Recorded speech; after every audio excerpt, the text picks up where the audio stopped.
I go to Princeton University, majoring in psychology. I go to Harvard, and I'm majoring in economics. I'm going to Duke, and I'm majoring in psychology and global health. I'm going to Johns Hopkins, and I'm majoring in chemistry. Our advantage, great teachers and programs at Orange County Public Schools. See what's possible for you. There are magnet programs, advanced placement and honors classes, and guidance counselors who help us choose the right courses. You can even earn college credit while in high school. OCPS has programs for every type of learner. Orange County Public Schools, leading students to success.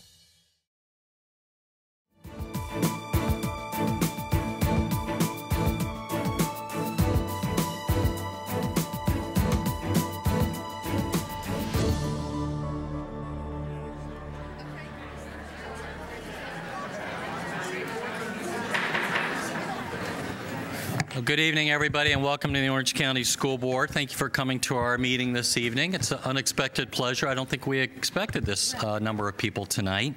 I do apologize for us starting a bit late here. We have a pre-agenda meeting, and tonight we had an unexpectedly large number of speakers, so we didn't get out of that till 5:30, and we started our meetings this afternoon at 2 o'clock, so the board members had to wolf down a quick bite before we got started here, or they were all going to be crashing on me up here at the board table. Tonight we have, at least for me, one of our favorite presentations. We have invited an outstanding student as our honored guest, and this is literally one of my favorite things that we do each year, and I can't wait to hear his presentation. I am going to welcome up to the lectern Mr. Owen Shepard. Owen is in the 6th grade, and he is one of our 2 Modern Woodman speech contest winners. And Owen, if you could step to the podium and begin by leading us in the Pledge a Moment of Silence.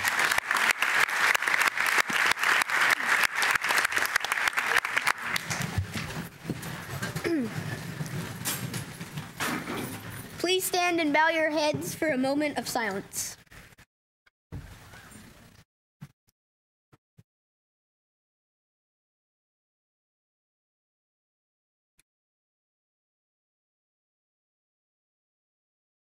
Thank you.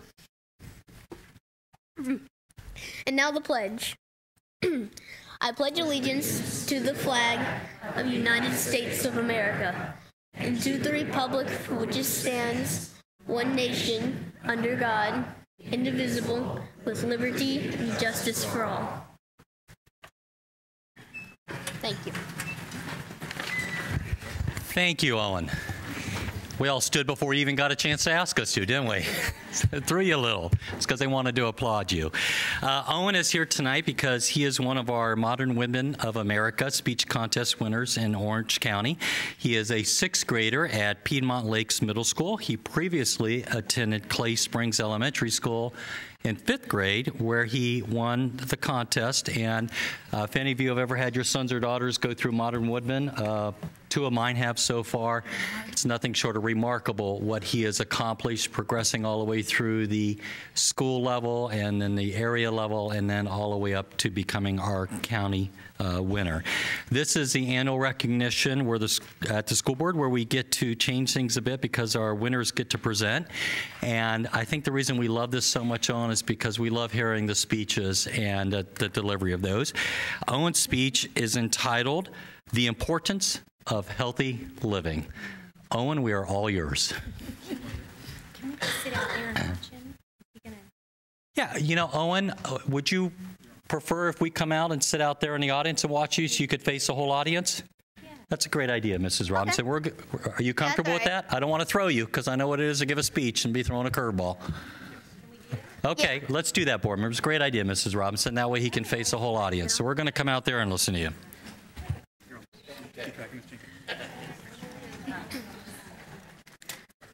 And you're from the best side of town, I'm so proud. Go get him to cream in, they're counting on you. I can move.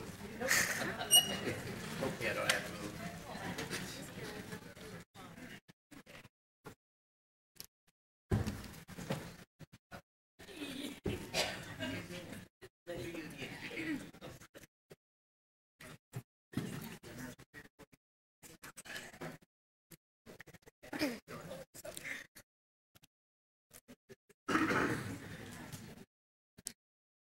Good afternoon. My name is Owen Shepard. How's everybody doing today? Awesome. Good to hear it. Well, I'm here today to talk about the 3 key parts of living a healthy lifestyle. That means eating right, exercising, and rest. Now, I'm not a licensed physician, dietitian, or nutritionist, but I am a 6th grader who has a little bit of common sense about taking care of his body. Let me tell you what I know. Now, we've all heard the saying, you are what you eat. And I'm guessing you guys like to eat a lot of junk food, right? Well, sadly, that's not what your mom means when she calls you sweet. But seriously, we do eat a lot of sugar. Did you know that people, on average, eat 156 pounds of sugar each year? And just in the United States, we eat 10 billion donuts every year. 10 billion! I know you guys like donuts, but still, that's a lot. Now, we really should think about what we eat as fuel, like in a car. If you put the wrong gas in a car, it wouldn't go very far, would it? It probably wouldn't even make it out of your own driveway. Well, it works the exact same way with human bodies. Fruits, vegetables, whole grains, and lean proteins are great things to put in our tank. Now, I'm sure you all can name tons of fruits and vegetables, but what about whole grains? You know what those are? Whole grains are stuff like whole grain bread, brown rice, and oatmeal, and even popcorn. Popcorn is a great whole grain snack. To get your protein, you should choose lean cuts of meat, eggs, or beans. Now, eating right can be easy. It's all about the choices you make. Like, we can start small. In your lunchbox, we can play a swapping game. Swap those salty potato chips to some healthy baby carrots. You can swap that chocolate bar to a fruit salad. You can even swap that sugary punch drink to a bottled water. Now, once you get the right fuel in your body, you have to move your body. And you guessed it, that means exercising. Exercise helps control your weight, it keeps you fit, and it puts you in a better mood. Experts say we should be exercising 60 minutes every day. And you can be active throughout the day in simple ways, like taking the stairs instead of taking the elevator, walking your dog, or even asking your parents to park further away from the door. Need to let off some steam after a hard-working day at school? You can play some basketball with your friends. That's way better than watching a TV show or playing a video game. Well, unless it's the Wii Fit. But anyways, what do you need after that game of basketball? Rest. Rest is a vital part of living a healthy lifestyle, and your body needs plenty of it. Now, adults should be getting around 8 hours of sleep a night, but kids my age should probably be getting around 10 to 11 hours of sleep a night. Not enough sleep means that our brains are foggy, and it's hard for us to pay attention and do well in school. It also affects our mood. Now, I don't know about you, Miss Jenkins, but when I don't get my sleep, I am cranky and hard to get along with.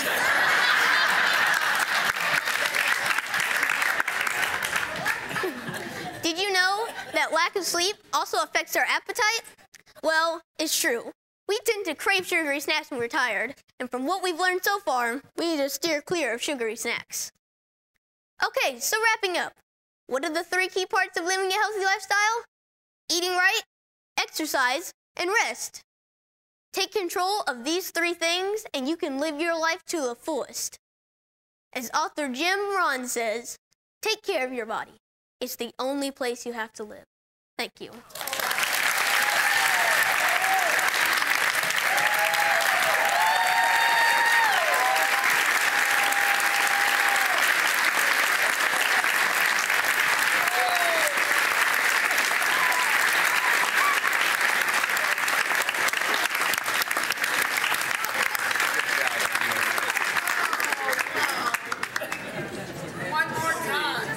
Everybody's hand. That was excellent. Get out there and say, I think. We need a picture. We're going to get a picture. Willis. Yeah, we're going to get a picture. That was awesome. Thank you. Great job. Fantastic. Yeah, it's your number there, Dr. I learned so much. That was excellent. Not only were you a good presenter, but you got a little extra. Thank you. Thank you. That was really. He's from Clay Springs. I like your smile during the whole. We love your So delivery. you won last year when you were at Clay Springs? Yes. That's why half your school's here. No. So how do you like Piedmont this year? It's big. Big? Oh, yeah. Oh, that's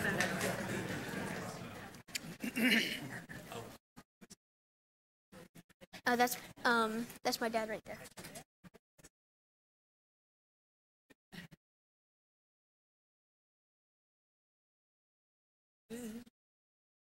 We all sign it. Good job.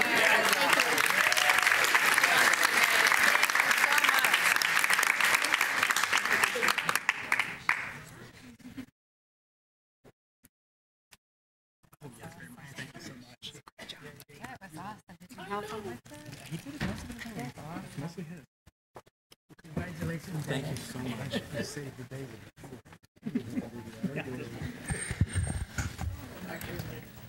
Owen, that was incredible. I'm suddenly feeling very guilty about those 2 donut holes and that cafe on latte cake.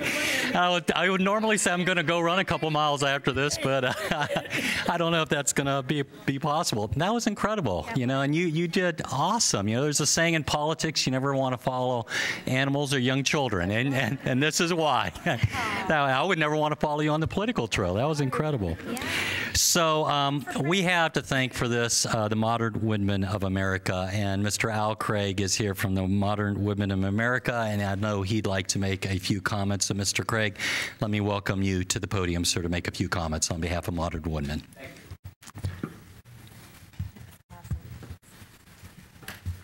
Actually, I didn't write a speech, or I know what I'm outclassed, and he proves it. But just to point out one thing, this is a state level competition that he won here. He went through the local, the county district, and he also won the state level competition. We had 2 students. The other student couldn't make it. She was sick. But he was one of, just to highlight a little bit of his accomplishments, over 6,000 students early in the year started making their speeches here in Orange County, so he was one of the 6,000. Once again, we'll give you a hand. Come on up here and I'll present the trophy. This is the 30th year Modern Woodmen has been presenting the program through Orange County Schools. And Orange County Schools is one of the best programs, if not the best program in the nation. And for one major reason, one of the former ladies that worked with the program, some of you may know her, Penny Leggett, is now retired. She was the catalyst behind helping develop this program for Modern Woodmen, and she's done a great job here in Orange County. And once again, young man, this is the trophy you won earlier, and you also have a medallion here to go with it. And once again, we thank you for participating. His speech was videotaped and sent to Modern Woodmen. And due to this performance here, I can't understand why he didn't win at the national level. But we've had many winners from Orange County at the national level. And 2 of the students won twice. Alano Miller a number of years ago, and someone you might also know. Anybody know Mr. Blocker? His daughter won twice at the national level, and that's an unusual and great accomplishment. And that's just some of the memories that I have to take home with me tonight. Thank you very much. Good job.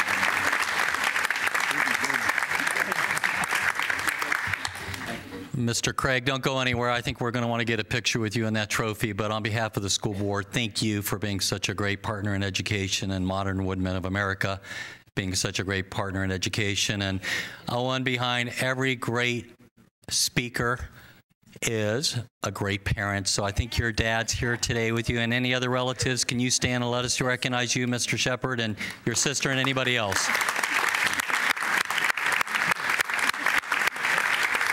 And board members, normally we have the honoree shake our hand and come by, but let's all go out front and we'll give Owen his certificate out there and get a picture with his dad and Mr. Craig and his father and his sister together, okay, with the trophy.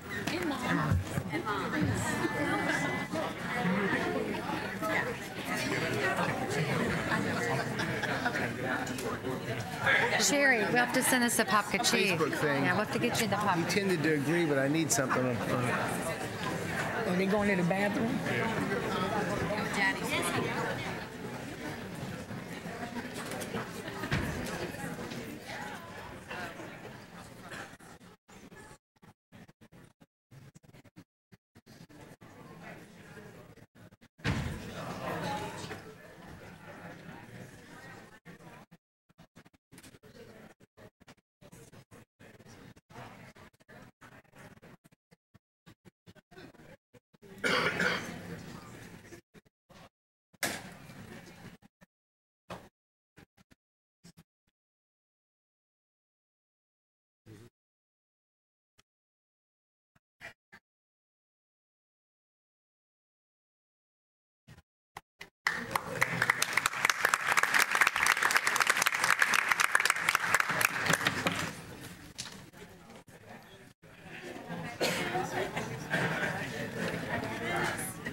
Thank you very much.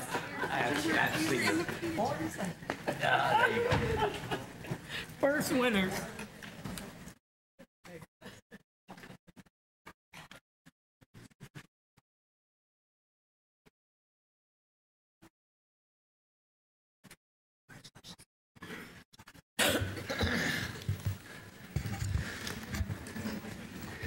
All right. I think you all can see why it's one of our favorite meetings of the year to hear our speech contest winners. And let me also say, Owen, congratulations. I sold you short. I didn't realize you were the state champion, which is remarkable. Hey. That's an incredible accomplishment.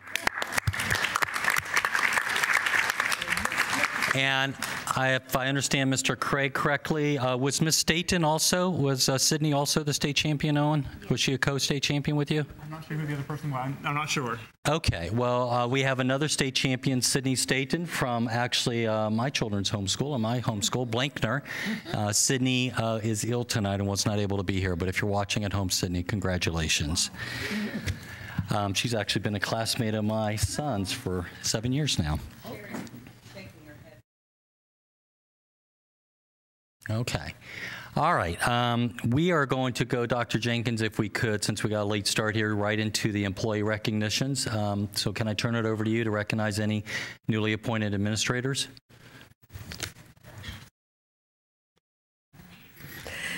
Thank you, Chairman. There's actually only one announcement for tonight. We have the retirement of a beloved area superintendent, Dr. Bill Gordon. He will be replaced in the North Learning Community by John Wright.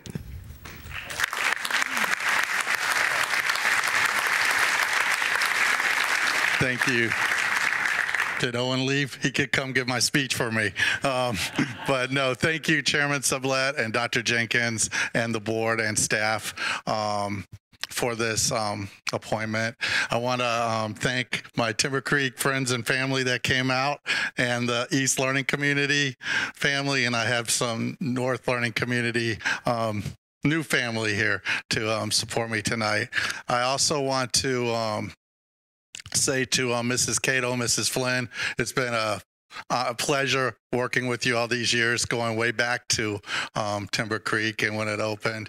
I look forward to working with Mrs. Robinson and Ms. Moore on our new schools. I almost got lost over in Apopka yesterday, but I'm learning where they're at, and I'm looking forward to getting to know those schools and working with each of you. Mr. Roach, I think we need more educators in Tallahassee, so go get them. Good luck to you. And Mrs. Gordon, I know you have adopted schools all over the place, so I hope you'll continue to adopt me.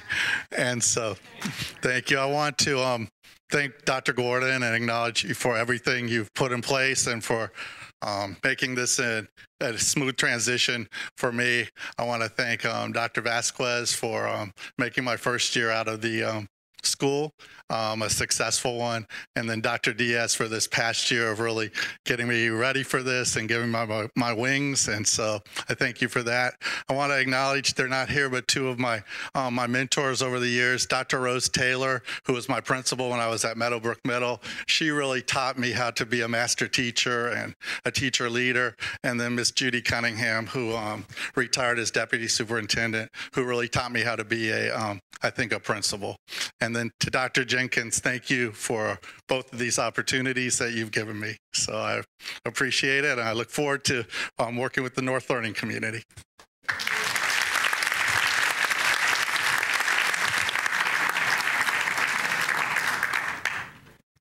Ms. Moore.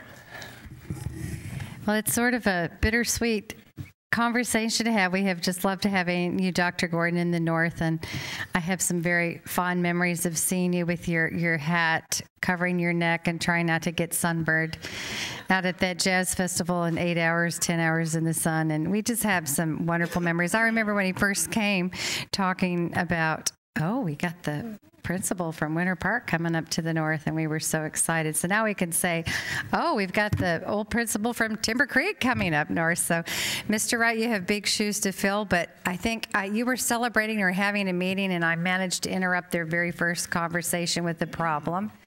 And you solved it already, so I know things will go really well. But you know, best wishes, and look forward to working with you. And Dr. Gordon, please don't steal too many of our OCPS students to virtual school. Oh, he's not promising. Oh, I heard they won't let him. So no, we believe in choice, and we're just going to be the best choice. So, all right, best wishes. We'll remind him of that non-compete. It's a bad joke. We don't really have a non-compete. Ms. Flynn. Thank you, Mr. Chairman. To Dr. Gordon, I want to say thank you for all you've done for the district and for your many years of service here, and you will definitely be missed. So it didn't seem like you were back there long enough. So we're going to miss you, and congratulations on your upward and outward promotion and opportunity. For Mr. Wright, it is hard to share, Mr. Wright. What a phenomenal principal he was at the schools, especially at Timber Creek. Principal when I came in as a school board member, and I'll never forget the support he gave me during that time change.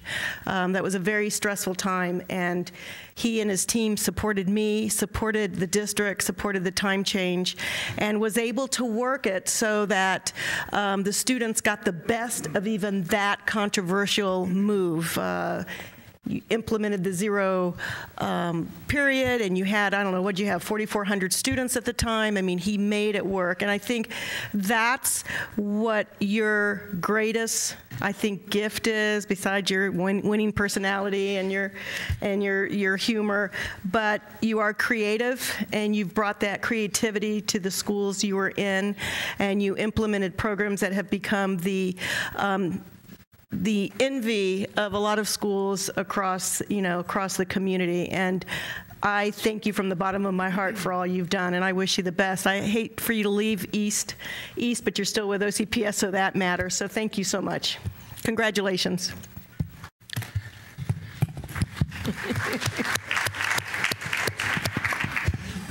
Vice Chair Gordon. Thank you, Mr. Chair.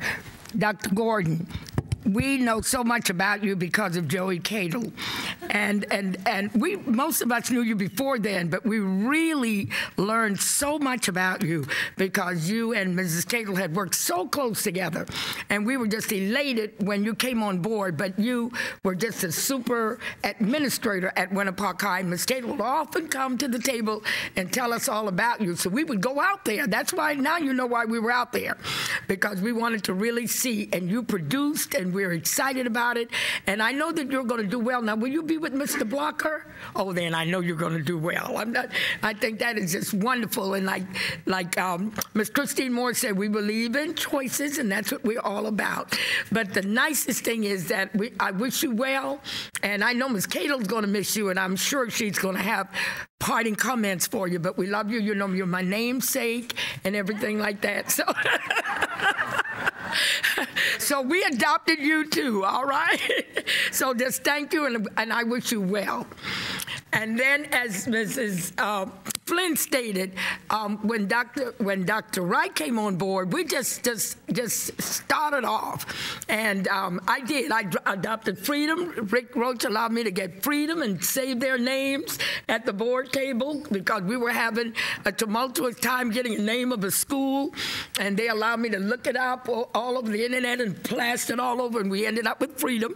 But the best part of it all, working with Dr. Wright, and like he said, he worked with Rose Taylor at the Meadowbrook.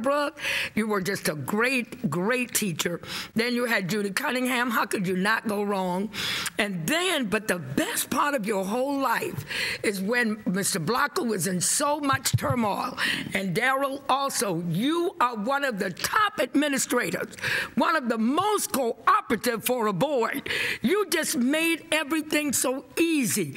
You get what you focus on. You focused on high academic student achievement, and in the midst of turmoil, when everybody else was unfocused, you got your school to an A. And I think that deserves a round of applause. You never looked the other way. When they would say, don't do this, even the board say, don't do this. And I think Joey and Daryl and I, we were up here trying to hold it together and say, do it, do it. You were our knight in shining armor. Because you did it and you showed the board how it could be done. You showed others administrators how it would be done, and we love you for it, and we wish we had more administrators like you. You are top notch, and yes, I've adopted you again. God bless you. We love you. Thank you, Mrs. Gordon. Mrs. Robinson. Bill, Dr. Gordon, I'm going to keep you on speed dial. I'm very famous for calling, and you are so sweet to always answer the phone. And I say, do you have a minute? And then it goes on for 20. So, John, I'm putting in my warning. If I say a minute, it will not be a minute. So if you don't have 20, don't answer the phone.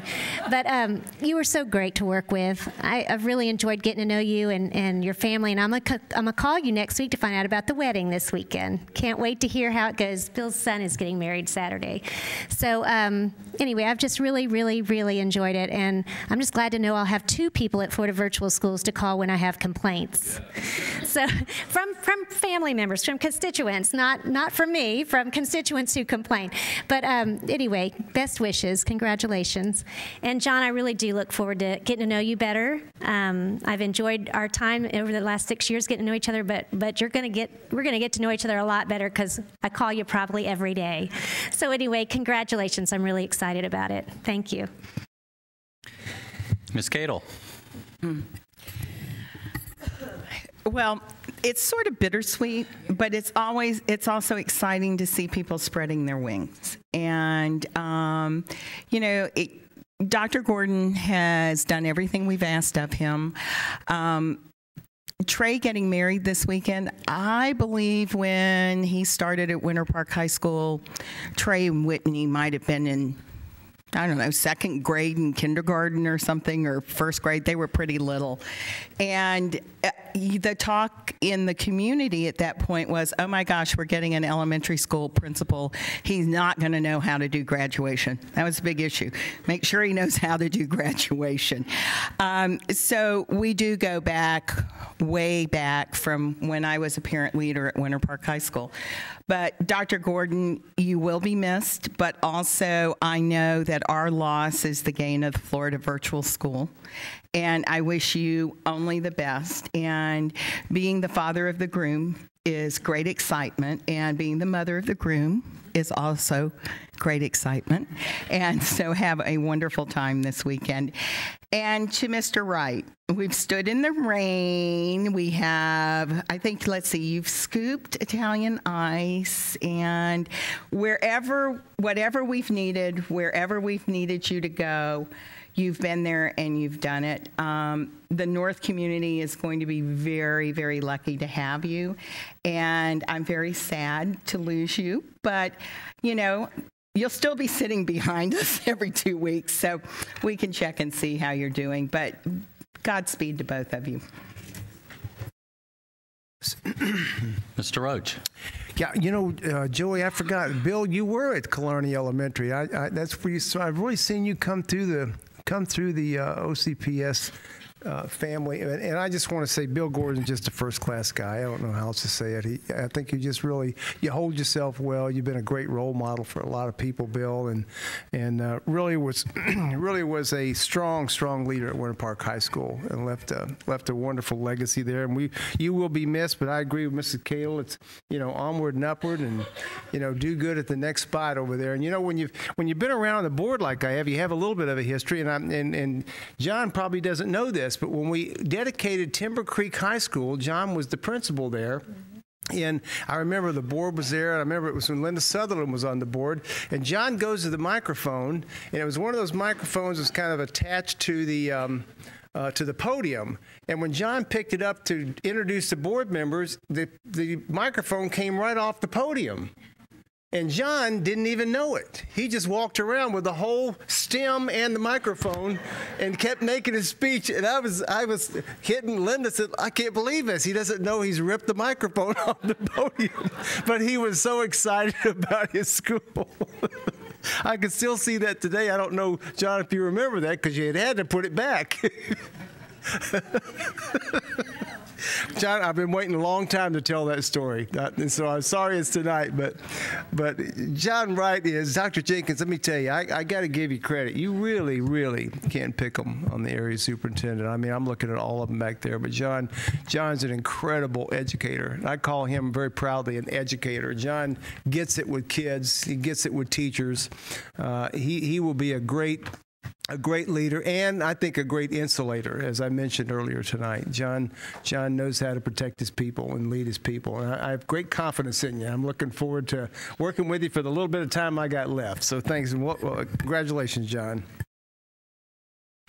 Dr. Jenkins. I would have saved my comment for the end of the meeting, but since everyone's jumping in on Dr. Gordon, I might as well say it now. Let me tell you two things. Number one, Dr. Gordon has spoken with me extensively on a personal level about his career aims and his goals, and we spoke for some time leading up to an actual decision, so I don't want anyone to think we were caught off guard. But what I'd love for you to know is it's just great having Ron Blocker in my debt. Had extensive conversations with Ron as well. He thought he'd be able to give them some assistance on the operations side of the house while Ron is in his interim role with Florida Virtual School. And so he certainly made his pitch as well. But the conversation that Bill and I had were around building his career, his resume for what he might want to do in the future. And so I am very proud. I will tell you, I have an executive team. I have staff members who are quite capable of doing more far and beyond what they're required to do now, and I'm very proud of that fact. I suspect in years to come we'll have more that will be influential throughout the state. So I'm very proud of our instructional team, and we all certainly congratulate Dr. Gordon. And as well, we are extremely pleased that John Wright will be coming to the team. We know his talent. We know he'll be a tremendous addition. Well, I just want to echo what everybody else has said. Dr. Gordon, I am going to wait till the end of the meeting to say some things about you. Dr. Jenkins, I just want to say kudos to you, though, because you have replaced one administrator who's highly respected and popular with our teachers in this district with another who is equally respected, and respected for all the right reasons. I think everybody who deals with John Wright, the number one thing that comes through from the moment you start to speak with John Wright is that he cares. He cares about students, cares about teachers, cares about those who work with him. And John, I think that's a tremendous attribute. Folks, if you don't know John Wright, you will not meet a more humble, self-effacing, unpretentious man, yet somebody who's, I've yet to meet anybody in this district does not respect him immensely. So we are blessed to have you. Dr. Jenkins, thank you for your wisdom in appointing him, and I won't hold it against you. I know you're a Timber Creek wolf at heart, that your Wolves whomped on my Boone Braves last Friday night, but this is all about good feelings, not bad feelings. So congratulations. I look forward to working with you. And I have to say one last thing. You pulled off the rare feat that I've never seen accomplished before of individually complimenting seamlessly every board member up here in your introductory comments. So keep that up and you'll be a superstar. Thank you. And again, John, congratulations. All right, do we have any other administrator recommendations or promotions, Dr. Jenkins? All right. Well, let me dive right into the business of our meeting. Yes, if anybody is here at Honor John tonight, please feel free to make your way out. I know it's a school week, and y'all, many of you have an early day in the morning, so thank you for coming down tonight. But not John. No, John, you can't go anywhere. And usually I say go get ice cream. That's okay. You can get ice cream. Just bring us back ice cream when you come back. Oh, gosh. Nice group.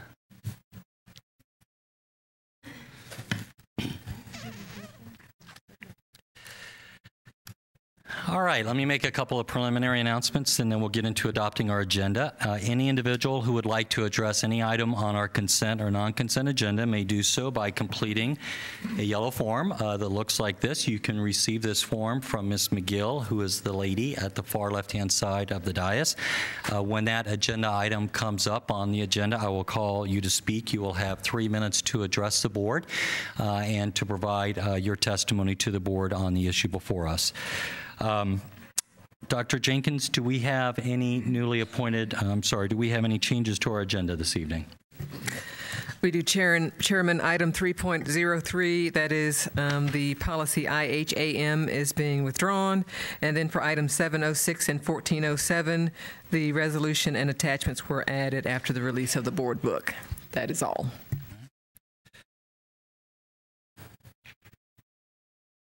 Thank you, Dr. Jenkins. The chair finds cause to amend the agenda as suggested. Can I have a motion to do so? It's been moved by Ms. Cadle, seconded by Vice Chair Gordon. Is there any debate or discussion of that motion? Seeing none, all those in favor of the motion to amend the agenda, please signify by saying aye. Aye. All opposed, nay. Show the agenda amended. We are now into the public hearing portion of our meeting. Dr. Jenkins, I believe from conversations that we're going to have the presentation done at the same time on agenda item 3.01 and 3.02. And so let me turn it over to you to address the budget. Members of the board, if you will recall, and for the sake of the audience, our budgeting process stems over several months. Some weeks ago, you approved a tentative budget. It is that time in our year that you approve the budget. Your Chief Financial Officer, Rick Collins, will take us through a presentation.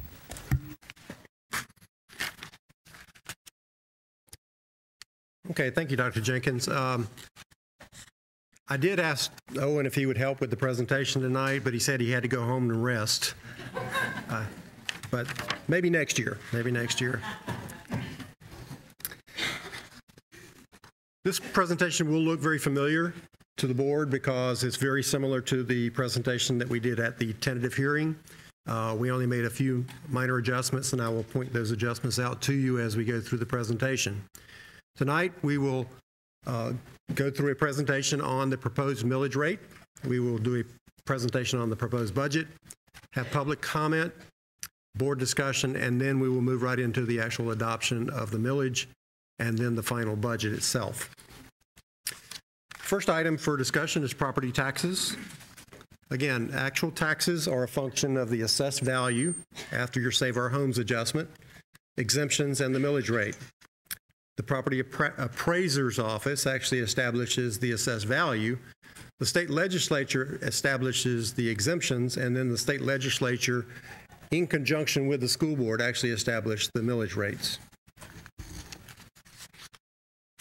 Looking at the taxable values in Orange County, and this is actually last year's slide. I just wanted to show you guys what last year's forecast looked like. This was last year, and this is this year.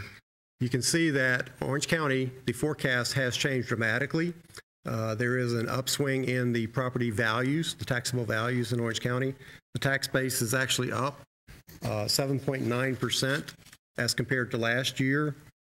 That's using the property appraiser's office for numbers as of July 1, and then the EDR forecast going forward is about a 6% per year growth. So that's pretty aggressive forecast by EDR going forward. Will require a substantial construction and escalation of home values in order to hit those targets. So those are pretty optimistic.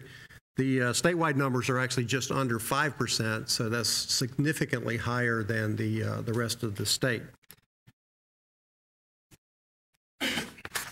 Looking at your millage rate comparison, again, I've explained this to you before, but I want to make sure you understand each of the specific millages that we're asking you to levy. The required local effort millage is the portion that the state legislature says you must levy in order to receive any state funding. That required amount for you is 5.226 mils. It's actually up 0.112 mils. That's the only recommended increase in the millage rate, is the required local effort being required by the state. Discretionary millage, the 0.748, is the maximum amount that you can levy in this particular category. And that money, if you do levy the 0.748, that money is actually equalized up to the state average using additional state dollars.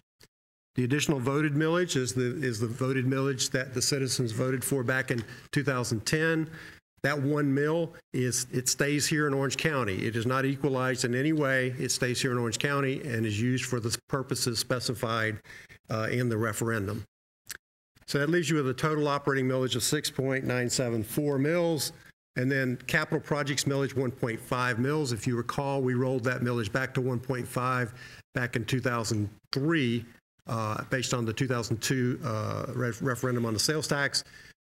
Over the years, the legislature has actually rolled back from 2 mils all the way back to 1.5 mils, the maximum millage for capital projects. So we're still at the 1.5 mils for the capital projects millage. That's used to help support your capital program. Overall total 8.474 mils, increase in millage rate of 0.112. Now, that's not the whole story. When you're advertising millage rate changes, you have to compare it to the rollback rate. The rollback rate is the rate when applied to the current tax roll after adjusting for new growth produces the same revenues as the prior year. You can't take into consideration the increase in number of students. You can't take into consideration that you're building, you have more schools or anything like that. That's the way it's calculated. That rollback rate has to be compared to the current proposed millage rate that you're proposing to levy. Based on that comparison, your required local effort is 8.93% over the rollback rate, and then the total millage is 8.02% over the rollback rate. And just to point out, the reason why that's so high is because your actual increase in values was almost 7%. Your property values in Orange County, not the additional property, but the actual property itself changed in value almost 7%. So for a typical homeowner, and I won't go through the calculation, a typical homeowner with a $160,000 home, approximately a $32 per year increase in property taxes, or about a $2.67 per month increase in taxes. Now for commercial property, again, for $1 million piece of commercial property, it would result in about a $630 increase in cost or in taxes, but most of that is because of the increased value of the property, not because of the increase in rate. Again, we're looking at close to a 7% increase in value as compared to last year. Now let's go right in and talk about the proposed annual budget. This is a timeline of the budget process. The process really never ends. As soon as we finish this budget, we'll start right into the budget process for next year, working with our communities and working with our legislature on priorities, and we'll flow all the way through the process again. Again, we had a public hearing July 29th, and here we are now at the final public hearing to adopt your millages as well as your annual budget. Looking at just a brief summary of the budget itself, it does maintain focus on the district's strategic plan. It preserves the academic programs, retains highly qualified teachers, and protects arts, athletics, and student activities in compliance with the referendum language that the people voted for, complies with board policies as well as state and federal requirements, and it includes the impact of our collaborative bargaining process to date. Here are the 5 funds compared to last year's, the original budget to original budget. The only major difference between this slide and what I showed you as far as the tentative hearing is in the capital projects area. We did add in those carryover projects that were not included at the time of the tentative budget. those have now been added, and you can see that the capital projects budget is much higher than it was at that time. I'll talk about each of the funds, so let's talk about the general fund first. General fund is your operating budget of the school board. Its primary source of funding is the Florida Education Finance Program. And again, earlier I mentioned to you about this equalization process. The FEFP program is designed to provide equalization statewide in funding so that every student throughout the state receives essentially the same level of funding and the same level of education regardless of where they live and what type of economic conditions they live in. The revenues for the FEFP or for the general fund are primarily from state sales taxes and also from the local property taxes. And again, the general fund also includes revenues from your additional 4-year voted millage. Looking at the estimated revenue, you have to talk about how it's generated first. It's generated based on the number of students, the full-time equivalent membership, and we're forecast to be up about 3,018 students over where we ended last year. It's actually almost 4,500 compared to where we started from the previous year versus where we're starting from or where we're forecast to be for this coming year. So it's a significant growth pattern. You can see that there was only 1 year back in the significant recessionary period where we actually had a decrease in number of students, but since then we've been growing pretty steadily over the last several years. This is the graph that confuses everybody, but I'll try to explain what it is. You guys have seen it several times.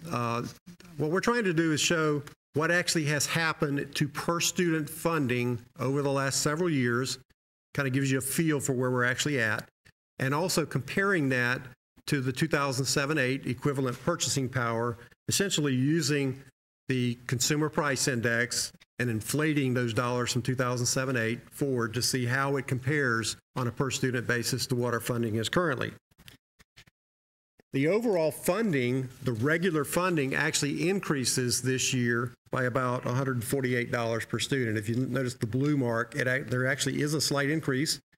And then, of course, the orange bars represent the special millage for 4 years. This is the last year that the special millage, the 1 mil special millage, is in place. I won't talk you through all the history of all of the funding.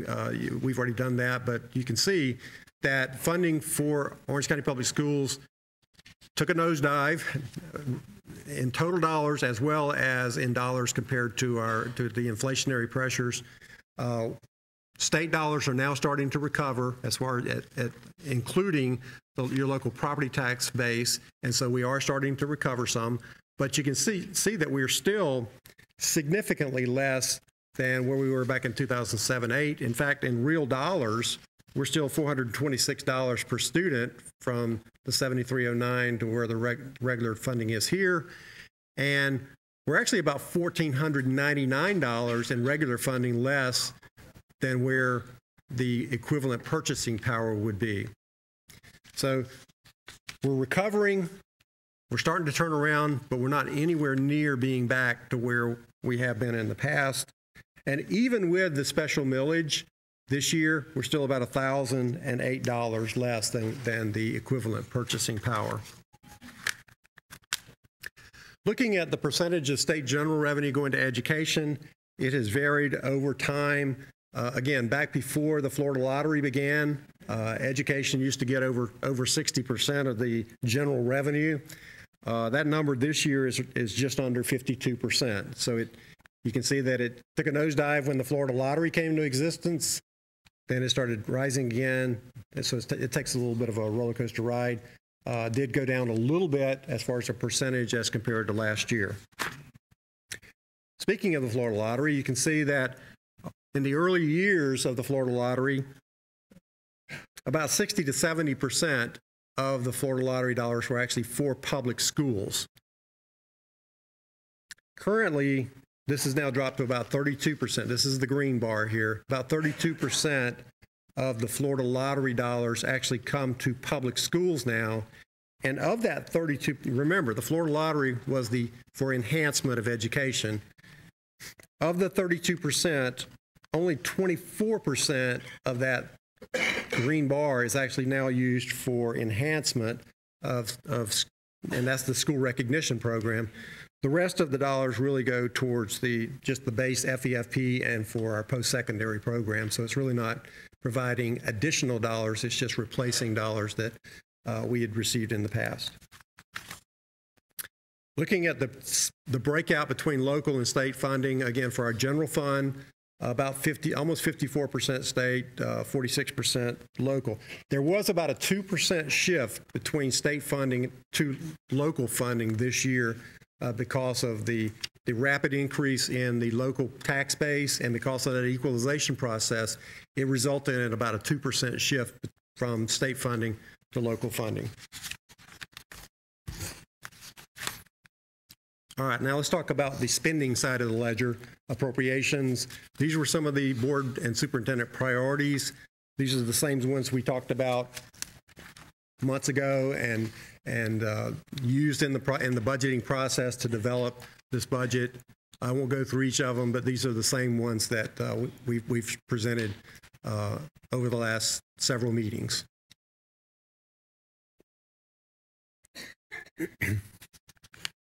Okay. Now talk about some of the legally mandated increases. Again, the retirement rate increase, the additional period in reading for the lowest 300 schools, the EOC exams expansion, and then the summer program to meet our virtual class requirements. Some of our students had not taken that required class to meet the virtual class requirements, so we offered that over the summer in order for them to meet their graduation requirements. Some of the other cost changes, healthcare increase of about $6.8 million, utility rate increase, diesel fuel increase, et cetera. School and department level of service was maintained with some improvements. We continued to hold harmless our schools because of the FTE recalibration.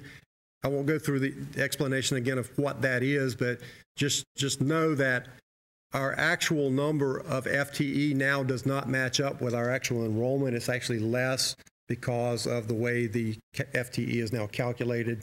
But we did not want our schools to be penalized because of that, so we tried to hold them harmless because of that change in calculation. And our department level of service is generally maintained with some expansion in the area of assessment and safety security. Appropriations by function, you can see here that most of your money is spent either for instruction, instructional support, school site administration, plant operation. Only a very small portion of your budget is spent for general support and for general administration. 5% for general support. Those are business functions, HR, IT, finance, all of the central functions. And then the general administration will be the superintendent and the board and our legal costs as well. Looking over time, you can see that the numbers haven't changed dramatically as far as the percentage of the budget in each of those categories. I will point out that there's a significant jump in the general support area for the upcoming year, primarily associated with the cost of implementing a new student information system and a new learning management system. So those costs cause the general support percentage to jump up a little bit and actually cause some of the other percentages to drop slightly.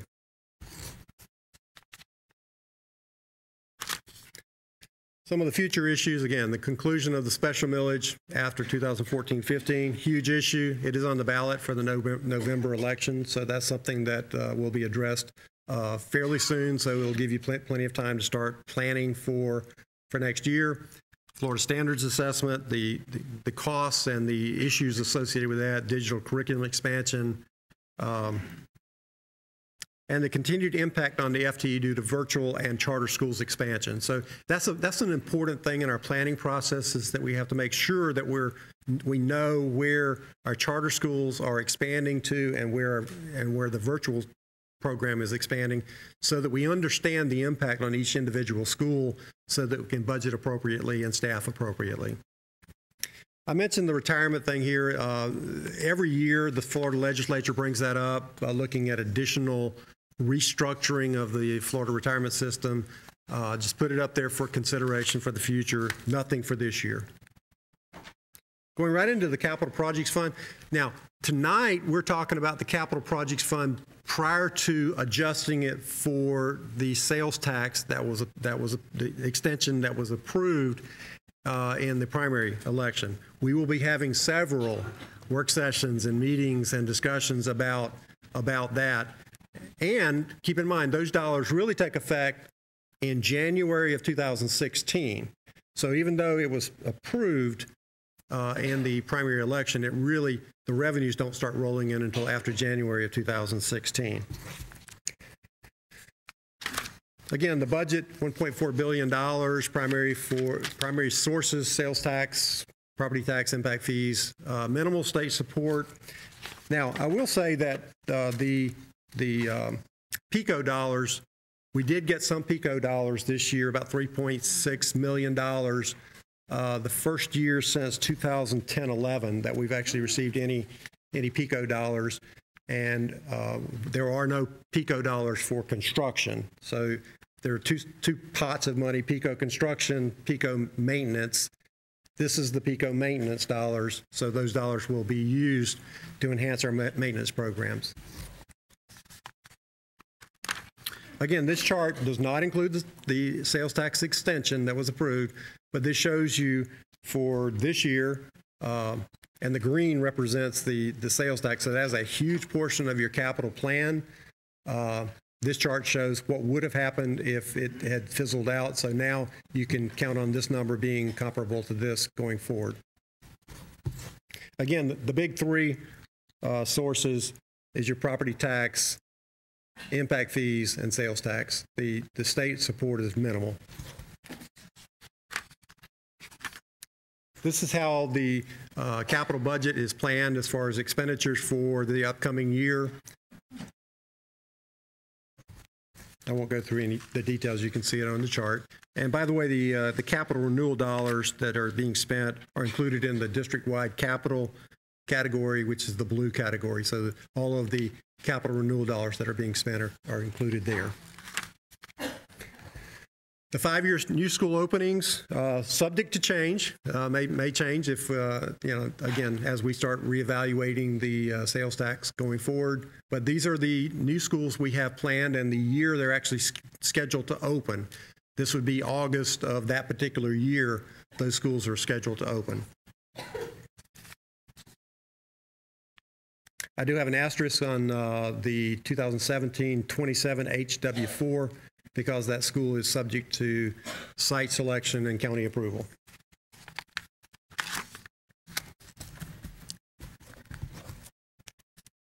Comprehensive projects proposed plan. We're going to continue the list, comply with the settlement agreement, bring the schools up to prototype quality and the 5-year forecast. Currently, we make it up to project number 92. With the sales tax extension, we will complete the list. So we'll have to have a discussion about how exactly that's going to take place. And again, these are the comprehensive projects that are under construction for 2015. It doesn't include the carryover projects. These are the ones that are starting construction in the fiscal year 2015. And these are the projects that are in design during 2015. Some of the other capital issues, I keep reiterating it because it is going to have a significant impact on your long-term capital plan. The successful extension of the sales tax program will require significant amendment to the current plan. Our ability to issue new COPS is still limited for several years. However, with the rapid expansion of the tax base, the number of years we would have to wait to issue new COPS is becoming fewer and fewer as that tax base continues to rapidly expand. You have to also remember we declined about 26%. The whole tax base in Orange County declined about 26% during the recession, so you have to get out of that rut and recover before you're eligible to commit any additional dollars towards new COPS. Debt service fund, we use that to pay for long-term debt. Primary sources is the state capital outlay and debt service revenues, and also a transfer from our capital projects fund. Special revenue fund, we use that to pay for our food service operations. Meal prices are projected to be the same for the 14-15 year as well. Internal Service Fund. The Internal Service Fund is comprised of several parts. The Employee Benefit Trust Fund, that's for your health insurance program. We did increase the district contributions here by about 5% to keep that fund stable. There were no increased employee payments. This was the district portion of the 5%. The employee contributions did not go up.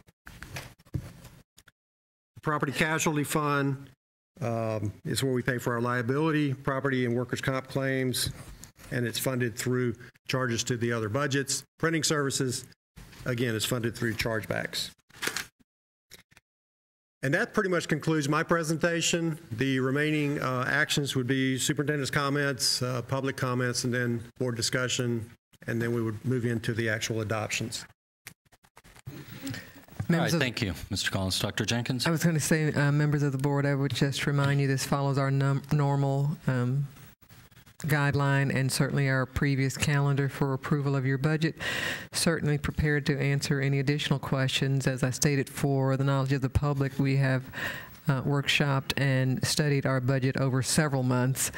Happy to hear your discussion, listen to any questions. Chairman. All right, thank you, Dr. Jenkins. Board members, as Mr. Collins alluded to, here's what we're going to do here. I'm going to make a comment or two, I think, for clarification of an issue or two. If you have any questions on the budget, ask them now. If you don't, then we'll go to the public comment portion of the meeting, and then we'll come back for any board member discussion or debate.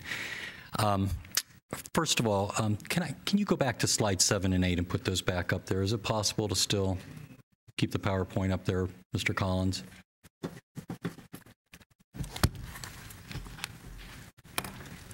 I'm sorry, which slide was that? 7 and 8. Okay. Go to slide 7 if you could, please.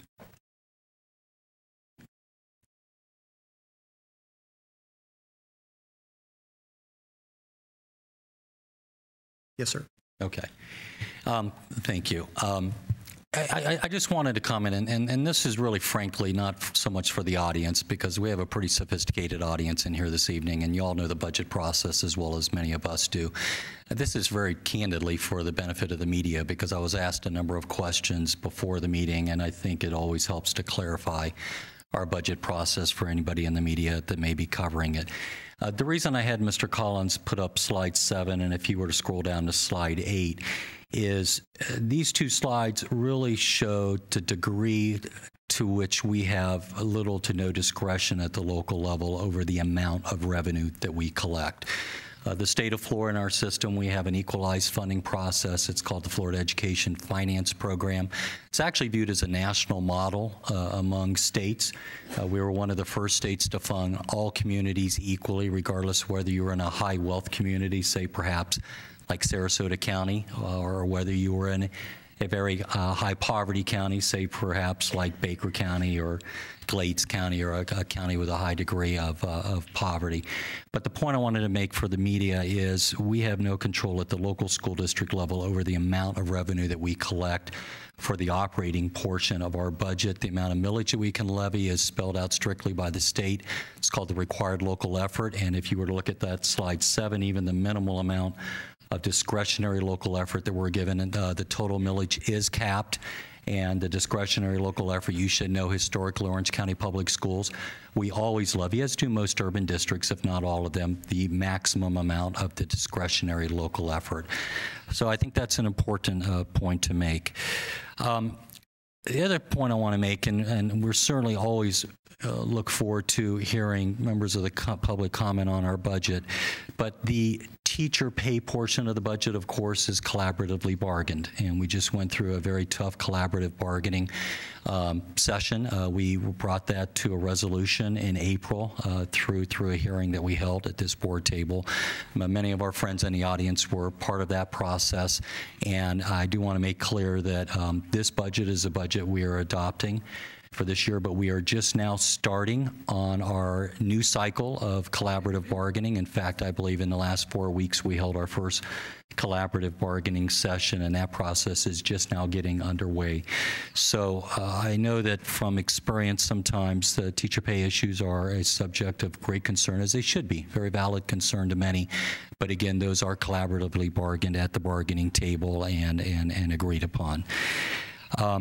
If you go to slide 12, if you could, Mr. Collins, for me.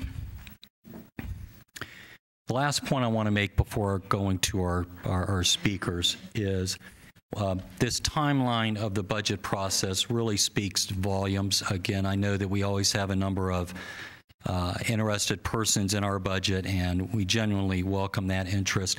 But I want to make sure that everybody, and this is really more for those in this room, understands the timeline. By the time we get to this point of the process, we have gone through a previous public hearing on July 29th. But the key dates up there are those board work sessions in May and June. So going forward, it always strikes me by the time we get to this portion of our cycle where we're adopting our budget, it's still a tired old cliche, the horse is a little bit out of the barn, because we're adopting the final budget after a previous public hearing, and usually after anywhere from 2 to 5, depending on the budget year, work sessions on the issue. One thing that we've done the last couple of years is we do welcome public comment at our work sessions, and you have an open offer from me as a chair of this board that if you choose to attend the budget work sessions next March and April, you will have an opportunity to speak to the board and as to your priorities at that time. And I'd like to hear them. I mean, I hear a lot of them privately in our discussions with various groups, but I'd like to hear them at the work sessions as well. Final thing I'd like to say before I go to our first speaker is, Dr. Jenkins, I want to thank you and your team for doing all that you could, and Mr. Collins, to implement the board's priorities. You know, I think it's very, very important. As school board members, every board member up here accepts responsibility for our priorities. We do set the priorities, and we instruct the superintendent and Mr. Collins on what those priorities are, and you saw those reflected in that earlier screen. So thank you for accommodating those, Mr. Collins and Dr. Jenkins. Ms. Moore. I just wanted to add, Mr. Chair, along that line, every time I look at this budget, and of course we've been looking at this all year, and certainly it isn't the first time, and it's probably about the 10th time we've really looked at it. But I'm always struck with it's kind of bittersweet. I'm struck with how the state has continually or chronically underfunded us, and yet, we're trying to move ahead with technology and trying to do all these new things and pay teachers and build buildings. And I was thinking about when Mr. Collins just said, where would we be without that half-penny sales tax? I can't even imagine without all those buildings. I can't imagine where the kids would be. I can't even fathom where we would have been the last 10 years without that money. Yet that's what the state really wanted for us, because they didn't allow us to collect the extra money. They didn't provide it through the FEFP at all. And then here we are again with a ballot initiative. This board has to be brave beyond brave to go out to the community and continually ask them. And we're so blessed. I mean, that they're trusting us. They're believing in the product that was being offered. So even though I know it's not where we'd like to be, it reminds me that if it weren't for the generosity of our local taxpayers, it would be in a completely different situation. So while there are things I wish we could do, I've got to be reminded of what I'm grateful for, even though it's still not enough. So I just wanted to be reminded that, because we hadn't had a chance to talk about how happy and grateful we were that on August 26th, that 64% of Orange County believed enough in this board and our faculty, our staff, our administrators to give us that half penny again for another 10 years. So I just wanted, before we start talking about things we wish we had, I thought we should just pause to be grateful for a minute.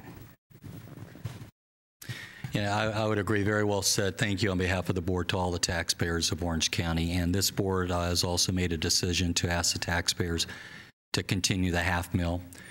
That's allowed us to preserve 1 mil. That's allowed us to preserve 710 teaching positions that we may have lost.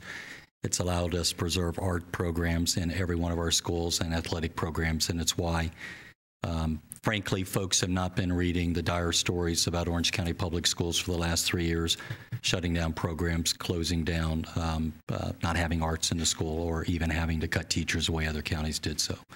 Thank you to the taxpayers. I agree. Mrs. Gordon. Yes, thank you, Mr. Chairman. I thank you for your important points that you made in your opening statement in reference to the timeline of the budget and also the budget in general in itself. Mrs. Moore is right on target in her statement that she just made. And I wanted to go back and ask Mr. Collins just to point out, and this is for the public, because as Dr. Jenkins pointed out, the board, we have worked many sessions and to try to get to the bulk of this. So if you would go back to just slide 22. And a lot of people really don't understand, but can you point out within that percentage of the federal government and the state if they're giving us any money for building funds, over enrollment, or anything like that? This is the revenue graph for the general fund. And our general fund, we do not use that for construction projects. And that is the point that I wanted you to make there. Okay. And people don't understand that. They see this and they think we're getting money from the federal government to build and to do those things that you just talked about, or from the state. Did you want to make another comment in reference, as you know where I'm going? Well, for this year, because of the rapid expansion of the tax base in Orange County, the state actually shifted 2% of the burden from state sources to local sources, and that's clear up when you say shift. They didn't shift; they just put it on the local taxpayer. And they are not doing it. So, I mean, you're using a very nice word there. But they kicked us out of their budget. Okay. I'll go with your Thank version. you. All right. I wanted to make that perfectly clear. Very good. Thank you, Mr. Collins. All right, Mr. Collins, will you go to slide 24 for me, please?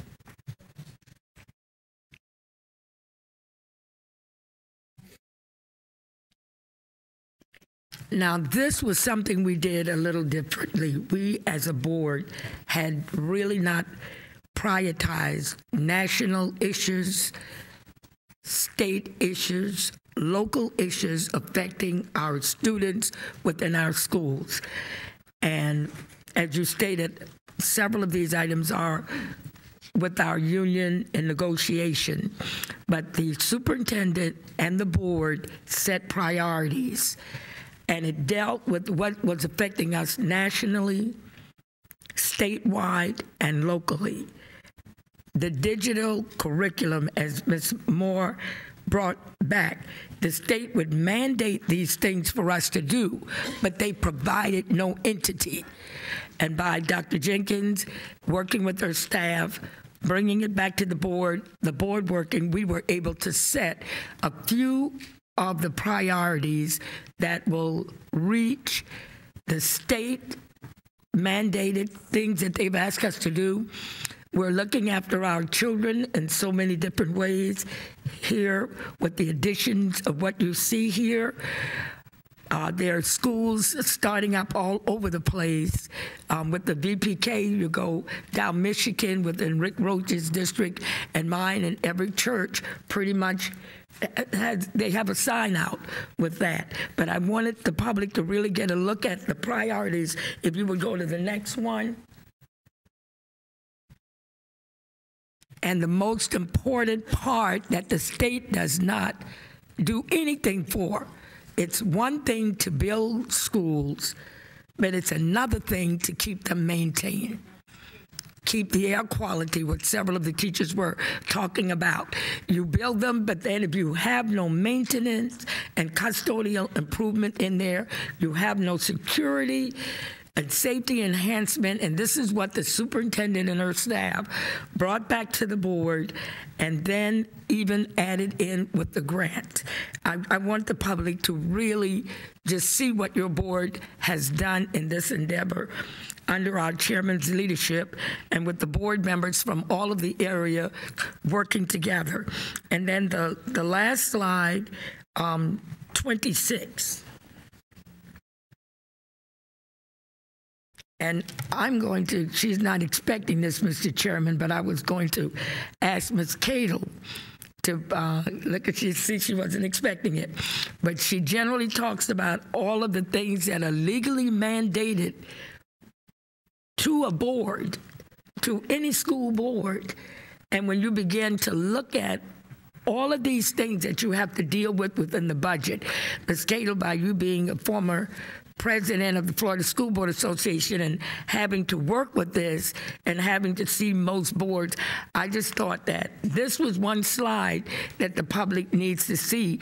When something is legally mandated, and I didn't know if you had a comment for the public for that, because they really need to hear it from you as a state leader and what's happening to other boards in this area.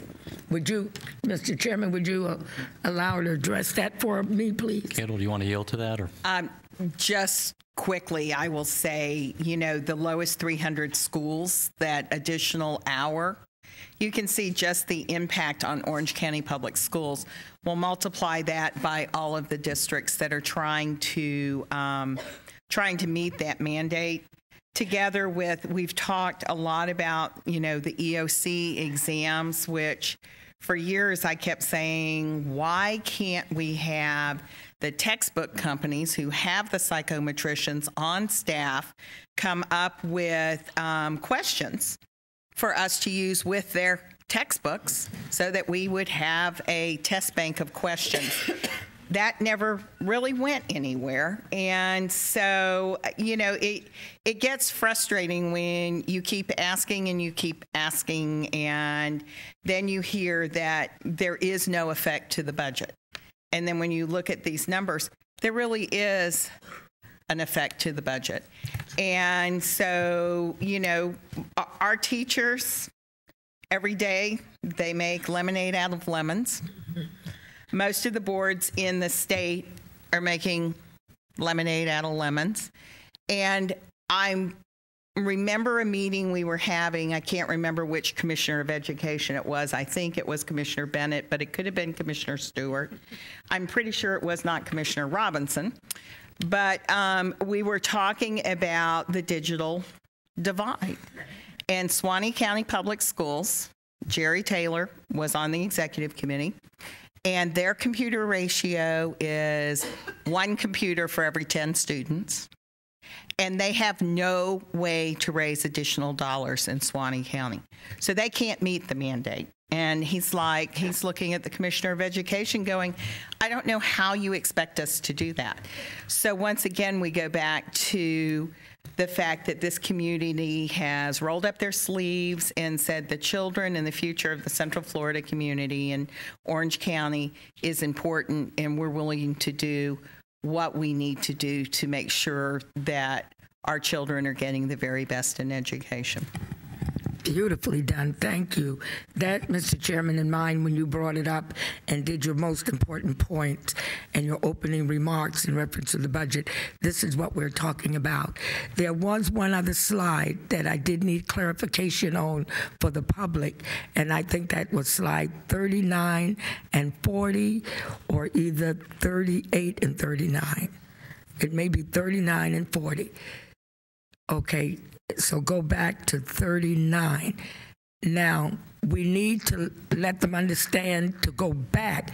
I don't believe that the public realizes how important they had public power in the voting on the half-cent penny sale tax. And I think Mrs. Moore and the chairman said it well, along with Ms. Cadle, summing up for us. We want you to know these schools already would have been taken care of. When you mentioned that it would not take effect until this half penny that we just passed would not take effect until January 2015. That means that everything on that list, nothing could have been done because it's not in the budget. But these schools already in the budget, even if the half-cent penny sale tax did not pass, these are the only schools, and the next page, these are the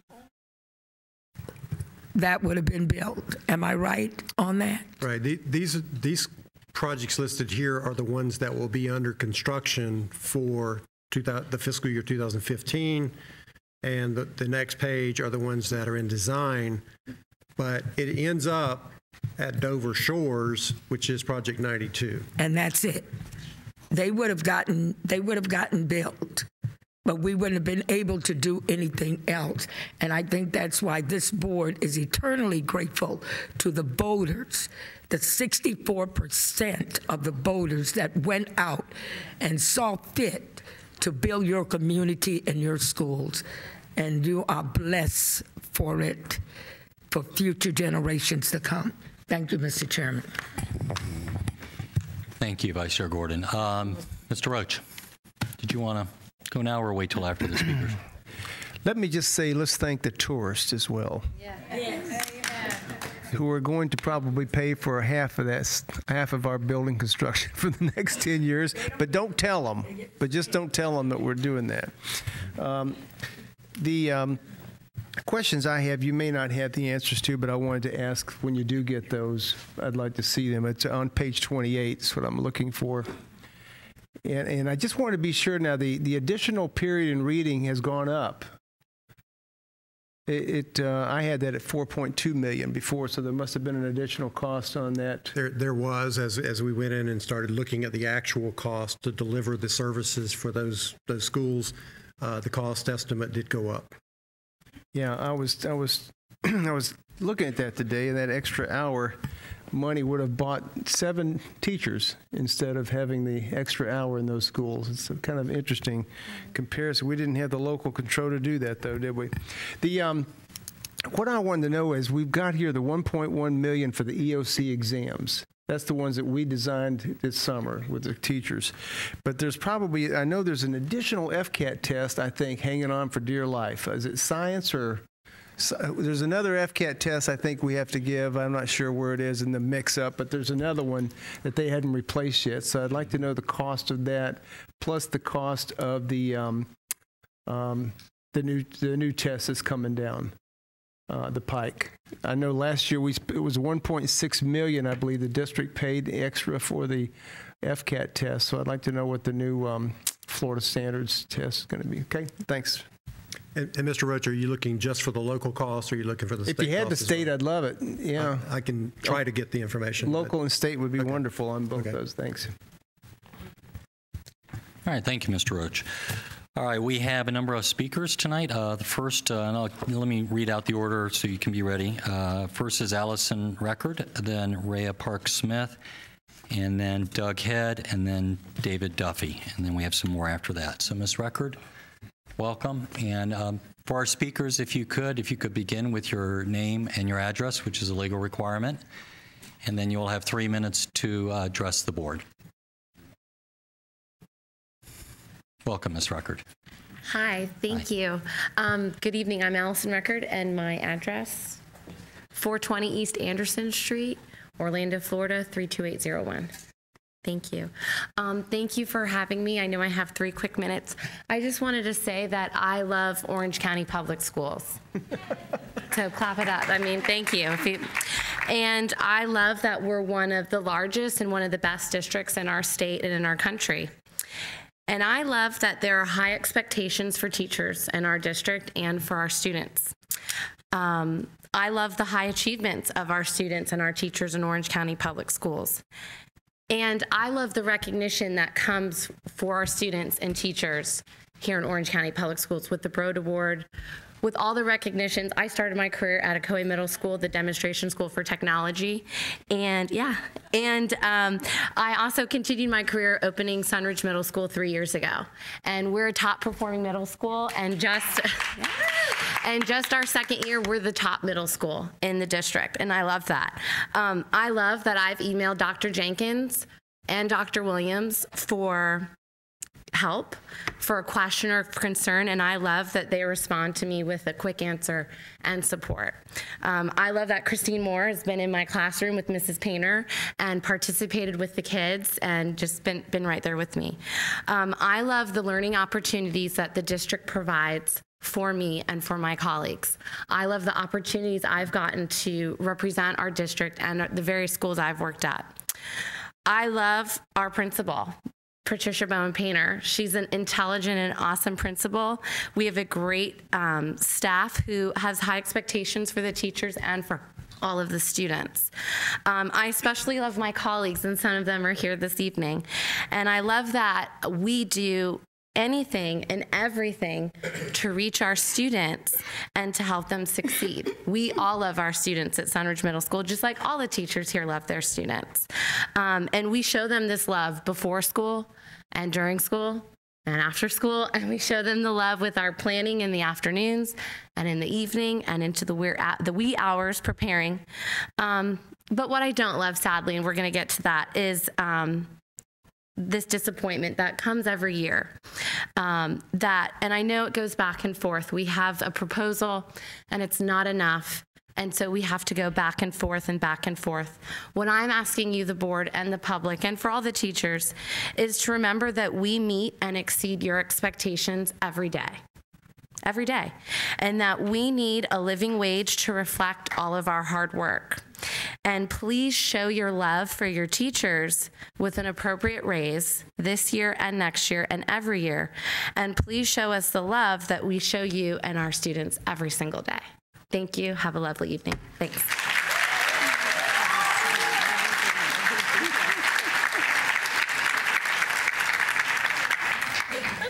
Thank you, Ms. Record. Next, we have Ray Park Smith. If you could start with your name and address. Good evening. My name is Rhea Park Smith. My address is 2900 Hidalgo Drive, Orlando, Florida, 32812. I am in Rick Roach's district. And good evening, everyone, and to the visitors in the seats as well. I am from Sunridge Middle School. I have never been so proud in my life to be a part of such a hardworking faculty and staff that goes above and beyond every day. Every day at our school, you will see teachers coming in way before our call time and getting there early, staying late after school, and many of us who are here tonight do that every day because we are committed to our students. We're committed to our profession. We love what we do. We love where we are. We appreciate each other, and we show respect to one another within our school. I love the feeling that when I walk in and something has been accomplished by my particular set of students, that other teachers high-five me and send me emails, congratulations, way to go, Mrs. Park Smith, your students are so awesome, and that we can reciprocate that all the time. And I appreciate that, and I give them the same respect as they give me. However, respect and appreciation by peers does not pay bills. The mortgage company or Duke Energy wouldn't respond very well if I called them up one month and said, you know, in lieu of my payment this month, I would like to tell you how much I appreciate you and how much I respect you. I don't think they would like that. And I say that very tongue-in-cheek and as a little bit of humor. But I wanted to let you know, and I'm sure you know this, that most teachers feel called to what they do. Whatever you may consider that to be, we feel it necessary to teach and to try to make a difference in the people whose lives we see every day. But my question for you is, does that calling have to require a penalty in the form of lower salaries? I don't think it should. As teachers, we are entrusted with the most precious of our society, and we are held to very high standards because of that trust.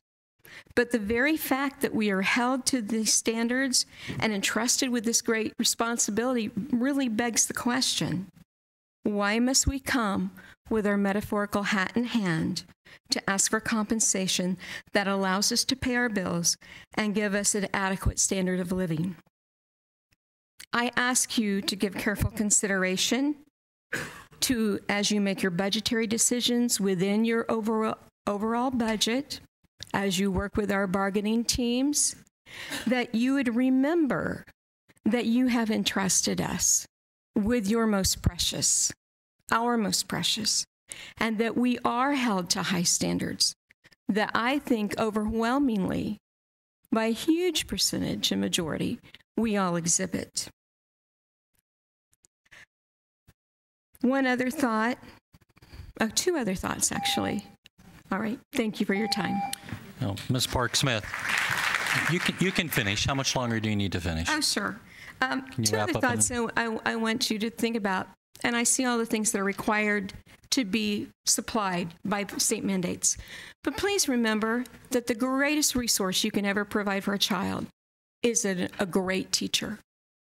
And I think we have an incredible amount of great teachers. And one other thing, teaching is a profession that teaches everybody else to do theirs. Thank you.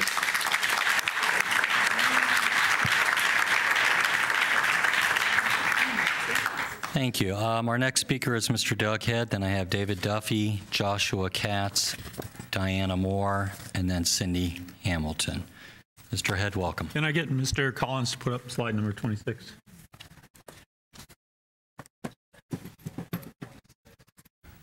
Rick. Bar chart.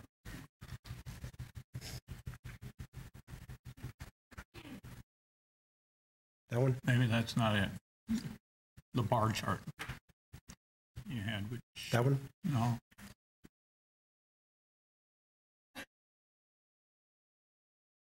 I guess. No.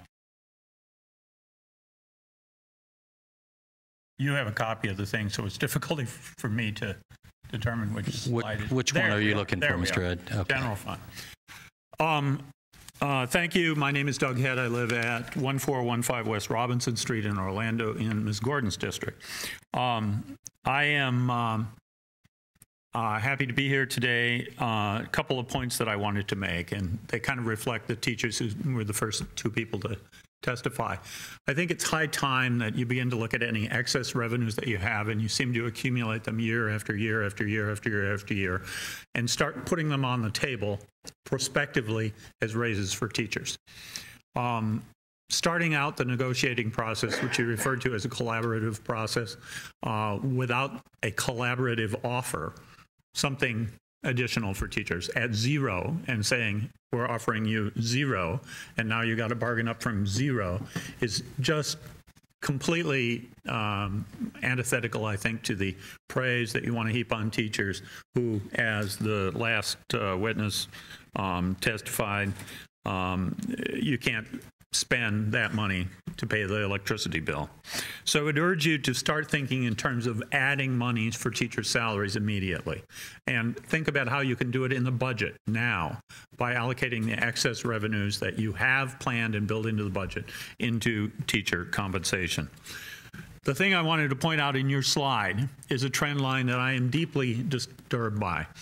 There's a big increase, and because the slide is dealing with percentages and not with real dollars, but there's a big increase in general support, which is primarily going into creating a more technologically enhanced school system. A lot of money is going into computers.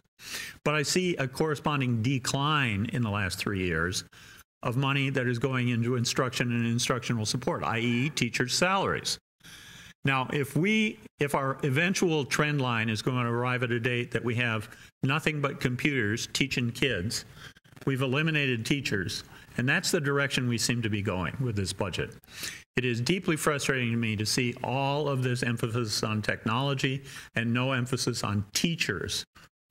Teachers are the fundamental element of education. You all know it, and it's high time you start really allocating in the budget for enhanced teacher salaries and enhanced teacher recognition with dollars. Thank you very much.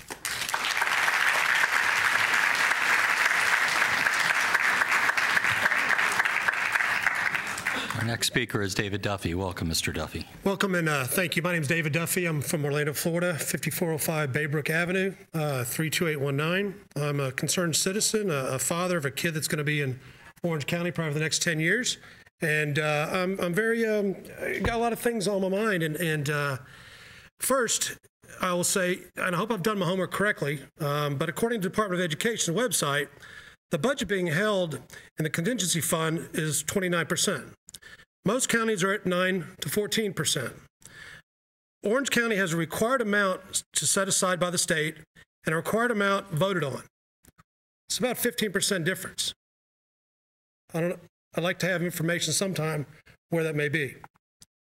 Secondly, can you tell me about the 1 mil money and an oversight committee being set up to review expenditures similar to the Cove Committee that is set up for the half-cent penny sales tax? We need for the 1 mil money and the public, we need a committee for both. Okay? To me, there's no transparency. There's no checks and balances.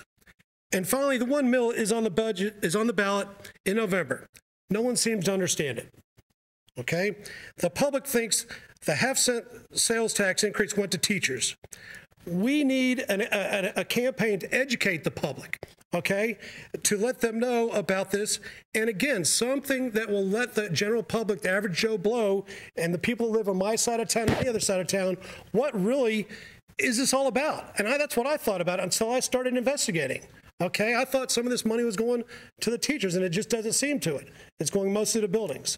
So, you know, again, I would like to have some information to the general public about really what goes on. Okay, and I hope my son stays in Orange County Public Schools for the next 10 years. Thank you.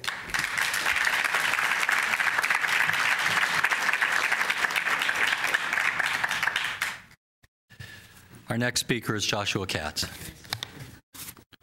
You want to go first, Maura? Yes, because I'd like a point of personal privilege if you wouldn't start the clock. I'd like to say thank you to Mr. Joshua Katz, a teacher at University High School who stepped up to run for political office and to make a difference.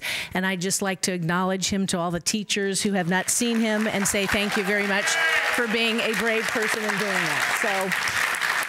So just wanted to thank him.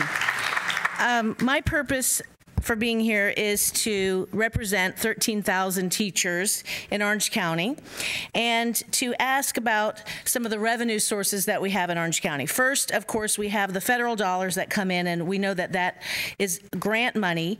And I noticed that in a lot of the teachers' paychecks who teach in Title I schools, they did receive some of the love. I'm going to quote somebody. You showed love. They got an extra $5 in their paycheck, or $110 a year. So I don't know, that was not something that we had specifically bargained, but it showed up in their check, and I think they wanted to say thank you for that, and that's federal money. Our second amount of money comes in the state dollars, and that happens to come from the students that are counted in April, and we do our budget in July. Yet our tax rolls are not certified until September 18th. I called today to check when the tax rolls are certified, but we're doing the budget on September 9th. So we really have a broken process in doing this budget, because when I asked Mr. Collins when the final numbers are going to be in, like a business would look at their year-end report before they do their budget, it's not until November. So we're using a lot of our guessing to project a budget. And so in looking at the report that comes in November, what I see is that we have a process where we tend to get additional revenue after we do the budget, and we have less expenditures. So we usually have about $40 million that rolls over. And so that is recurring income if it continues to happen. And looking back at some figures that we had in 2009 for the general fund, we had $71 million in the general fund. The report for June 30th, 2013 said we had $413 million in the general fund. So if you look at patterns in math, that's an increase. And I asked the other day how much we have in the general fund since the numbers won't come in until November, and it's about $400 million. So that's a drop, but we still have $400 million in that general fund. I know that we are asking our public to contribute again to that third source, local dollars. And what I see is that based on the $491 of the total amount per student, times 190,000 students, that comes to $93 million that our local public puts into this budget. And of that $93 million a year times 4 years, that's another $372 million. And Mr. Sublette, I'm going to quote you just said, you may not have control on how much you collect, but you do have control on how much you spend. And we would like to ask that you fund what you value.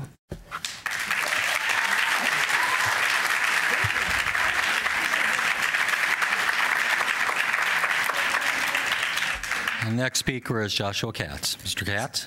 It's not going to start when I give my name and address, right? Okay. I'll go fast as I can. Joshua Katz, 20204 Quinella Street, Orlando, Florida, 32833. I just wanted to share some thoughts that I learned from the campaign trail in terms of specifically the budget. What I learned, which was quite amazing, was the number of people, parents, business leaders, community leaders, and fellow teachers who were actually quite upset with the way decisions at OCPS were made, and I kind of wanted to talk about that. The general feeling was one of distrust. And they expressed to me their concern, like decisions like the budget are being made without input from stakeholders. And I want to talk about the timeline that you put up, because the budget is a fantastic opportunity to address that public distrust. And I want to spend this time to offer some suggestions on how we can do that. And if it's too late for this particular one with the timeline that you're talking about, Mr. Sublette, then we can talk about what we can do for March and April for next year's. So the first thing I want to bring up is the executive summary piece of the budget. It does a really good job of outlining the revenues that we have. It'd be great if we could outline the expense figures as well with the same amount of detail that we do with the revenues. The breakdown of the revenues are great, but there's nothing like that for the expenses, and because we know that where our money is spent reflects our priorities. And so being more transparent there, especially in the item for instructional support, I think would do a great deal to help rebuild that trust from the public with that transparency. The second thing is the budget is also a great opportunity to talk about the ad valorem tax that's going to come up in November, and we talk about how the money from the 1 mil preserves academic programs or retains highly qualified teachers, protects arts and athletics and student activities, but we can't see that anywhere in the expenses, and that's not very transparent to the people. So it's a great opportunity, especially come November when we start, hopefully, we can put the same amount of effort that we did with the sales tax into the mill increase, keeping that, because, whatever we can do to push that extension would be great. And if it takes taking me as a highly effective teacher with a sandwich board saying, paid for by the extra mill, I would do that. But whatever we can do to keep the money, because we have to push that. The third thing is there are several line items in the expense areas that show a huge difference between this fiscal year's budget and previous fiscal year's budget. And to help with the transparency issue, maybe some type of brief explanation for any line items that have a 10% or greater differential from previous year's budget. So here's an example, like charter schools this year have an increase in $12 million, which is more than 10% over the previous year. Can we just get a brief explanation of why, or whatever system-wide instructional services is that has a $20 million increase in this year over last year, just a brief explanation of why. Because those types of things, if we have that available to the public, I would say 10% differential between this year and last year, that'd be great for transparency and trust. It's about rebuilding the public trust. So item number 4, if we could, I have two more. Is that possible?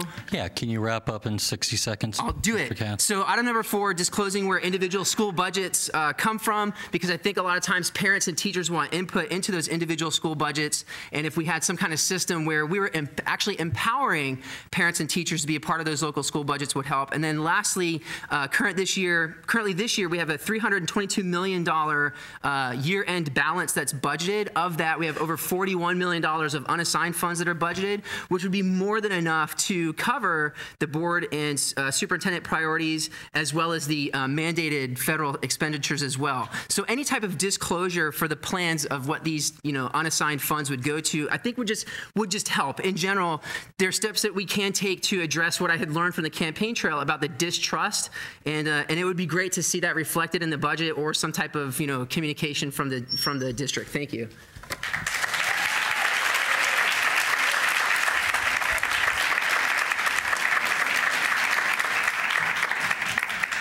Our next speaker is Cindy Hamilton, and then Regina Hellinger, and then George Bordenave. Ms. Hamilton, welcome. Welcome back. Cindy Hamilton, 4199 Tomasa Court, Orlando, 32812. Orange County has an entire political initiative to maintain, purchase, build, and protect our physical assets. With the continuation of the half-penny sales tax, capital funding has been guaranteed. While I believe that it is important to maintain and build new schools, you can have a beautiful building, and it is not a school without great teachers. Our greatest assets here at OCPS are not made of brick and mortar, but of hearts and minds. Our teachers are overmanaged, over-evaluated, overworked, underpaid, and they are leaving. Many looking at exit strategies and a way out. Veteran teachers are at a loss for how their profession has lost its credibility, seeming to be no fault of their own. New initiatives and mandates from both state and this district all being implemented at the same time has left our teachers shell-shocked. We receive letters every day through our activist network, teachers who say openly that they are just barely hanging on and that they don't know how much more they can take, and it is only September. As a parent, the message seems to be that teachers are not trusted or valued as our #1 asset. There is no election time initiative to raise teacher salaries, and as it is reflected in this budget, there is no raise. If this profession continues to be devalued through micromanagement and messages of distrust through lost autonomy, how much longer can we hold on to these great underpaid teachers? Thank you.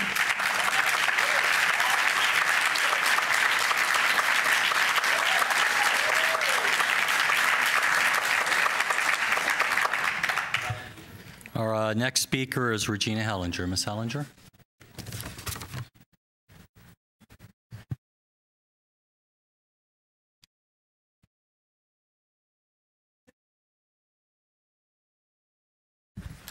Good evening, Regina Hellinger, 2715 Runyon Circle.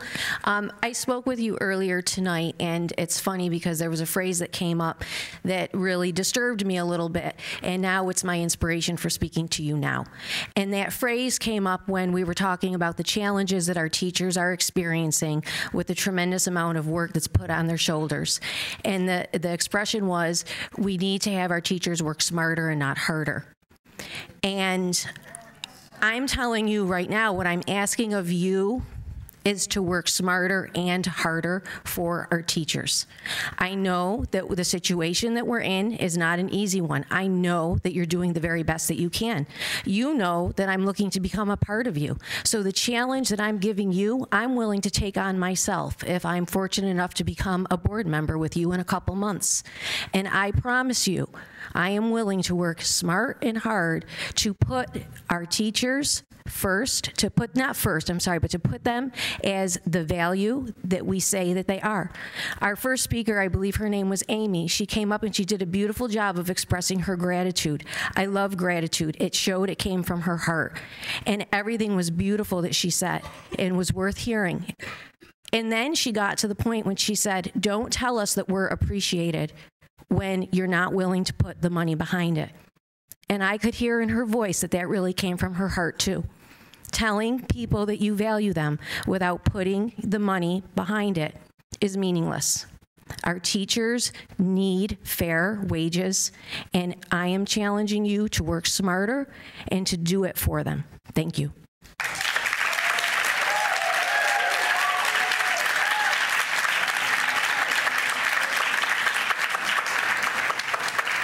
Our next speaker is George Bordenave.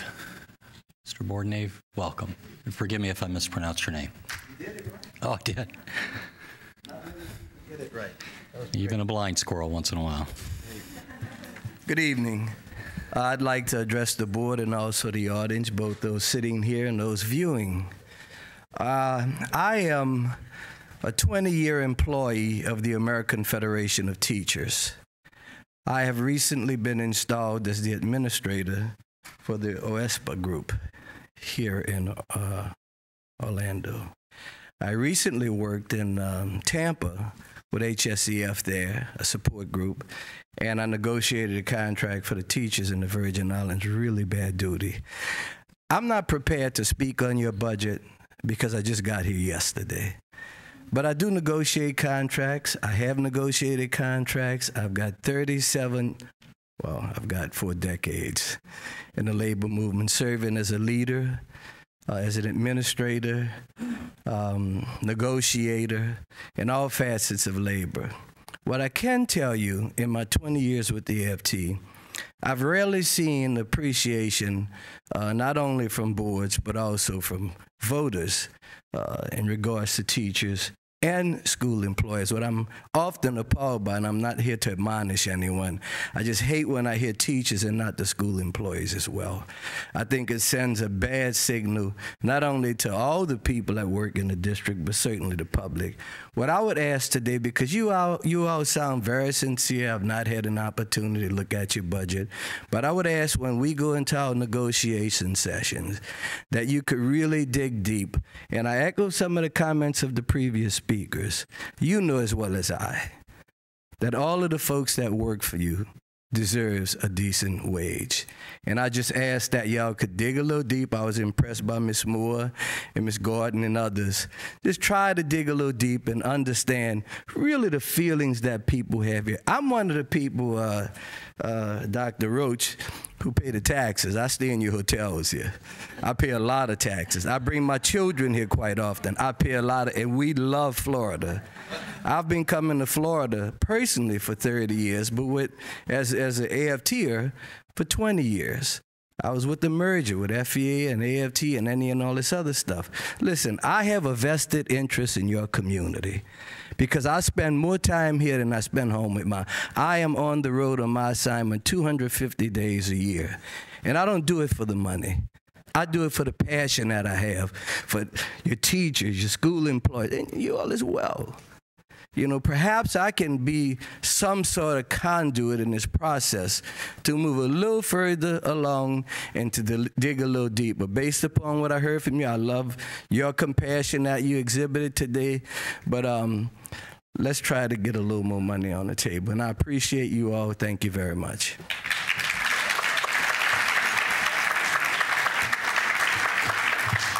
Mr. Bordenave, forgive me, but the requirements of Florida law. Can you give us your address? I didn't want to interrupt. The hotel or my home? 3534 Gentilly Boulevard, New Orleans, Louisiana. I always tell people I'm born and raised and live in New Orleans, but for the past 20 years, if I multiply that 250 times 20, it's not been all my life. But I want you all to know clearly, and I think Diane knows it, we're here to work with each other. That's right. And I could see that from some of you all. And I'm just hoping that we could move along and give the teachers and the school employees a decent raise because it's really hard living out here today. And I'm sure you all know it as well. Thank you.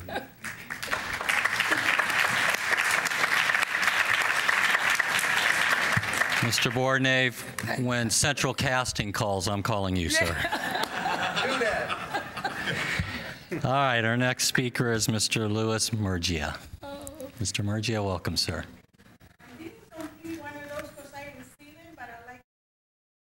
come on up here, ma'am, and grab a card from Ms. McGill at the table. And if you could start, Mr. Murgia, with your name and address, please, sir. Yes, sir. Louis Murgia, 9921 Indigo Bay Circle, Orlando, Florida. I've been a teacher in Orange County for 37 years. I started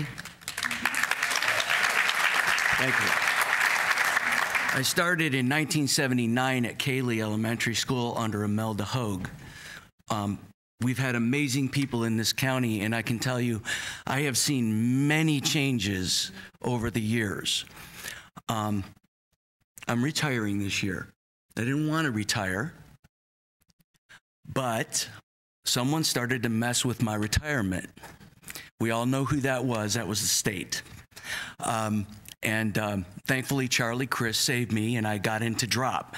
My financial manager said, Louis, you can get out at 30 years. I said, no, I'm going to do this till I turn 65.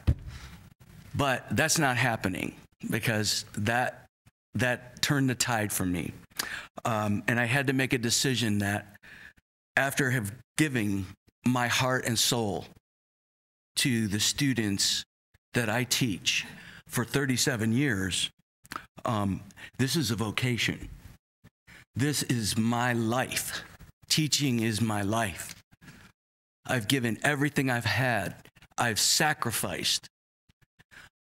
So I've done it with a joyful heart, and I wouldn't take back 1 minute of what I've done or what I've received, because I tell you, I have received so much more. And I think we've lost sight of what teaching is and what that relationship with the student is. And we've lost sight of the value of that. You can't replace a 37-year teacher. You can hire, after I retire, 2 more teachers, and there'll be new teachers, but 50% of new teachers leave after 5 years. There's not many people that make it 37 years. I'm fearful for the lack of local control and that we're all being puppets, and someone is pulling our strings, and we're sitting here all the time saying, well, we can't do it, we can't do it. And it's true, we can't do it. But what I want to say is that I don't want Orange County Public Schools, after all this time, I don't want us to lose our edge to the surrounding counties. We are the #1 district. We should be paying our teachers the #1 in this area.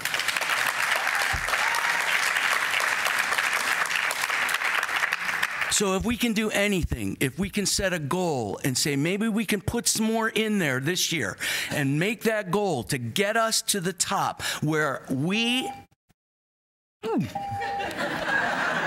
Can you wrap up within a minute, Mr. Murgia? I was almost there. Where we can pay our teachers the top rate that we've worked so hard to get the awards that we've gotten.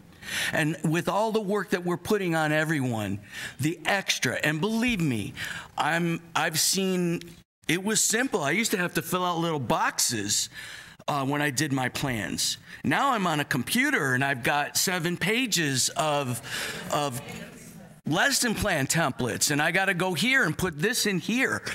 Please, I just want to end with, let's keep Orange County on top where we belong. Thank you.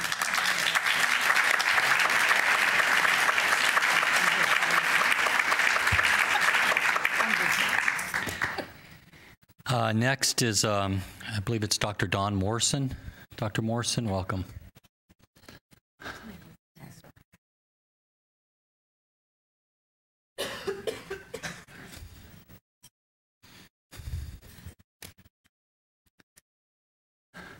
And you know the drill, Dr. Morrison, if you could start with your name and address. I know the drill. Don Morrison, 853 Don Jean Lane, Orlando, Florida. I've been teaching in Orange County for 20 years, 10 years at Oak Ridge High School, 10 years at Timber Creek High School. That's where I first met Ms. Gordon. I went for my doctorate with Dr. Gordon. Right? So I've been here around for a while. I also want to say that we need to get, compensated correctly, but I want to tell you how to do that. I looked at, if you want to change it, the utilities went up 2.9%. I want to know why that is when utility costs went down. Why are we paying more? And at the League of Women Voters, Dr. Jenkins was asked about a solar power initiative that really should be looked at. We got the half-penny sales tax covered now. So new construction, we should be looking at putting in LED lights. Fluorescent lights are very energy conservation. They use about 30% of the power that a regular incandescent would. An LED uses about 5% of the same power and would not have to be replaced in the lifetime of the building, 25 to 30 years. Now, there might be a larger upfront cost, but over the cost of the years, you'll never have to replace that light bulb. The power costs will come down. I know we pay to irrigate all these athletic fields and all this. I don't know what the actual zoning is, but why can't we have irrigation sprinklers? Not for drinking water, but to irrigate our schools. With Josh, he was talking about some of the public. I listen to my own wife. We go by schools during the daytime, and all the lights are on outside. We used to have energy audits in this county. We had a private company that did that. Our energy bills went down 15%. What has happened to this? Where's our energy audit? We need to save money. You want to think smarter? Let's cut our cost. We cut our costs because we use a standard plan for high schools now. All the high schools are built with this same plan because it saves us money. Let's get these energy costs down, especially we're getting new computers. New computers are actually more efficient than our old ones. So our energy costs should be also going down. But instead they're going up, we should be using insulated windows, which will further, I'm sorry, I hit the other mic, which will further bring down energy costs. That's a large amount of our budget, I'm sure, energy costs. And unfortunately, we're doing these bring our own devices and all this. I'm sorry, but I don't think I should be paying my tax dollars for students to plug in their cell phones. All right? If they have to talk that much that their battery wears down, then they need to go buy themselves an extra battery to recharge their cell phones. That's all I have to say. I even got it in less than 3 minutes. Thank you.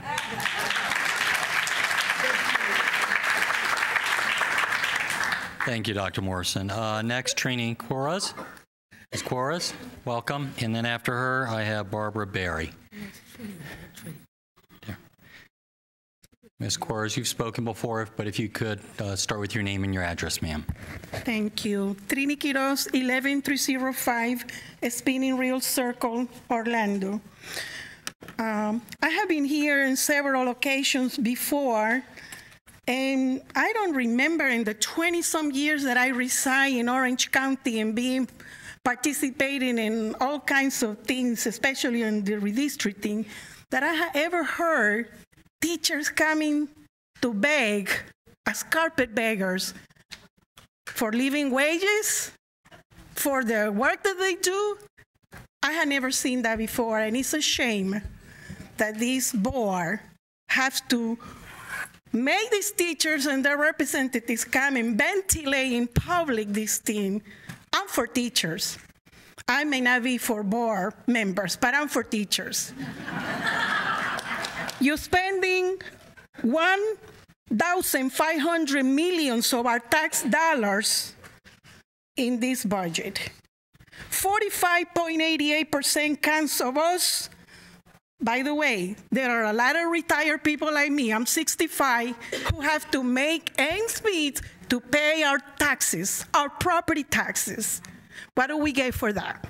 And one of the richest counties in the state of Florida, we get increases. And we're willing to do that if it's going to be worth it. If what is going to be coming out of the school system is somebody that is going to help me cross the street when I'm 80 years of age, if I get to be that age, or is going to push me and take my purse from me. So I'm looking at the investment that my tax dollars can do in a school system, but if you don't have happy teachers, if you don't have people that are willing to do the work because you are giving What is this 5 million in digital instruction? What is that? It's like the gentleman said. These kids today have the most sophisticated equipment in the palm in their hand. Why do they need computers and stuff like that? The money, you should reevaluate why you're spending the money. Our taxpayers' money. There is a difference between property taxpayers and other kind of taxpayers. And we taxpayers, coming from the public, we like to see our teachers never having to come back over here, never having to fight behind closed doors for a living wage. So I just couldn't see there and hear all of this because it's a dirty shame. Thank you.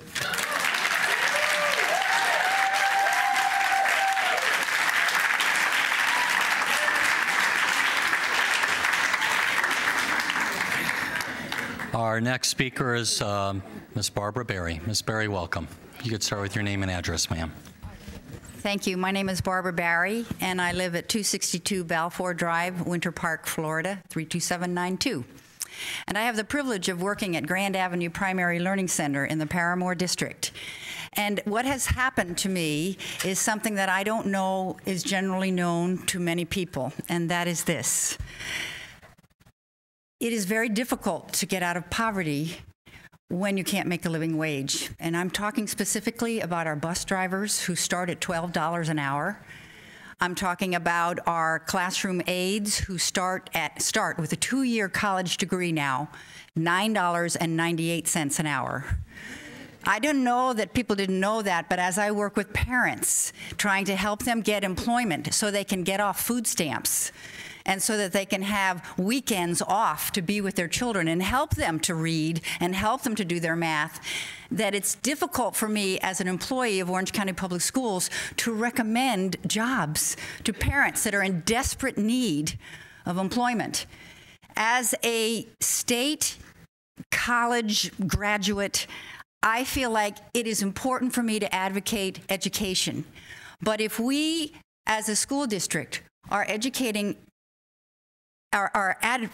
education for people to get ahead, and then we ourselves pay less than Disney, that's a shame. I did not realize that until I got my hands dirty and worked so hard with people who have such desperate lives. On the other end of the spectrum, we have a terrible, terrible policy in this state, along with Kentucky and Iowa, where anybody who has had a felony conviction will never be able to get back on track because of our rights restoration, which is not permitted.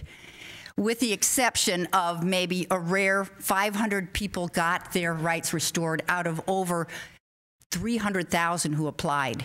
How can our children who have parents who've made mistakes when they're 18, 19 because they committed a wrongdoing, ever get out of poverty? If we as a state do not even allow our children's parents to go on field trips because of a felony they committed at 18, and then we deny them the opportunity to have a just wage, we are digging a grave for many, many children in poverty. And so I'm speaking to you not just simply to say, raise my salary. I'm speaking to you to please look carefully at what we are doing as an institution of education in this state and in this county. Because certainly, we can do better by our children if we can provide wages for people to make a decent wage, to be able to work with their kids, and to create a future that is not going to be resorting to criminal activities. Thank you.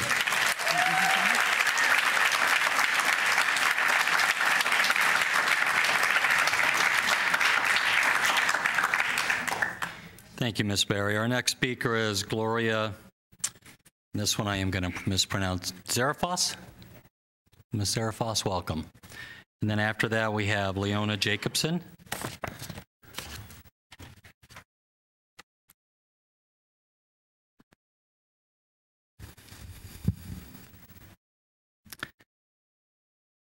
And Ms. Zarafos, if you could start with your name and address for the record, please.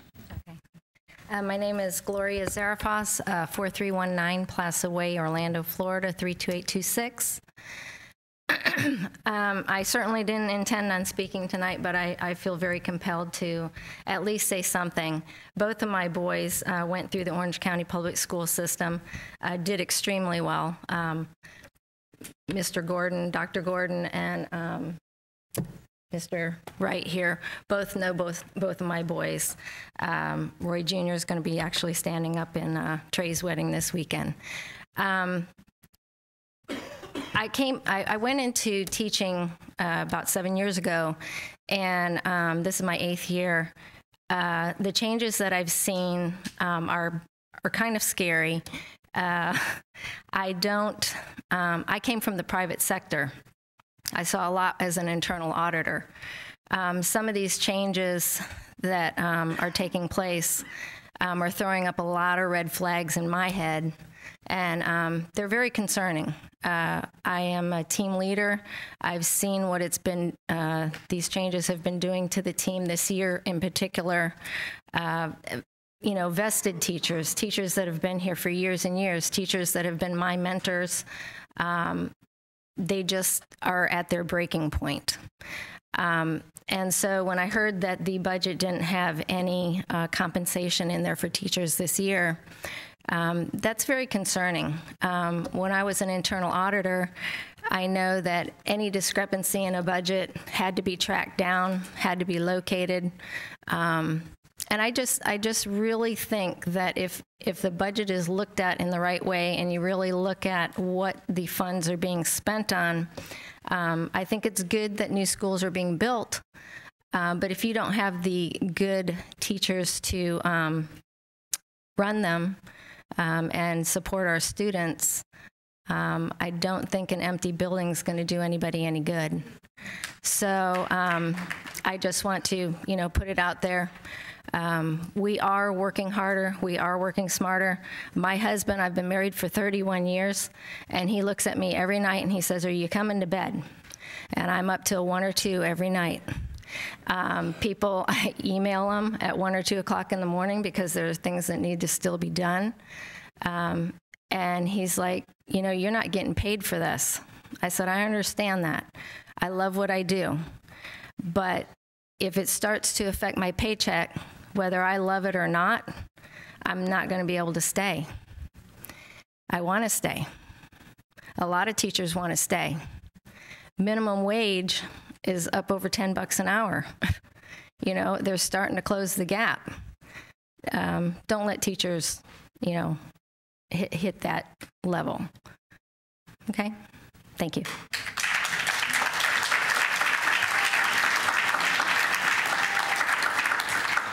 Thank you, Ms. Arafas. Our next speaker is Leona Jacobson. Ms. Jacobson, welcome.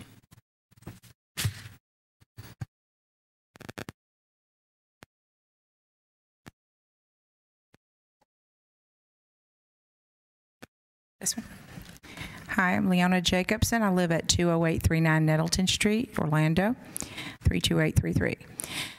Mr. Sublette, members of the board, I wasn't planning on speaking tonight because I heard a lot, but again, the passion just got to me, and I really needed to talk to the board and tell you how we feel. Teachers are overwhelmed, overworked, underpaid. A teacher just recently that had a heart attack struggled to come back after a heart attack, but he could not stay home due to the salary that he was making, and his wife's a teacher also. Well, recently he just passed away. I know Daryl Flynn was at the viewing. I saw her, and we want to. We don't want to get it to the point where people cannot afford to pay for their bills. Anyway, I want to say a prayer for this teacher because he left a wife who was a teacher in Orange County and his 3 children. And I'd just like to say a prayer for him tonight and hope and wish that the board take into consideration what the teachers are actually going through. This teacher died as a result. He had a lot of pressure, a lot of things happening at his school, and, we want to say a prayer for him, and I want you to consider putting us at the top because we all are working very hard. Thank you.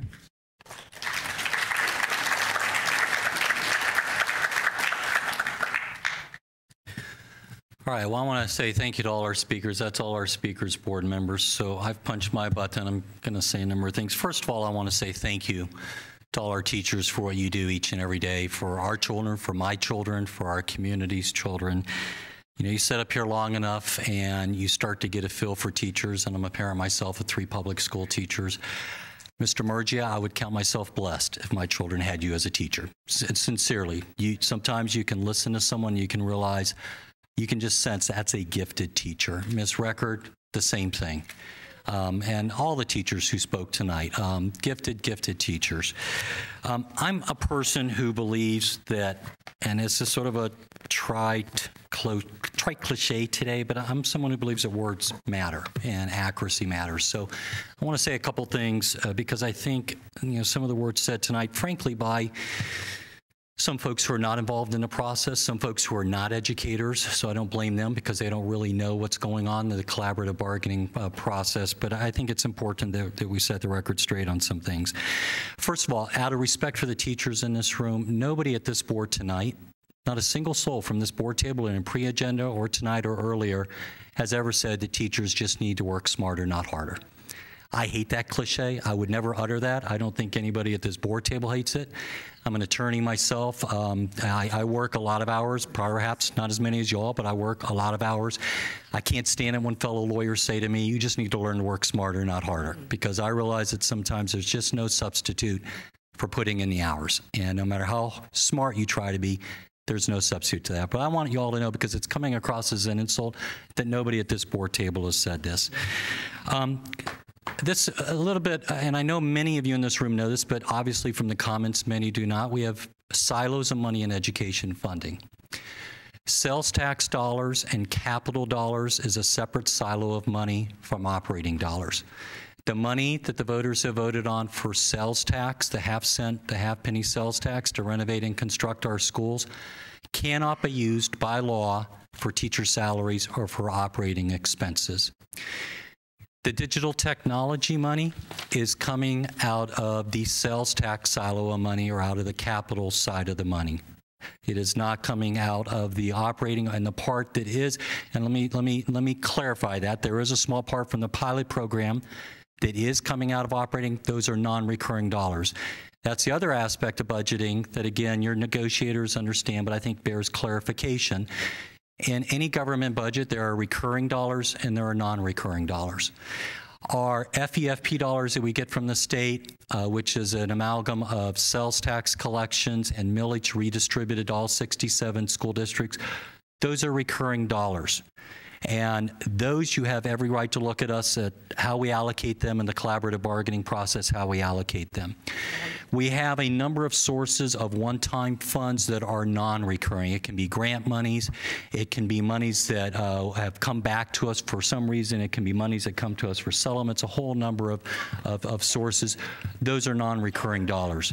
We also do not like to budget, and I don't think any of the 67 school districts in Florida like to budget teacher salaries on non-recurring dollars, because there have been, in the last 20 years, 1 or 2 districts that have tried to do that, and when those non-recurring sources of dollars dried up, they actually had to go to their teachers. A South Florida major urban district had to do this about 4 years ago, and they had to cut teacher salaries because they had used non-recurring dollars for their teacher salaries. When you come to the board table, and I want to thank, I can't remember who it was, I pulled the card a little bit earlier, it was Dr. Morrison.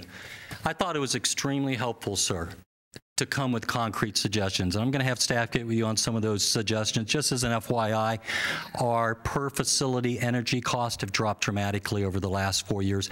The reason our overall dollars are going up is because, frankly, we keep adding new schools each and every year.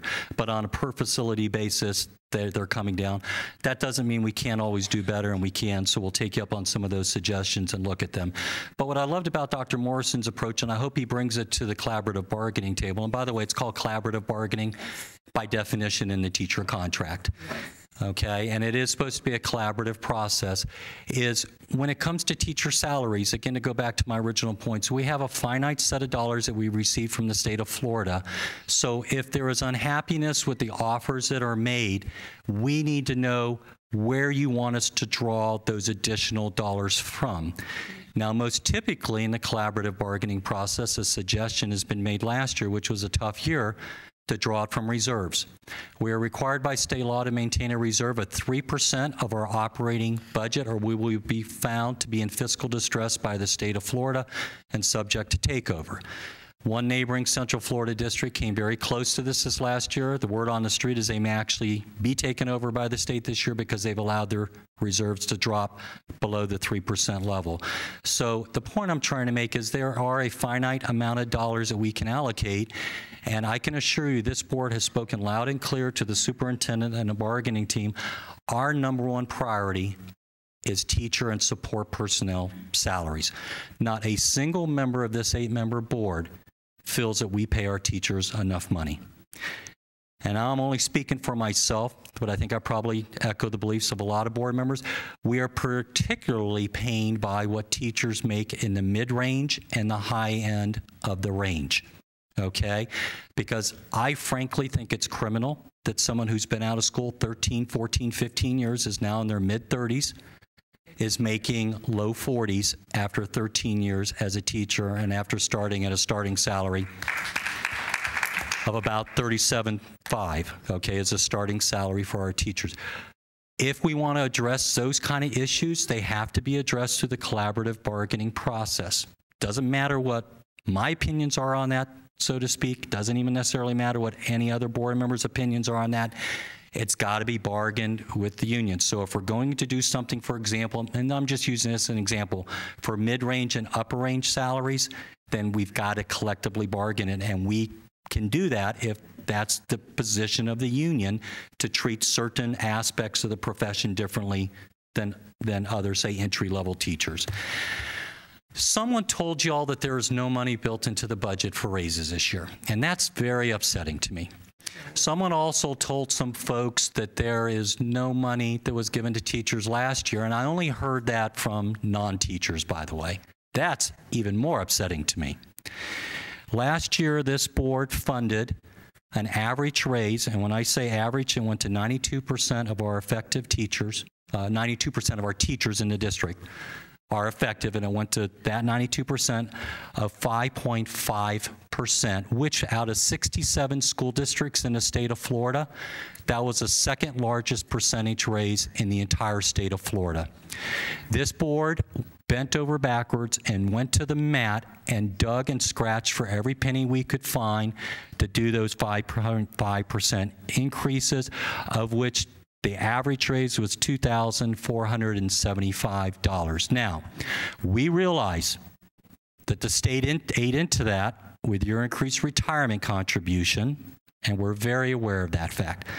We had no control over that. But at the end of the day, the 5.5%, and you can go Google this number and verify it, was the second highest raise in the entire state of Florida. And by the way, substantially more on a percentage basis than any other Central Florida county.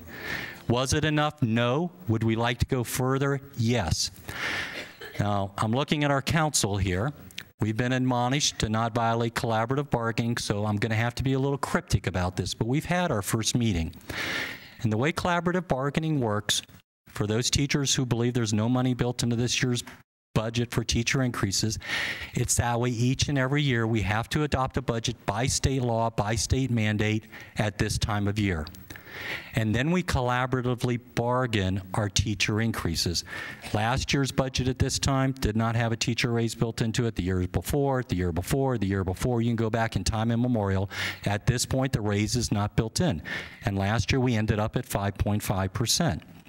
I can tell you we constantly keep our pulse as a board on other large urban districts that we consider to be our peers. So we are constantly asking our team, what is Miami-Dade, Broward, Palm, Pinellas, Duval, and Hillsborough doing? Because they're our peers. They're the ones in the same boat as us as large urban districts. Then we also ask our team, what are Seminole, Lake, Volusia, and Osceola County doing? Because they are our neighboring peers. We have put across an offer, and I'm not going to say what because I don't want to cross the line, that is more than any of our neighboring counties already, and we're in the first opening stages of the negotiations, and it's one of the highest among the urban districts in this state. Now, Is it what we think it should be? No. We're early in the process. The budget will become clearer as the year goes on, okay? But whoever told you all that we have not put an offer for any teacher raises into this year's budget, that's just completely false. There will be a raise for teachers, all teachers, in this year's budget. And it's unfortunate if you were told that by anybody, because that's inaccurate. So I know it's not enough. If I had the ability to set the tax rate, if I had the ability to generate more revenue, which this board does not other than the locally adopted local mill, I would do so. And again, I will close with what I said a little bit ago in my comments. I don't think teachers are paid enough, by the way. I think it's even as criminal or more criminal what we pay support personnel. Okay? They received abysmally low wages and wage increases. I will tell you, I think sometimes we have to talk a little bit about the elephant in the room. Sometimes the two unions are at odds over that issue. And when we fight to pay our support personnel more, we do get pushback and vice versa. It's a two-way street, okay? We do not pay below Disney. A simple Google search, well, the speaker was up there. The average Disney employee makes $32,000, at least with regard to teachers. Our starting teachers start at $37,500 at 22 years of age coming out of college. And it's about $44,000. When it comes to support personnel, we do pay at the Disney level, and that pains me. I will tell you the average starting wage for a Disney character, for example, is $8.20 an hour, okay? And by the way, my wife worked at Disney for 20 plus years, so I know Disney wages in spades. And my wife worked there for 20 years, and when she left, it's not fair to pick because Disney's a very different entity. They're a private corporation. But I think she was making $14 an hour after 20 years at Disney. So now Disney's a service-based, tourism-based economy. So if any of you all were to come up to me afterwards and say, Mr. Sublett or Bill, it's unfair to compare us to Disney, especially teachers, I would agree wholeheartedly. But again, words do matter and the facts do matter. We need to pay our teachers more. We need to pay our support personnel more. We need, through the collaborative bargaining process, you all to come to us and tell us where you want us to draw the additional dollars from and give us the suggestions. And our books are open, and your collaborative bargaining team has access to all the numbers that we have access to. Ms. Gould.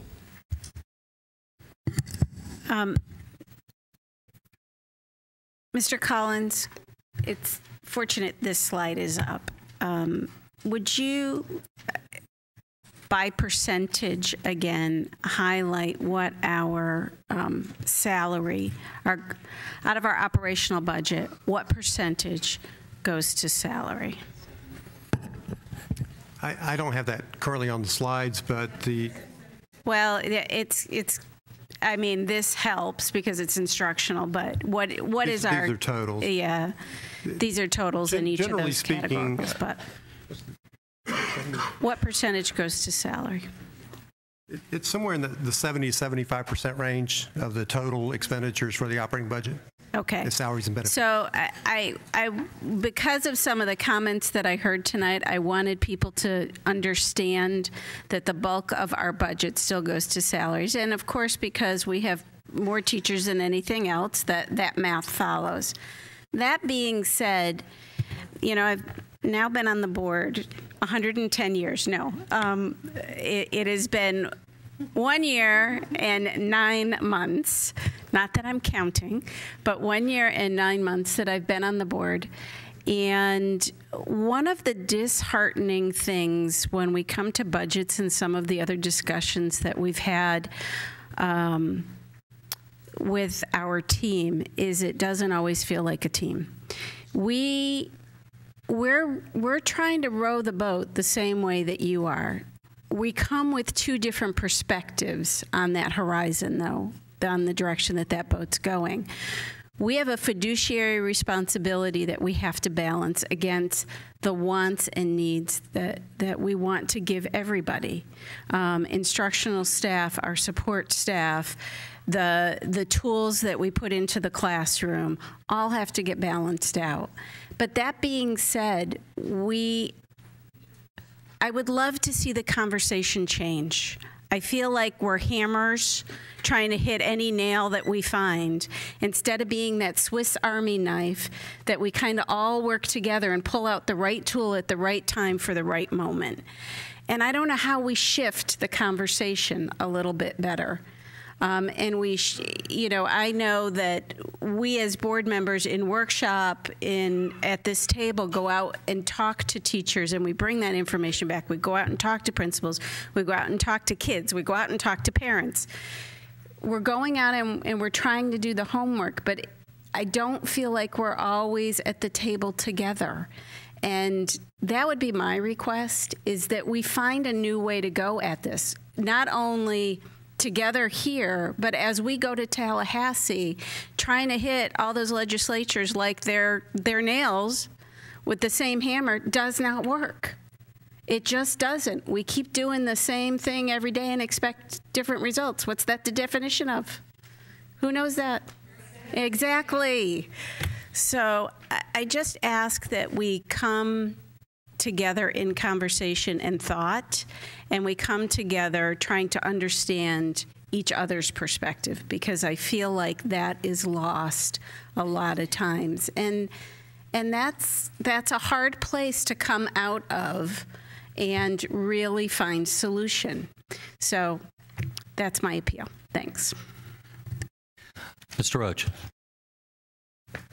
First of all, I want to really thank the teachers for coming down tonight and talking. It was really pleasing to me, because so often teachers are referenced in our board meetings and our workshops, but we're not here. You're not here, and we do speak for you. We speak for you, and I think we're fairly accurate, but hearing it from you, I think, is very important as we continue to bargain for teacher raises and what have you. But a couple things I wanted to say, and I don't like to point fingers and throw it out there, but I do get fairly aggravated, so I'll just put it out there on the table. But someone once said that if you're in a boat with a hole in it, it doesn't really matter which end of the boat you're sitting on. And that's what I think of when I see these commercials. As I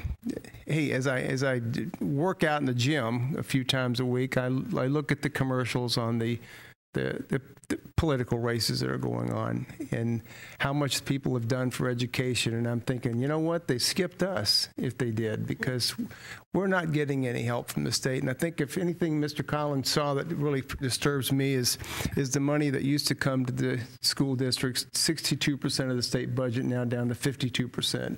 That's what we end up with when we get it. So we're trying to do the best we can with what we have. I agree with Mr. Sublette. I sit in on these sessions and in trying to be a good boy and not talk about executive sessions, which is against the law. But you got a lot of board members that really look under a lot of rocks trying to find money for you. And so I just will tell you that. But the big thing that concerns me, and I'm married to a teacher, so I want you to know I see this. She'd probably be mad at me if I talk about her. But I will tell you, the one young lady who says, "When are you coming to bed?" You know, I usually say, "When are you coming home?" That's what I say. They're not even home yet to go to bed. But I have a wife who's very, very dedicated, and that's the DNA of teachers. They're dedicated, and they will work like crazy. They work their brains out because they love kids, and they don't want to not be there for kids, and they don't want to not be there for their supervisors and their principals and their superintendents. They want to do their job. The problem is there's only so much time in the day. And I made reference to a book I read when I was a young teacher at Walker Junior High School, and I had the book on my desk. I was reading it, and my principal came in and criticized me. And he says, "See, that's the problem, Rick, with people right there." The name of the book was Looking Out for Number One. And he was really upset with the fact that he felt like I was reading a book that created a selfishness in me. But the book wasn't like that at all. And I was a counselor at the time, and I was trying to help kids and help teachers. And the book was all about you really don't have much to give people if you don't take care of yourself. You have to look out for number one. And we pay you for 7.5 hours. And I told the board members as a former teacher, what we know we do is we have papers that we grade, and we do that after hours mainly, don't we? We do it after hours. We take papers home. We'll do it during a football game. We'll grade papers. If we're in the car, we'll grade papers. Why? Because it's important to give kids feedback on results. We plan after hours because you never want to go into your classroom unprepared, because that's a nightmare. That's a nightmare waiting to happen when 160 kids wait for you and you have no plans. So that's secondary. And the third thing, we have to call parents. Those things get us a return on investment, don't they? When we do those, we get something back. It makes our jobs easier. It makes us more effective. And that goes beyond the 7.5 hours. But teachers, I've got to tell you, from what I'm hearing, and my board members heard me at the pre-agenda meeting, we have pushed this too far. You've got to draw the line somewhere. I can't come into your homes and do it. I tell my own wife, that's it, stop. You got 5 minutes, you're out of here. Get over here and watch TV with me. Walk the dog with me. Grill out with me. Get in the hot tub with me. Go to the gym with me. Do normal things. Otherwise, you have no balance in your life and you're not any good to the kids. And that's what you want to be. It's good to the kids, but you can't burn yourself out.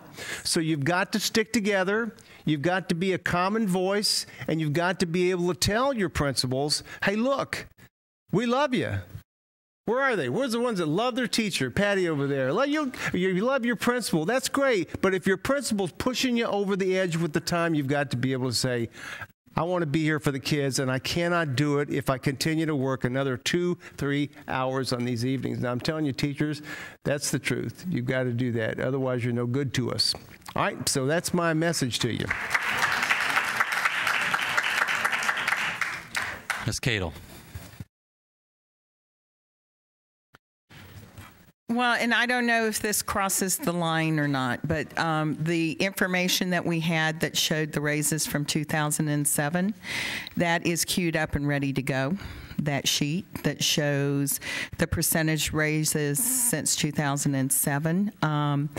When we have been told that we have not taken care of the teachers, that we have not offered, and while I realize this isn't true for everybody, when you look at the 2007 raise, that was like 7%.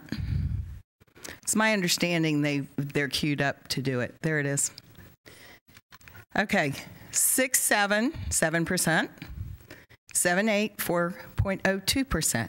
That was really a high mark year because we were always accused of keeping money in the bank. And that's the year that Mr. Collins came to us. And he came to us and he said, we can do 4.02%. I was so excited because to me that sent a message. I didn't have any pennies left anywhere because we went to the 4.02% because that's what we could sustain. And then the economy tanked. And none of us are proud of that.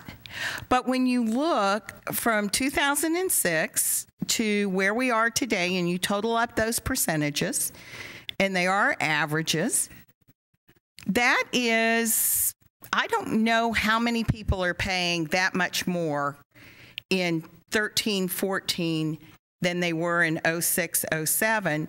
And compound to that what this board pays for your health insurance. And I don't know, I got up for a minute. I'm not sure if we talked about that. Did that come up?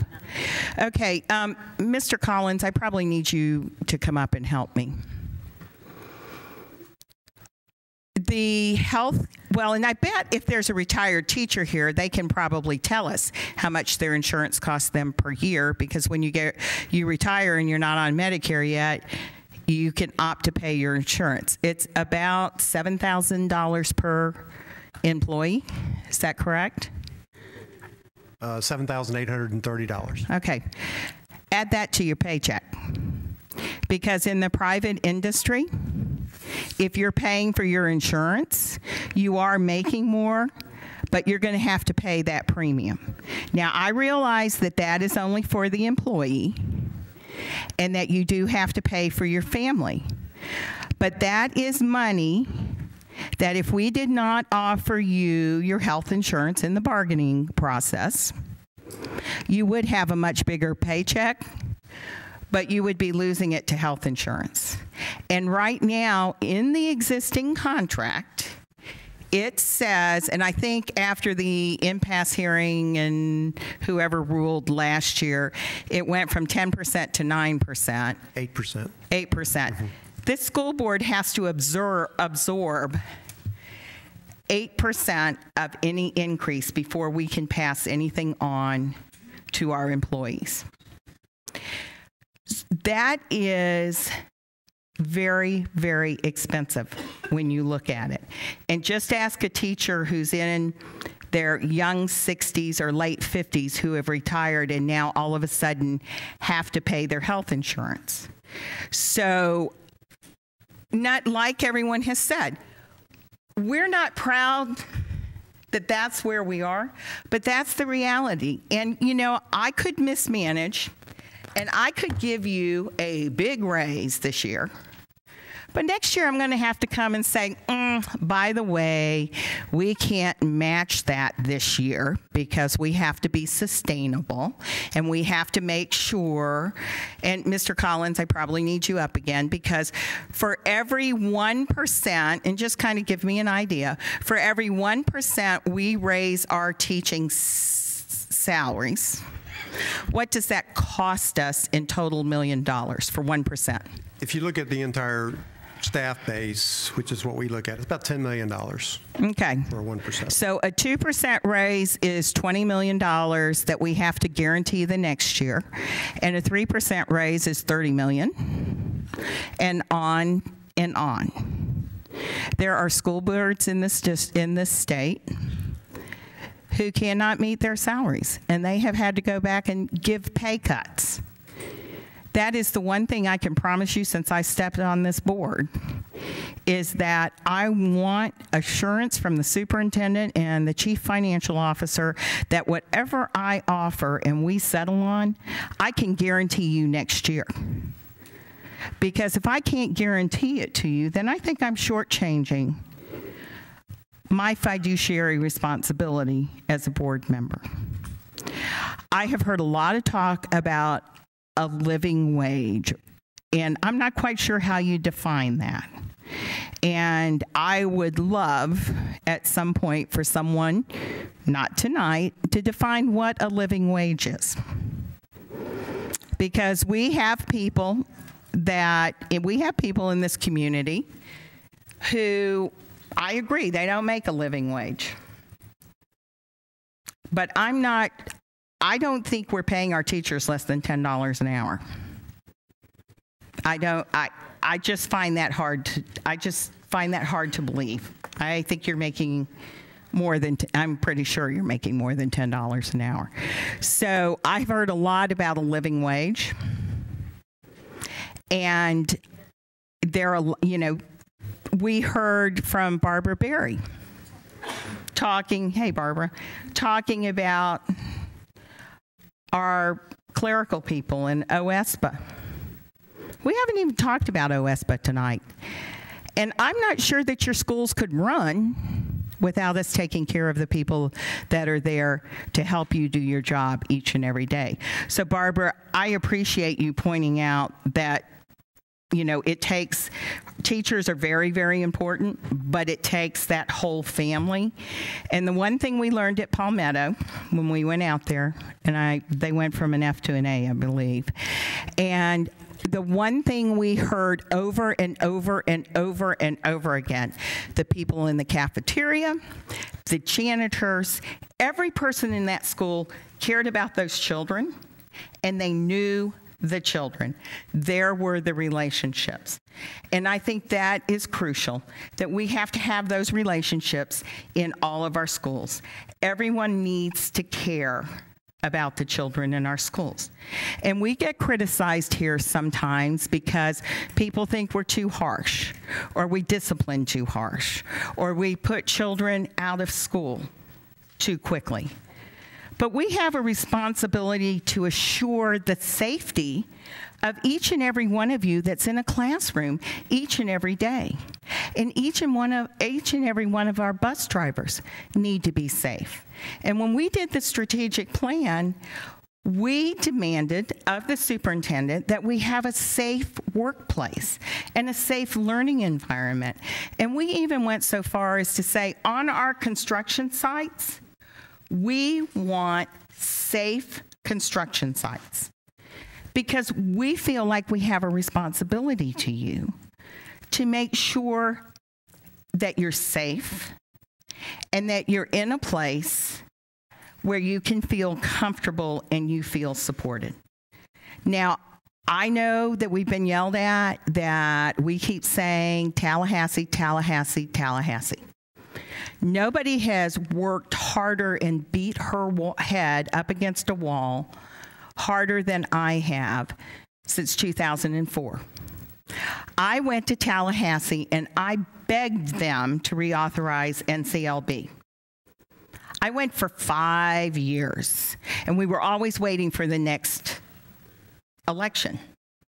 Well, now we're waiting for the next election, and it's no longer NCLB, but now it's ESEA, and who knows what it's going to be next. The steam came out of my ears coming back from the last meeting with Commissioner Stewart.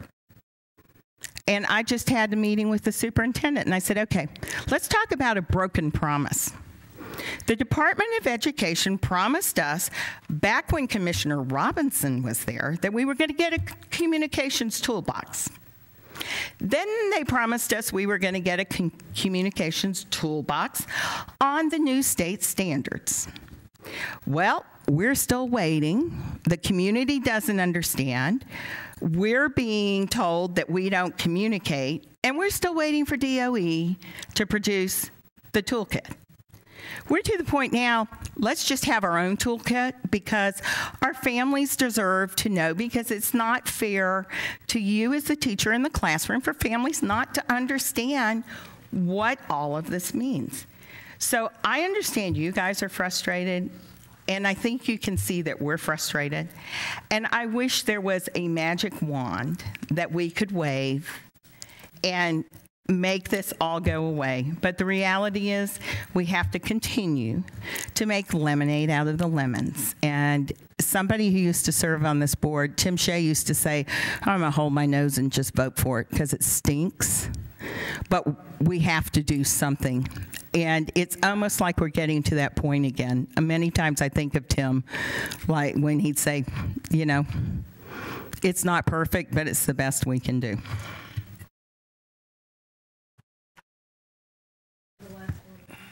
Well, you can, but we haven't heard from Ms. Flynn yet. Can we hear from Ms. Flynn and Mrs. Robinson, and we're done? Ms. Flynn. Thank you, Mr. Chair. I want to thank all the teachers who spoke today. You know, it's really hard to take the comments because I truly believe that we all love our teachers. I got on the board because I have confidence in OCPS, and I felt the community needed to have confidence because my son got a great education with great teachers, and I wanted to be able to support that. In my, you know, when we really went down and had to cut, what, $150 million from the budget that year, I remember going into a school, and because they had bought a position, they weren't able to fix their copier, so they were having to get copies made from a business partner. And I think we forget about those operational expenses that we have that also make a teacher's and just employees' life easier in the school, and so we do have to balance that out. And you know, not having a copier that worked was hard on that school base, but they had to make a decision. So I just want to say that we also have to consider those type of expenses and functioning you know, operational elements within a school. I also think that the merit pay has put an added stress on everybody.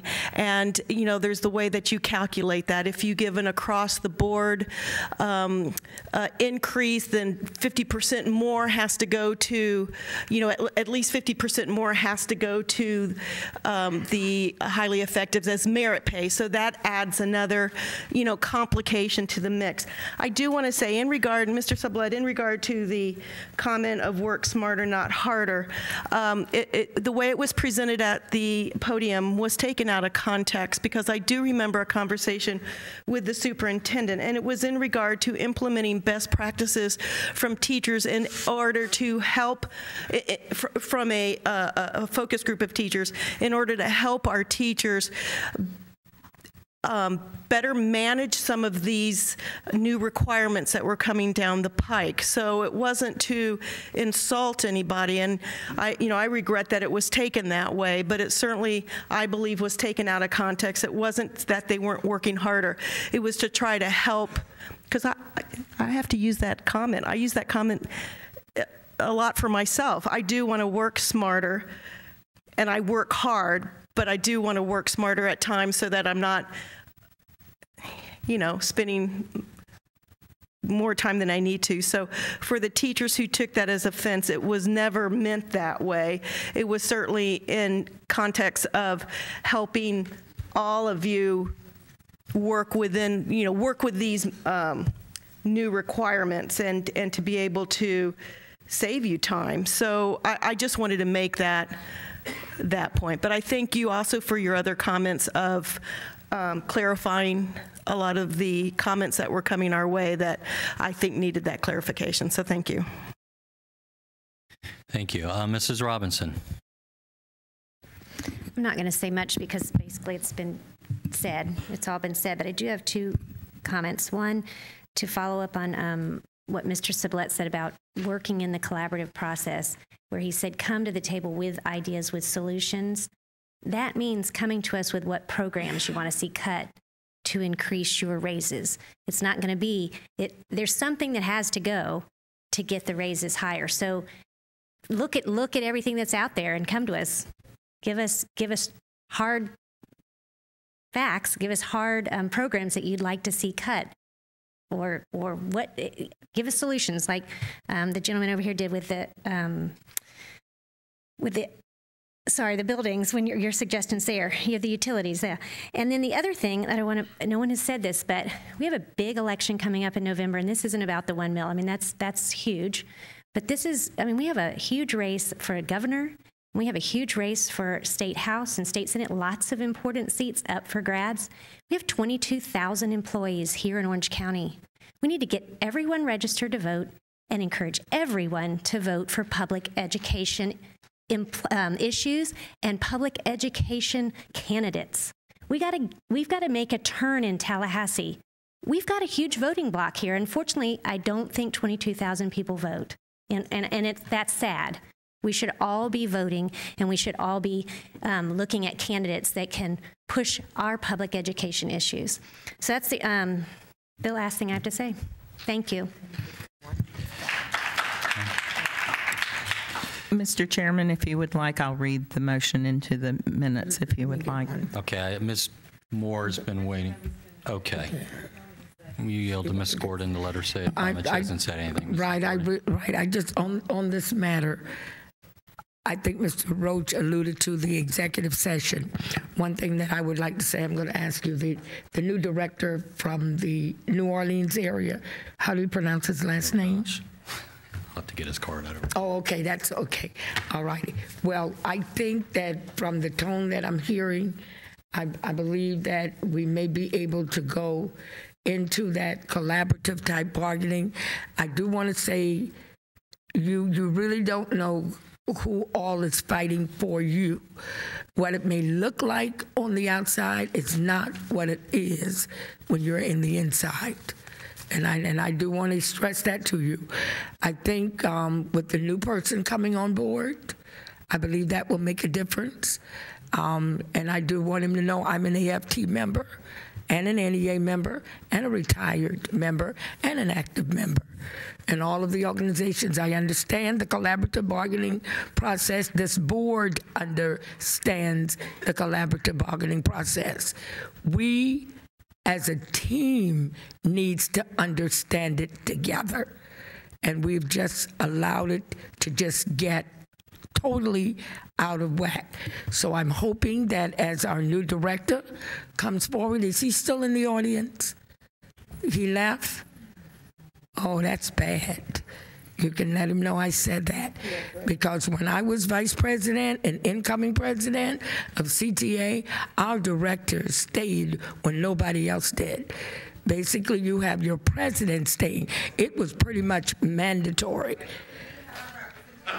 All right, I'm talking. I know you have representation, but the gentleman I'm talking about. I know who you have sitting there. I'm talking about the gentleman from New Orleans. We already got our understanding. I'm talking about the New Orleans. Okay, I know how it goes. You can't run in and out. This is your life. The union is your life. And the reason why I say it, because you represent every teacher in Orange County, whether they want to be represented or not. It is your voice. It is your voice. And people don't realize that because of a right to work state. This board listens to the union, but they have to work together. And I do hope that we will be able to do it. Like you go into session, we go into executive session. And you heard Mr. Roach talk about that. It is not open to the public, but we get our part in and out, and we take it back. And that team has to take it back to your team. So I do hope that with the new gentleman coming on board, that we learn to stay. We never left this building. We never left this building until the last gavel went down. Ulysses Floyd, Doe Frederick, the media was into Doe Frederick. They were into me as vice president, into Cliff. I can go on and on of the different people. They are on your wall as you see them on the wall. But we were a media person. Diane does stay. Lord knows she does. She'd be running here, running there, trying to make everything, but that's not the way it's supposed to be. And I can tell you that because I am a member. I know how it's supposed to be. The school board is your business, and the directors are supposed to be here. Building reps are supposed to be here. So let's get together. Let's see what we can do. Ms. Robinson mentioned it to you. Our chairman gave you a lot of major, important points. And it's about collaborative bargaining. You do not air your dirty laundry. We did that in years past with Velma, and I'm calling names. We did that. It was not a beautiful sight. Collaborative means you talk behind the scene. You as teachers tell your president and your bargaining team what you desire and you want, and they bring it back to the table and we negotiate. When they walk in this boardroom, we've only done that one time, where we walked in and the board didn't have to do anything but do like what Ms. Moore is trying to do. They just moved the motion. Was no discussion because we had already agreed before coming to the table. We've got to learn to do that. If not, we're going to be here all night and go back into when Rosa Pickett and all of us used to stay up until 2 and 3 in the morning. I've been on both bargaining teams. I've served on Osceola's and I've served on Orange. And I know what late night burning the all is, and then trying to get up the next day and go and teach. So let's come together. You have a director that's here, has been coming, which is a great movement. Diane, God knows she tries, but she's spread so thin. So we used to have the vice president to come. Somebody had to come. Somebody always had to be at the school board meeting, because that's where all your rules are made. So I just say to you, I look forward to the bargaining. I think our chairman has given you very important facts, and you need to share with each other. And then when you come together, we don't air it all out. We talk about it in the back, and we bring it to the table, and we move the business forward, because it's your life. It's my life. I still teach. I'm under the same system you under. I'm under the effective and the highly effective. Okay? I'm under the same thing that you are under. Thank you so very much. Thank you, Mrs. Gordon. All right.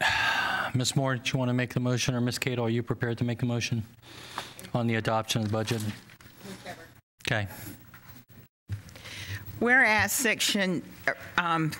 I move, whereas Section 200.065 Florida statutes requires the school board adopt a total millage to support the final budget and notify the property appraiser of its actions. And whereas the 2014-15 final budget is based upon a total millage of 8.474 mils, which is more than the rollback rate by 8.02% as computed pursuant to Section 200.065 Florida statutes. Now, therefore, be it resolved by the School Board of Orange County, Florida, that the board does hereby adopt the following total millage to support the final budget for the 2014-15 fiscal year. Required local effort, 5.226. Basic discretionary, 0.748. Additional voted, 1.000. Capital improvement, 1.500. Total, 8.474. Be it further resolved that the superintendent immediately inform the Orange County property appraiser of the action of the school board in the manner prescribed by law. All right, it's been moved by Ms. Cato, seconded by Ms. Moore. Is there any further debate or discussion of the motion? Does everybody understand what you're voting for? All right, all those in favor of the motion, please signify by saying aye. Aye. All opposed, nay. Show the motion adopted. Do you have the next motion, Ms. Cato or Ms. Moore? I didn't write it out this time, but let's see how I do. Well, here. Do you have the dollar amounts written out? Let's get it correct so we don't have any issues going forward. Oh, no. I've got this. I've got it. Yeah, no, last time I spelled it out like 1,867. Okay. I move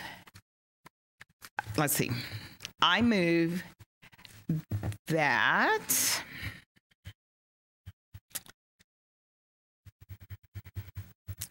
the Orange County School Board approved the 2014-15 budget for the general fund at $1,867,102,835.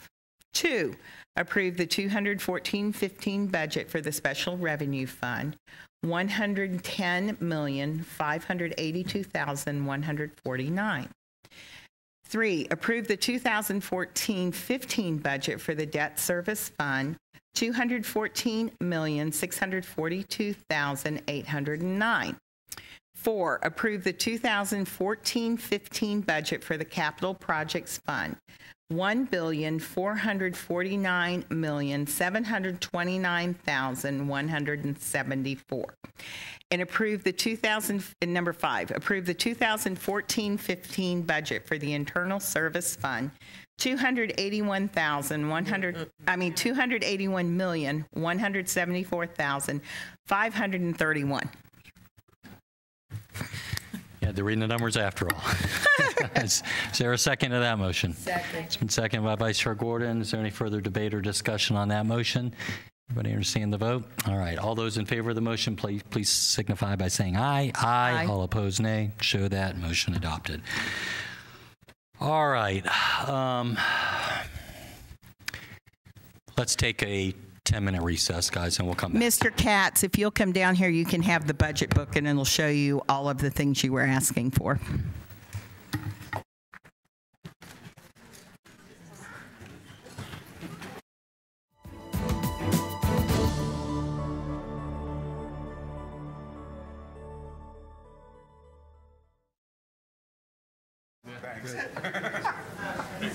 All right.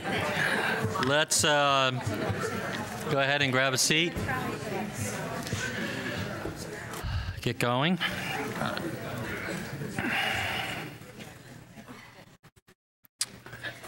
We do have one more public hearing matter. 3.04, 3.03, folks, was withdrawn. 3.04 is requesting approval of modification to our Code of Student Conduct.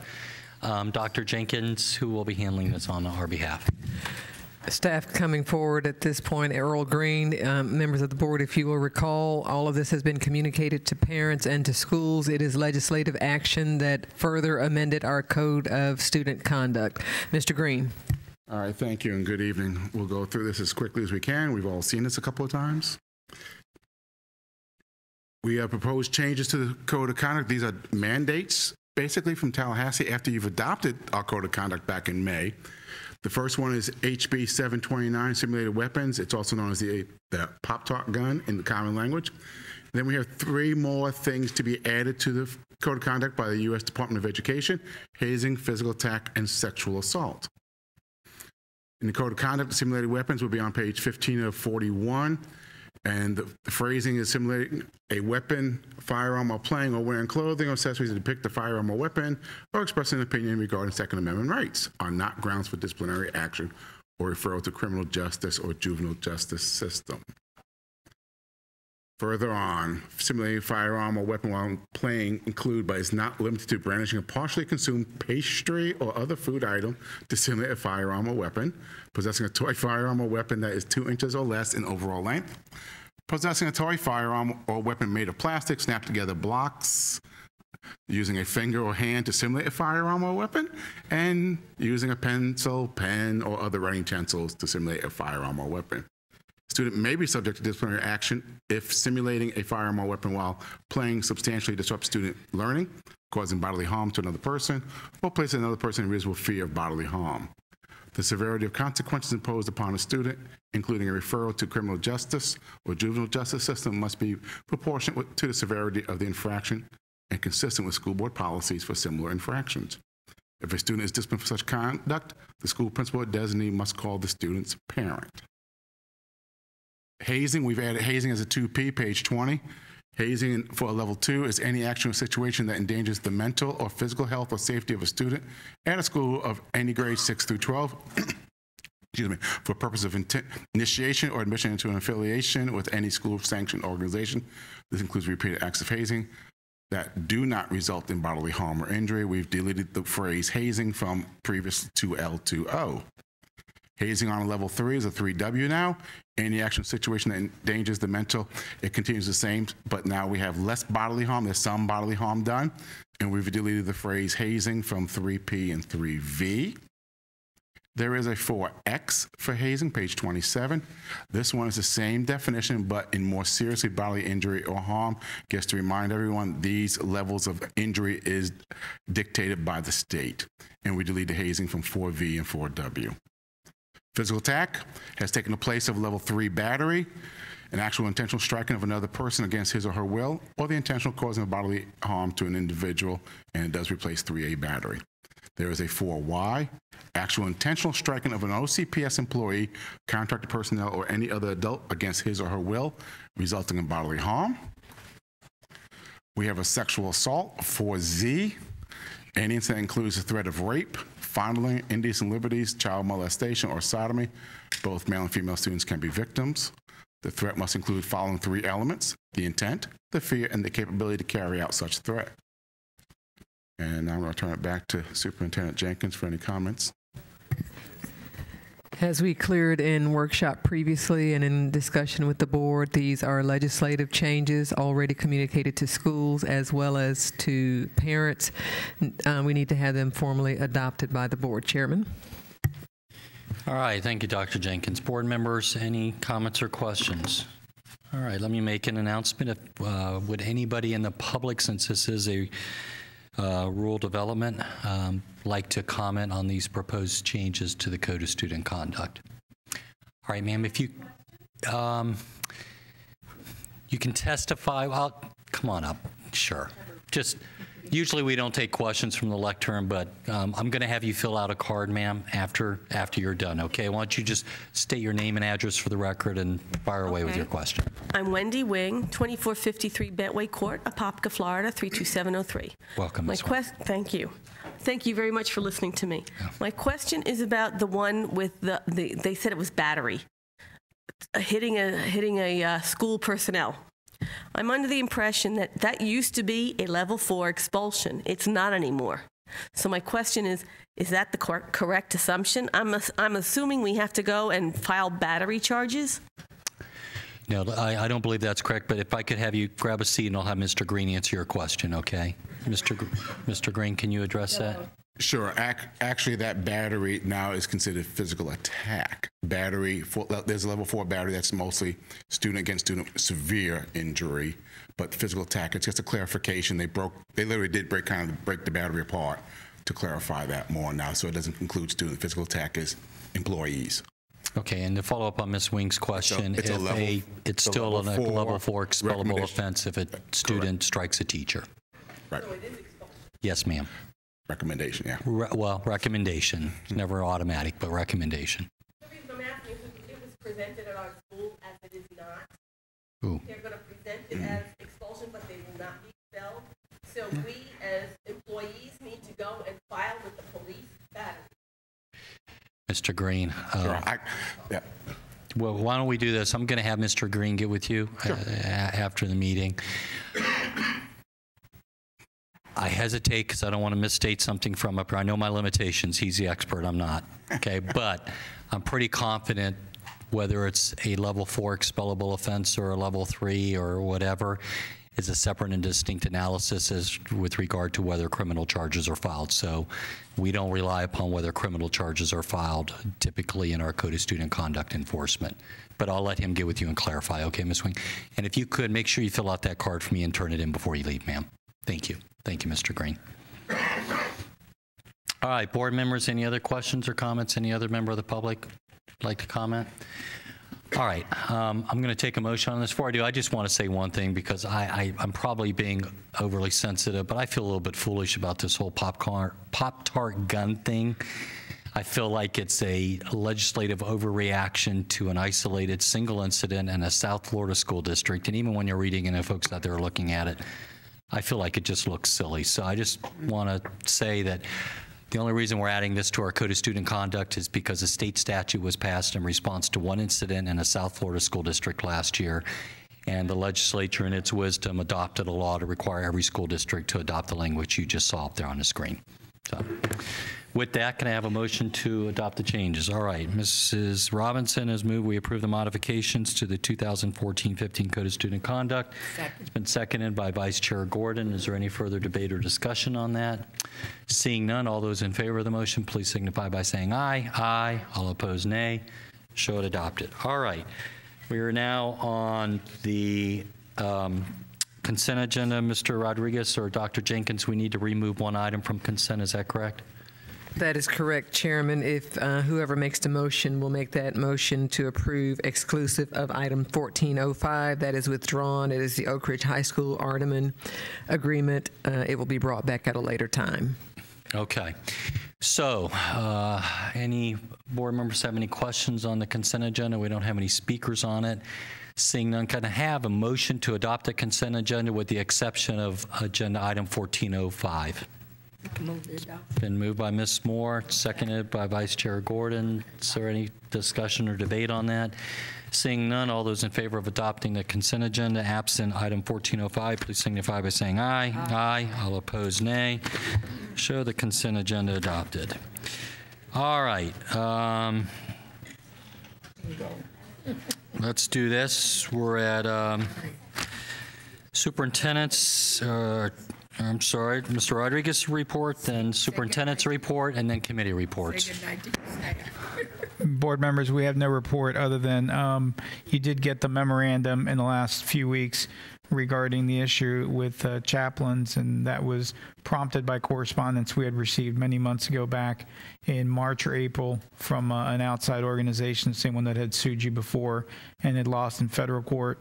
I know that you continue to get comments and questions about that, so if you get those and need our assistance, please don't hesitate. Poor Ms. Moore, I know, has been inundated with questions and comments out of Apopka, but we will continue to provide support in our office to any questions you have. Thank you, Mr. Rodriguez. Dr. Jenkins. Briefly, Chairman, members of the board, I am so pleased to report that our first Parent Academy did conclude on this past Saturday at Oak Ridge High School. I have to tell you how pleased we are. There were 857 attendees.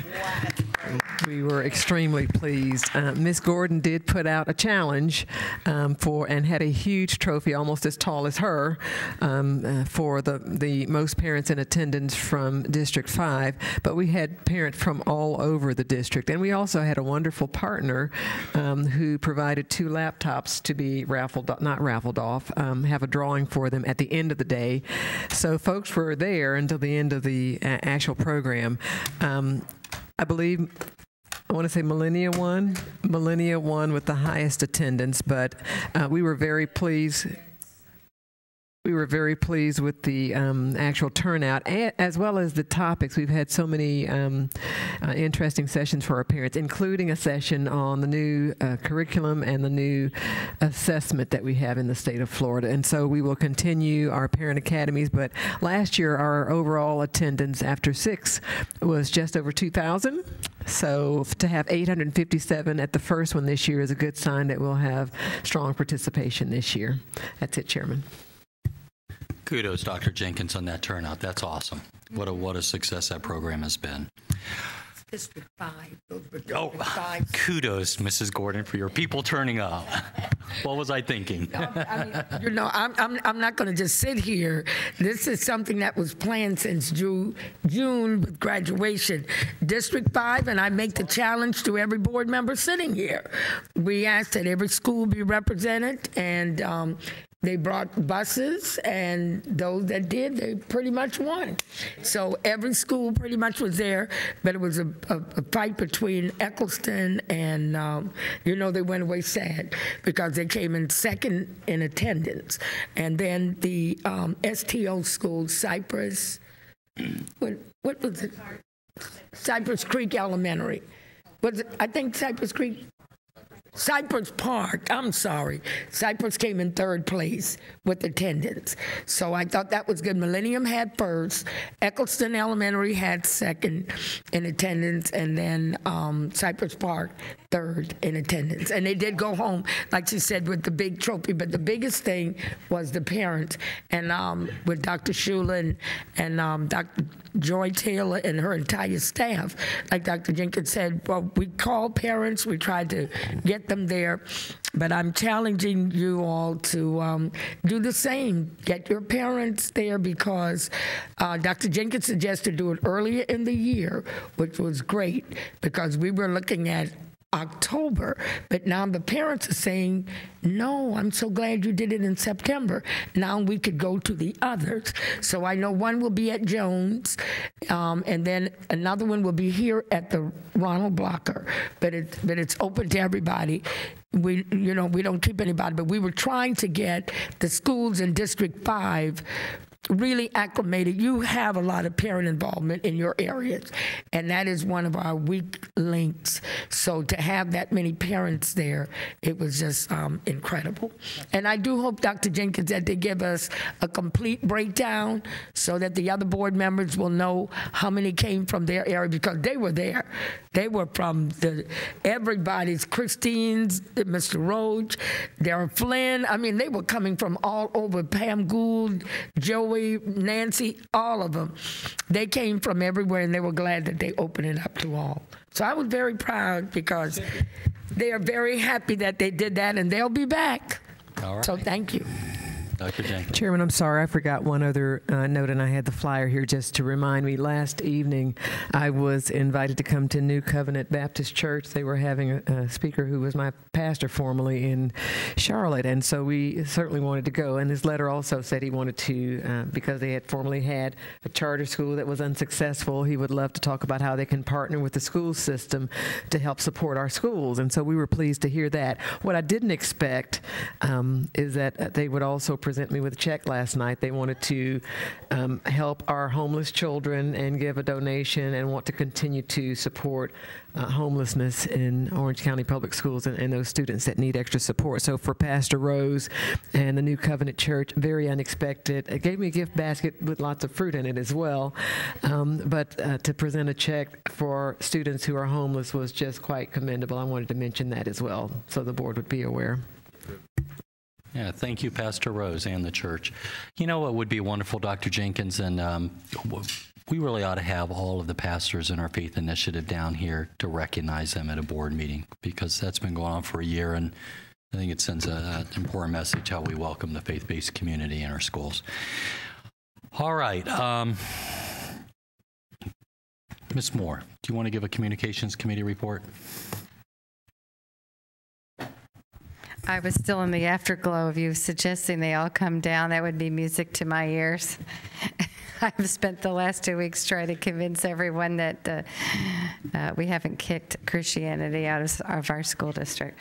So anyway, in terms of communications, we've been having weekly meetings, and we mainly today reviewed the data coming out of the election on August 26th, and just really excited about how well we did. There were just very, very few areas that maybe 3 or 4 precincts that were under 50%, and it was such a turnaround from past elections. And typically when you look at elections, you really never ever see anything get less than 30-35%. And so considering that we hit that amount, that means we pretty much maximize the vote that we potentially could get. So really was a group effort.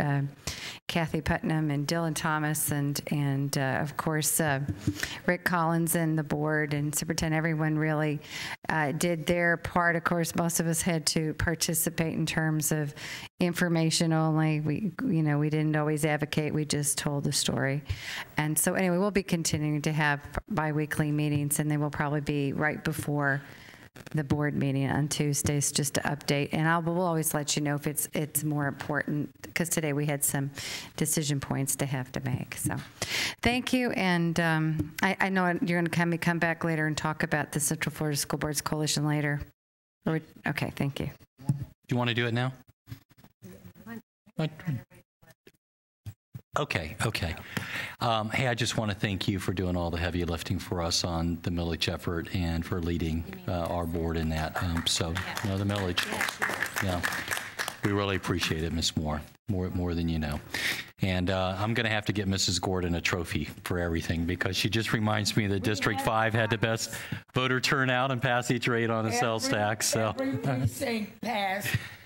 We got Oscar up there. What do you want? That's like right. a star? I already got my Oscar. Every precinct in District 5, we had the highest turnout in all 36 precincts. We only lost by 1, and that was by 2 votes. Well, we already did a high five. How about a fist bump? That's right. All right, fist bump. Okay. All right.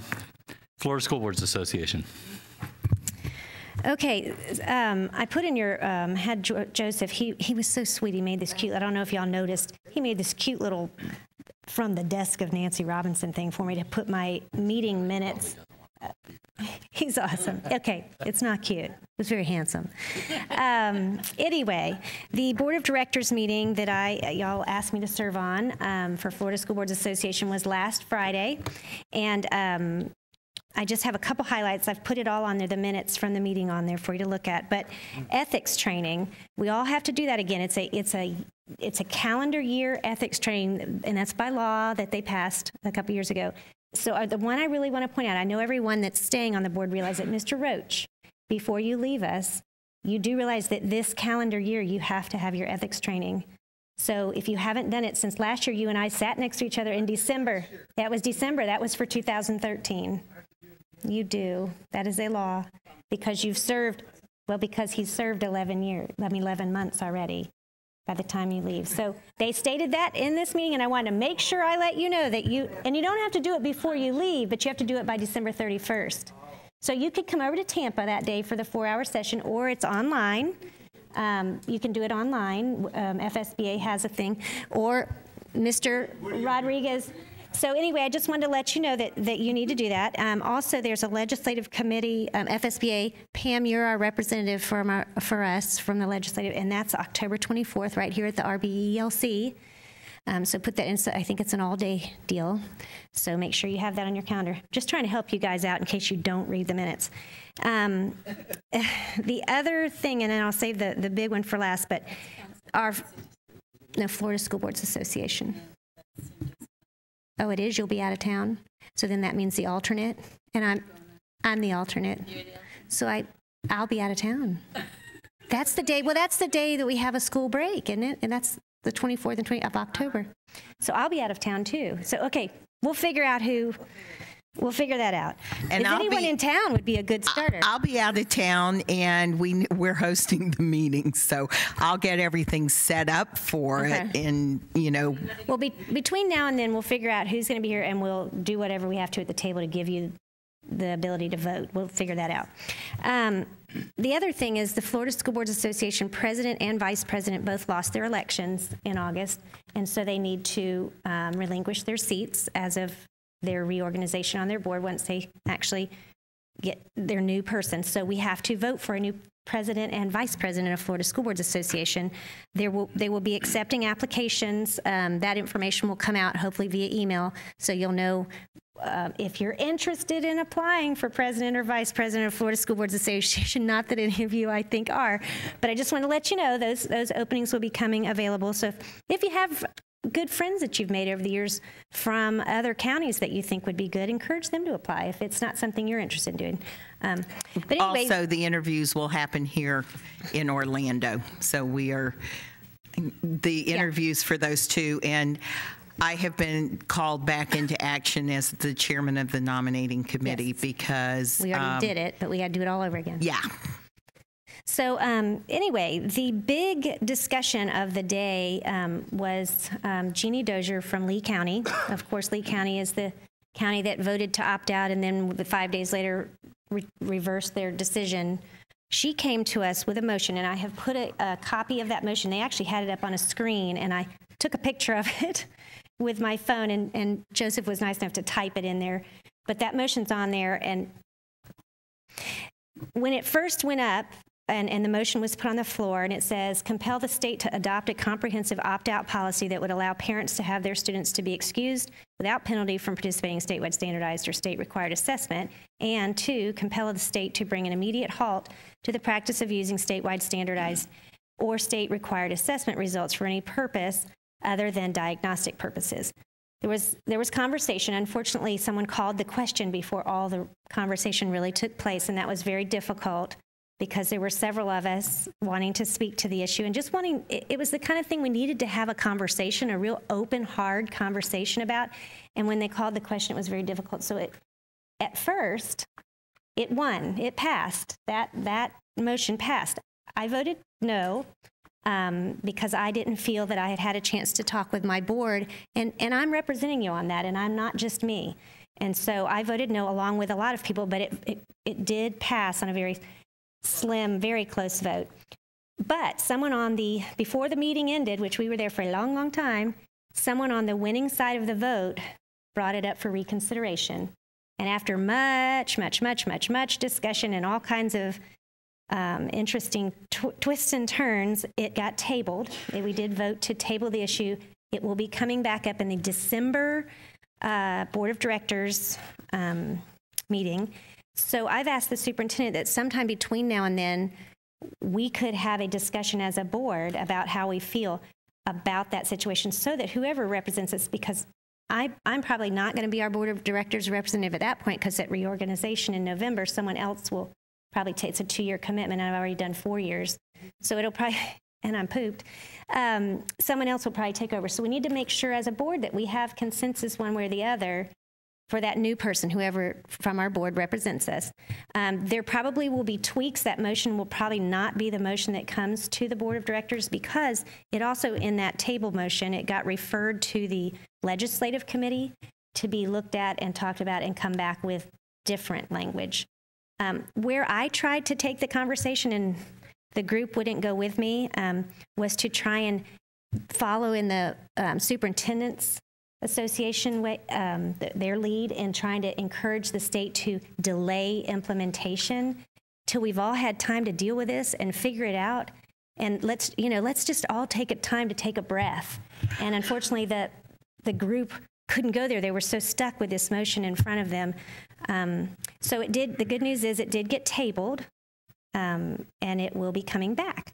Not that it's law, not that it's anything, but it would be something. And my thing was interesting too. We can't make the state legislature do anything. So it says compel them. I said, what are you going to do? Call them up? Hey, we asked you to. But anyway, so I just kind of, I told Superintendent Jenkins I'm going to reach out to the legislative chair and find out when they meet and when they get their wording, whatever wording they're going to bring back, get it to us before whoever represents us goes in December to that meeting so that we as a board have had a chance to discuss it, because it is the kind of thing that one person, I didn't feel confident making a vote that day in the affirmative because I was representing 8 of us and not just one. That discussion will happen here in Orlando on the 24th. Oh, it will? Yeah, when they do the platform, that was going to be part, because they felt like there were some issues. There were some platform items that were going to be on the FSBA platform that would address some of the going back and forth. So that legislative meeting where they come up with the platform to present at the December meeting, that conversation will happen here.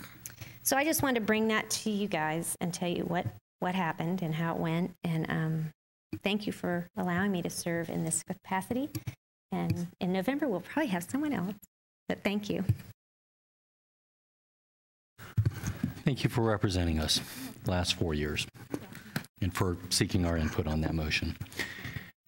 Ms. Moore, do you want to follow up with the Central Florida School Boards Coalition? I certainly, it was actually one of the most productive meetings I think we've had a long time. We had a wonderful presentation, and maybe the rest of you can help me out, from, he was a fighter pilot talking to us about STEM and the importance of the simulation industry here in Orlando. So, you know, it was the conversation. Mrs. Gould, you would have loved it, because it's why are we not producing enough, you know, science, technology, engineers to support the simulation industry. And so there ended up being a working group that got created so that they could begin to have conversations that would be productive as to what, you know, take an assessment. Do we need funding? Funding always came up, but then the conversation was broader than that. And Dr. Jenkins, I guess, will be probably providing a staff member to be part of that group. So that'll be exciting when they come back with the paper. And it was really, we were all thrilled to have him there, because we said that it was encouraging that, you know, people in that type of industry valued public education and knew what we could provide to them, and that they really needed students that could serve and function in these high-tech jobs.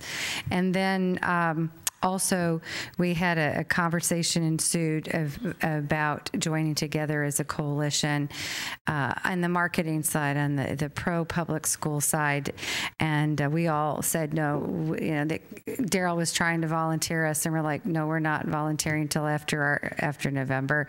And then, which was wonderful, was Seminole and Volusia stepped forward to take the lead on trying to begin comparing talking points and wherever it would go, so that we would have a unified front for public education and in this part of the state. So that was really encouraging, because that was the conversation that I didn't think was particularly well received the prior weekend, you know, in Vero Beach with FSBA, but with the coalition it really was. So I think it was a very productive meeting. Can I chime in on something on that? Having sat, and because I was called down to Vero because of the nominating committee situation. And so on the board, I am a non-voting member as chairman of the Past President's Council, or committee, or whatever we're called. And so I was sitting there listening to the back and forth and back and forth and back and forth. And when Joseph came into the office on Monday, he talked about how far ahead we are with board docs, because he just came back from a training with Atlanta. And I said, you know, that's what we always discover, is that, you know, we did things about 5 years ago that people are talking about doing. And as I sat and I reflected on both the conversations at the coalition and at the School Boards Association, it became very apparent that the big 7 school districts face some challenges that the rest of the state doesn't. And it's probably going to take us following behind Superintendent Carvalho and getting 3 or 4 of the large school districts to say, okay, this is what we want to see. and getting the superintendents to get their staff to work with us. Because when you take and you add the Big 7, we kind of represent most of the state. And so the more we listened to the conversation, the more it kept pulling me back to, this is the time to build on that meeting that you all had last December when the Big 7 had to share where our commonalities were. And I know that FSBA for years has been trying to protect and, make sure the small districts and the medium districts can benefit from what the large districts can do or what we're doing.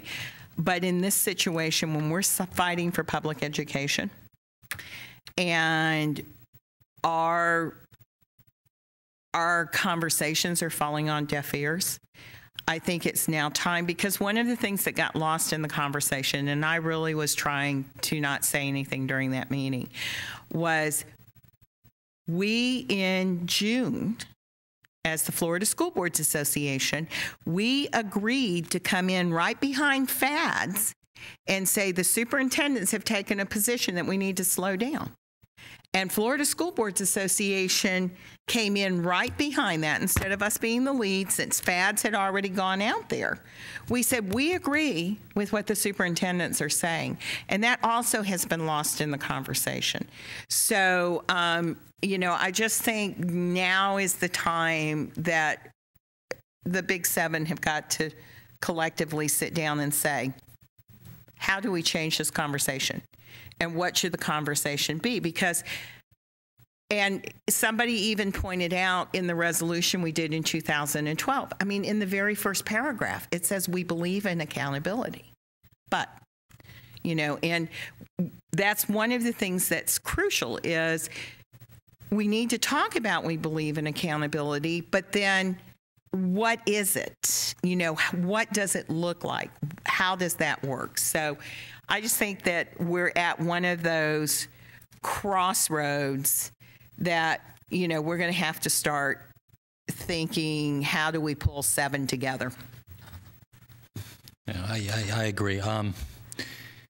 Ms. Flynn, Mr. Rodriguez, did you have something you wanted to add, or do you want me to come back to it? Or just real quick, members of the board, we will make arrangements for training. However, I would encourage you, if you are available to go to FSBA in September, you'll hear at least a portion of the training, because I will be presenting with Paul Carlin from South Florida and Joy Frank and one other attorney out of Tallahassee. So if that portion gets videotaped or otherwise, we'll provide that. I do know that this year there's also a variety of other resources online and otherwise which you can avail yourselves. So our office will work with you to make sure you get your ethics compliance this year. Okay. And it's in December, the FSBA meeting. Ms. Flynn? Never mind. I'm presenting the FADS. I get confused. Sorry.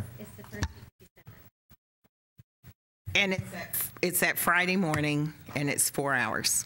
So instead of a legislative whatever, it will be the 4 hours of training. But also, you can sign up to take it online as a webinar, and I have started it as a webinar, so you're doing it at your own pace.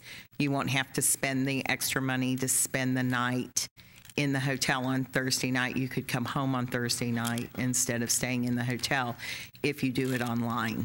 And you can do it at your own speed. And you have to finish a module. So don't start it and then leave the office and come back because you can't rewind it or whatever. But you can do it. And it really is, there's a PowerPoint, and it's interesting, and it's more of a questions that school board members from across the state have asked, and they talk about it. Ms. Flynn. Thank you. In regard to the coalition meeting, when Ms. Moore says that I nominated Orange County, I specifically nominated Christine Moore. I nominated Christine Moore to do it for us. But no, I understand the tie-up. I adding a little bit to the conversation that was held yesterday at the coalition, it was very interesting. There was some sentiment around the table and very vocal about this is going to be a train wreck with the fast implementation of everything this year. But opting out necessarily wasn't the conversation that was being advocated. What was being advocated even wasn't slowing down the process, because that tended to sound like we didn't want to do it, but to advocate for quality implementation. And I think that was the message that came across of what we should advocate for: quality implementation, and following along the lines of the Miami-Dade superintendent's letter that he sent out. So I think we will find more of that conversation coming up. Is this the time that we can make announcements, or are we still in committee reports? Let's stay in committee reports. Ms. Cadle, I agree wholeheartedly. I don't know how we would let it come to fruition, but I do think that the large districts, I'd like to hear the superintendent's thoughts on that and Ms. Moore's, but I will say this: if you can make that happen, Ms. Cadle or Mrs. Robinson, I emphatically believe that when we go down there in December, we need to carve out an evening to meet and bring in dinner, because lunch doesn't work with 7 large districts and representation. An hour is not enough time. I think if we want to have a quality discussion on these issues, we need to give ourselves 3-4 hours and really hear from all the districts. Just one other thing, I just want to editorialize on one point. From my perspective, having served at one time, we are strongest when we stand with FADS and FAFSA. Absolutely. When the FSBA breaks off from FADS or from the Florida Association of School Administrators, I know I'm preaching the choir with this board. They're just going to get marginalized. We're just going to get marginalized. And honestly, it's not going to be good to be marginalized as far as in the court of public opinion. So I think it's imperative, and I'll leave it alone, that we stick with FADS and with FAFSA on these issues, because that gets the attention up there. Well, with the board's permission, I'll work with the superintendent and Mr. Howitt to see, because it was our FEL members that are up in Tallahassee who kind of worked on pulling it all together. So with your permission, the one thing we have been pretty clear about is Orange County doesn't want to be the lead on it. It needs to be all 7 of us saying that there's some commonalities here. It never was that Orange County was to own it as much as we were the convener. And we did have a facilitator who was neutral in it to move the conversation. So with your approval, I'll work with the superintendent to see if we can't start that conversation. And I did have the conversation with the representative from Hillsborough, and she felt like the Hillsborough superintendent would be willing to get involved in this also. So I think we've started kind of the groundwork on it. Well, and I from the last meeting, we do need to have a little bit tighter structure than we had the first time around. And the only concern I have with the 7 urbans is I think I have a good feel where 6 of the 7 are. There is one that concerns me, so maybe we can chat about that. But there is one urban that has taken some pretty ardent positions on various issues, and so you know what I'm talking about. No, it's South Florida, but I know we're, well, let's try not to say. What good is it being cryptic if you're going to call me out? Well, because we could have called him out because of the meeting. Well, I knew you knew. We could have called him out on the meeting in Vero because they kind of stood out by themselves too. Yeah. All right. That's Community Action Board. Mrs. All right. Gordon. Call them out. We're calling everything out tonight. I do want to apologize if there was a mistake when I was calling out the new gentleman. I don't know his title, but I know he will be working in administration. And I was just saying the leadership of what we had in the past and how we would attend. So if the executive director sitting there felt offended, excuse me for that, because I was not speaking to you. And I think I made that clear when I asked the chairman, what was the name of the gentleman from New Orleans? Are you from New Orleans? Are you from New Orleans? I didn't think so. So I know that. So I don't know if you felt offended. I do apologize for that, but I was not speaking to you. Okay, I was talking about the new gentleman, and that can go back. So let's call them all out tonight. We're in fist fights tonight, and we don't mind fighting. All right? Basically, the report, it is a very, very long report. It was a major work session. It is very important that we know what our partners do for us, working with the Community Action Board, with the mayor's office, the county mayor's office, and what they do. I don't want to read it all to you, but I do want you to pay attention to the performance indicators that they talk about and what they try to accomplish. We don't have the money to do a lot of things. They come back in and they do things for us. They help our parents in Orange County. They help them to get employment. They help them to get certificates of diplomas. They help them to get post-secondary educations. They enroll their children in before school, after school. They take care of them when they get sick. They try to help them with the child care. All of this is provided. It is an extensive program. They even assist in the transportation and helping them get driver's license. And I don't think you might be aware of it, that when you heard Barbara Berry talk just about Grand Avenue, that's just a small part of what the Community Action Board, what they actually do for us in Orange County Public Schools. We can't help everybody get the GEDs, but they do have funds. Now, the board met the other day and there was some debate about the small number. So they're looking at, we meet tomorrow at 4 o'clock in the county chambers and the mayor's chamber office, the board table. And they will be going over most of this information that you see in your package. But the safe, affordable housing is a part because of our kids. That's where the homeless come in. So they are actually an extra arm for us. There are numbers that we as board members can call to get the help. As I stated before, Mr. Roach has served on that. They do so much. And the back to school program that they do, even the weatherization of the homes. But the biggest thing is the community service block grant. You notice that I do have in the program your center, and they do look for us to attend, and most of us go to the Maxey Center and the Hal Marston Center. Those are, I know in the popular that you're involved, the Pine Hill Center. Some of us share some of the same centers. So if we get involved, those are our children. Those are Orange County Public Schools children attending those centers. So I do want you to know that we have great partnership with the county in this.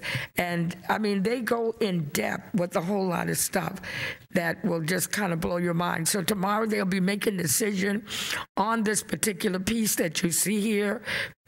Excuse me, and we'll be voting it in. So on the next report, I will give it to Ms. McGill, and then we will have it for the next board meeting of what they decided to do and the number of families. They've been trying to really increase the number of families, but I really want to thank Dr. Jenkins and the career technical centers with the directors that we have working with all of the career technical centers have totally been involved with the Community Action Board and helping the families. And that's what it is. The whole thing is helping those families that Barbara Berry was talking about. She was talking about Grand Avenue, but it's more to it. It extends way beyond that. It is the entire Orange County, and all of our districts are affected. So that is my report there. And then the next report, I'm going to ask Mr. Roach if he would give it. I believe we both will be, and Dr. Jenkins, you will be there at the Compact.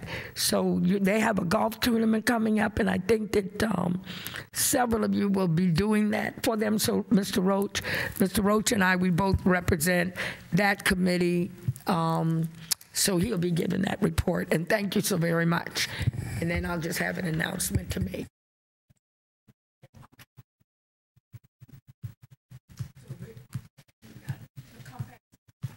Yeah. All right. I think that's it for committee reports or announcements I'll just now. mention that Mrs. Yeah, Gordon Mr. wanted me Roach. to the Compact has its second largest fundraiser tomorrow. It has they have a dinner at Rosen Center, and then of course the foundation has its golf tournament Friday morning. So I think many of us are going to that too. So that'll be two great events here, bringing money into the Orange County public school system. Thank you much. All right, thank you. And I would echo that. Anybody who can make the golf tournament, please do. I've been very gratified. Our board participation has grown each year for the last 4 years, so and that's important to the foundation, to our partners who finance us. And Dr. Jenkins, thank you for turning out the staff for that too. Frankly, they always are quick to tell me they like seeing us, but they really want to see certain individuals in the room. So. Oh, they want to see John? Oh yeah, they want to see John. Oh my God. They want to see John and Mike. Because they must play good. They play well. Well, yeah, that's why. Yeah, something like that. All right. Mike will be playing one. Okay. He'll be swinging a golf. Subtlety is not our strong suit tonight, is it? All right. Listen, I just handed out the work session schedule. It's important that you get with Ms. McGill if you have a work session that you want calendar that you do not see on here. We took all of your input and tried to capture all of them. I do know Ms. Flynn has already told me one that I need to talk to Ms. McGill and the superintendent about getting on here as well. So if you have issues that you want agenda, please let us know. I don't think so. I have everybody's list and Ms. McGill did. Well, and again, it's a work in progress. This is not set in stone. Let me hit some highlights over very quickly, and I know it's late. Charter applications on Thursday. I think we're down to 3, Dr. Bernier. Be still my soul. 3. We're down to 3. 3 and done. Got a rezoning coming up. He'll get with you afterwards, tell you who pulled out. Digital curriculum, we needed to do that one quickly for various reasons. According to the superintendent, on September 18th. The board retreat is on October 2nd. Ms. McGill will be giving you details of the location and all that. So hopefully everybody can make that. Of course, you always do. Traffic mitigation strategies and capacity enhancement and concurrency mitigation funds there on October 9th. Pupil progression plan, which is one we need to do every year. Facilities update. And now under facilities update, that is a rubric for a whole host of issues. We didn't list them all out here, but Mr. Morris, excuse me, has a running list. So if you have specific things in facilities, let us know. We're going to tackle MWB contracting and an overview of that program, and here's some public comment on the 13th. Circling back on the K plan, EpiPens, the board members wanted to do that for a while. We're going to look at mobility zones and budget priorities. Now, we're going all the way into next year, and just so you know, my list is all the available slots. We have tons of available slots. So this is just what we've calendared for now. Purchasing and procurement.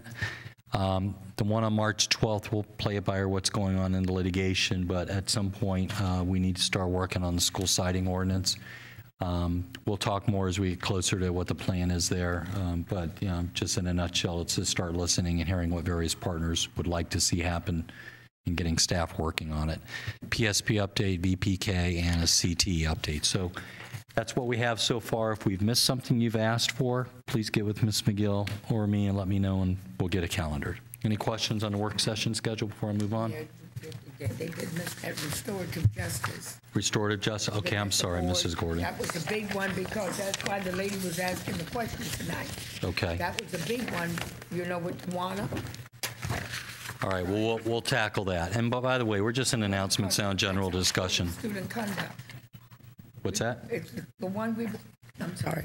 It's the one we were working on with Dr. Jenkins and her staff with the code of student conduct, but we need to bring the board up to par on it so that when we, as the lady asked tonight, but the restorative justice, trying to get the kids from being kicked out of school and find a better way to keep them in school. That's a major one for us. No, I So agree. I talked about that one at the board table. So it should have been documented on here in a session, and we should not do that at the end of the year. We need to do that as quickly. We'll do it. We'll do it before the new National year. School Board, that's a major issue that they're going to address again. Yeah, no, we'll tackle that before the Trying to keep before the the kids in holidays. school. We'll get that one teed up. Okay. And that's my bad, Mrs. Gordon, for missing that.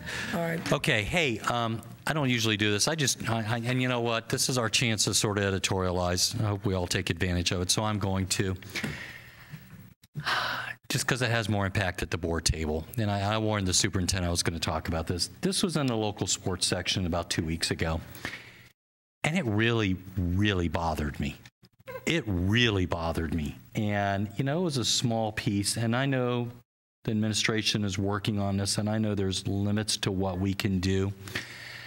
But this is an article about one of our local high schools whose future is looking bright because they have a transfer from Boone this year, a star transfer from Apopka, a star transfer from Olympia, a star transfer from Ocoee, and a star transfer from Winter Springs.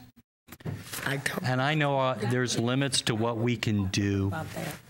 I'm sorry, Ms. Gould. I'm breaching board protocol, but you know, it's.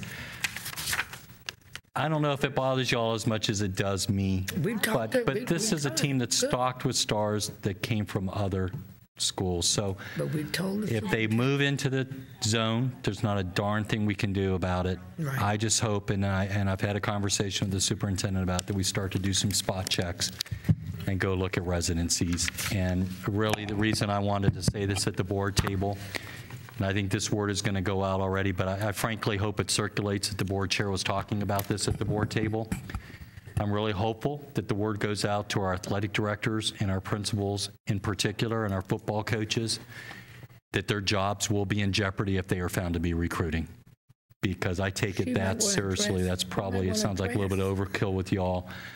But when you have this many players transferring, I don't care if you're the winningest coach in Florida football history. It's a problem. So enough preaching. I'm not saying anybody is. I'm just saying it was really bothersome to me. So y'all's nods have made me feel better that I wasn't the only one bothered by it.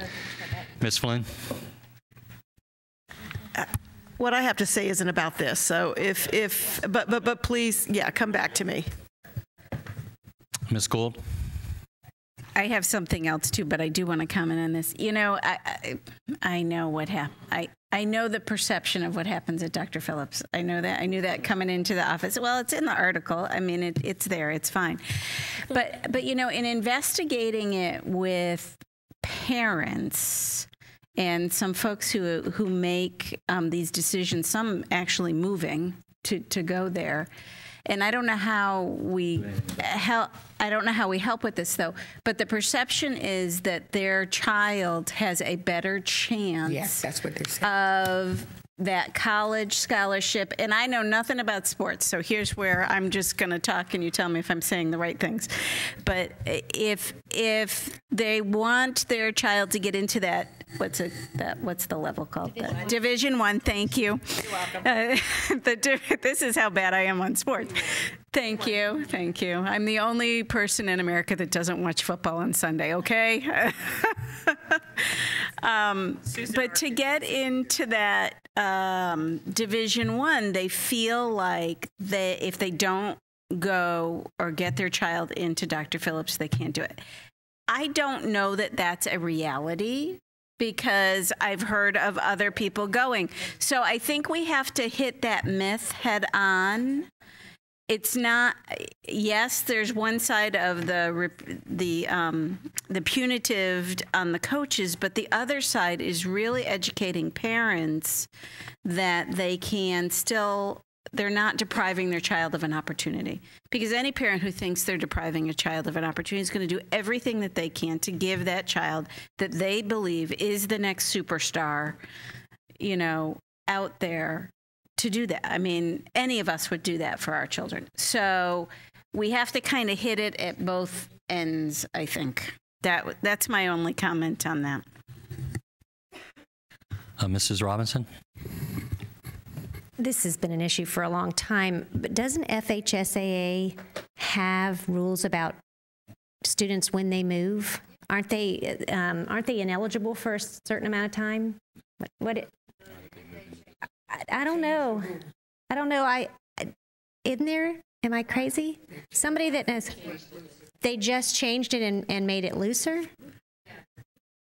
I'm shocked about that because they usually are so hard hitting on recruiting. They were lobbied. Imagine that. Because that was helpful when FHSAA was stronger about that. It helped that someone just couldn't decide to move over summer and get, that helped a lot. And maybe a PR campaign would be a good point to point out all of our wonderful athletes from all of our high schools that are going on to play, at large D1 schools. So maybe a PR campaign would help the parents feel like they don't have to go to one school. Thank you. Mrs. Gordon? Yes, I'm glad you brought it up, Mr. Chairman, because I think each one of us probably have approached the superintendent. And Dr. Jenkins, I would just like to ask you, what was the follow-up? Because I showed you truth and the recruiting where the parents actually came to me. I gave you name and faces. We called the former FHSAA person. We called where they were even going. And the parent told us what was told to them. And the kids, you hear them talking in the grocery store. They'll tell you it's the coolest thing to go to DP because they will get in. And that's what the whole thing is. And yes, the coaches are recruiting, but I believe Dr. Jenkins, and that's not supposed to be. And Dr. Jenkins, you were supposed to send a directive at the very first week of school, and we would like to know what the board did that directive go to those coaches in writing. Because we showed her proof. Ms. Gordon and members of the board, we have in athletic directors meetings as well as principal meetings addressed this issue more than once. I will tell you that you have parents who are purchasing properties or renting apartments. We do, I don't want to say it publicly, but we do have methods through our pupil assignment office where they actually try to confirm that they are actually residing in that particular location. If we catch them, then we deal with it. But I will tell you, parents have become pretty savvy. pretty savvy in trying to establish that. So here's the other. So one issue is to try to catch the parent and the student whether they're actually living out of that location. We have some means of trying to do that. But the other issue is to deal with interviewing parents. And I will tell you, I know of one case that still sticks out in my mind where there was an interview because parents supposedly gave their child over to live with an assistant coach for a better life. He and his fiance, he was a 6'6" basketball player, by the way, and interviewed parents, and everyone was lock-lipped over it. They stuck to their story. They said, we were never recruited. Nobody asked us to. We just wanted to do this so our child could have a better life. And it just happened to be an assistant coach and his fiance that he was going to live with for a better life. So if there is a concerted effort, it's like chasing your tail. You can interview parents, you can interview students. In that case, there was more than one student involved in it. And I'm telling you, by the time they locked arms, everybody was telling the same story. Absolutely. Nobody would change their story, and we knew it couldn't have been true. So we will continue to monitor. There's a particular investigation going on at the school that's been mentioned, but we will continue to monitor. We will direct coaches not to recruit. We will investigate parents who try to creatively relocate for the sake of athletic teams. And when they are caught, then we will deal with them. But I have to tell you honestly, quite frankly, some of those cases that we're aware of, if someone claims homelessness, or they go rent another place and parents separate during the season, they get back together somehow after the season is over. There are creative means. By which parents have tried to select what school they will play in. But we have to hold our employees accountable that they not accommodate and that they certainly not go after and recruit. And one young coach came out of a private setting, and that was the way they built their teams, through recruiting. And it was very apparent that he had made promises to parents to get their children to come and play there. But I will tell you, investigating it and getting everyone to admit it, or one person to admit it, is quite challenging. But that doesn't mean we'll stop trying. We're on top of this one in particular. Ms. Flynn. Once again, Mr. Sublette, this isn't on the topic, so if there's... Oh, no, go on. This is a general discussion. Okay. This is just a recognition that I wanted to make. We lost one of our teachers at Liberty last week. He passed away. It was Mr. Pablo Rivera, and he was the orchestra and Spanish teacher, and I just wanted to recognize that he passed away. And I went to his visitation, and it was very, very touching, the comments from his students. And you know what they always say is one of the gifts for teachers is that part they play in a student's life. And it was very evident that he had touched so many of his students' lives, and you know, they really appreciated him. But I was going to say, do you remember that movie with Jack Black, the School of Rock? Just watched it 2 nights Did you? ago. Well, he had done something like this in a talent show with his elementary school kids. Now, he was with Liberty, but he used to be with Castle Creek. And at a talent show, he had, like, you know, a drummer and the kid on. And it was just very cute that he had this whole band put together. So, you know, Mr. Rivera, we're going to miss you. Rest in peace. And you made an impact on a lot of students. That's sweet. Yeah. Well said. Thank you. Ms. Gould.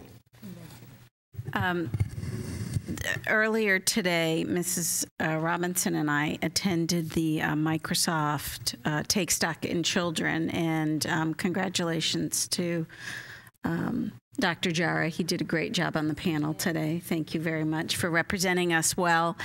But there was some interesting statistics from the Brookings Institute that were presented prior to the panel coming up.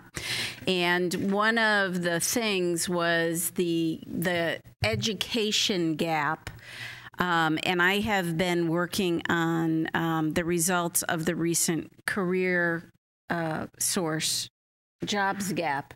And the two align. And the focus that he was talking about today is that a lot of our students are not graduating with certifications, industry certifications, or going on to some kind of a post-secondary training, whether it be certification, AA, and obviously higher and higher.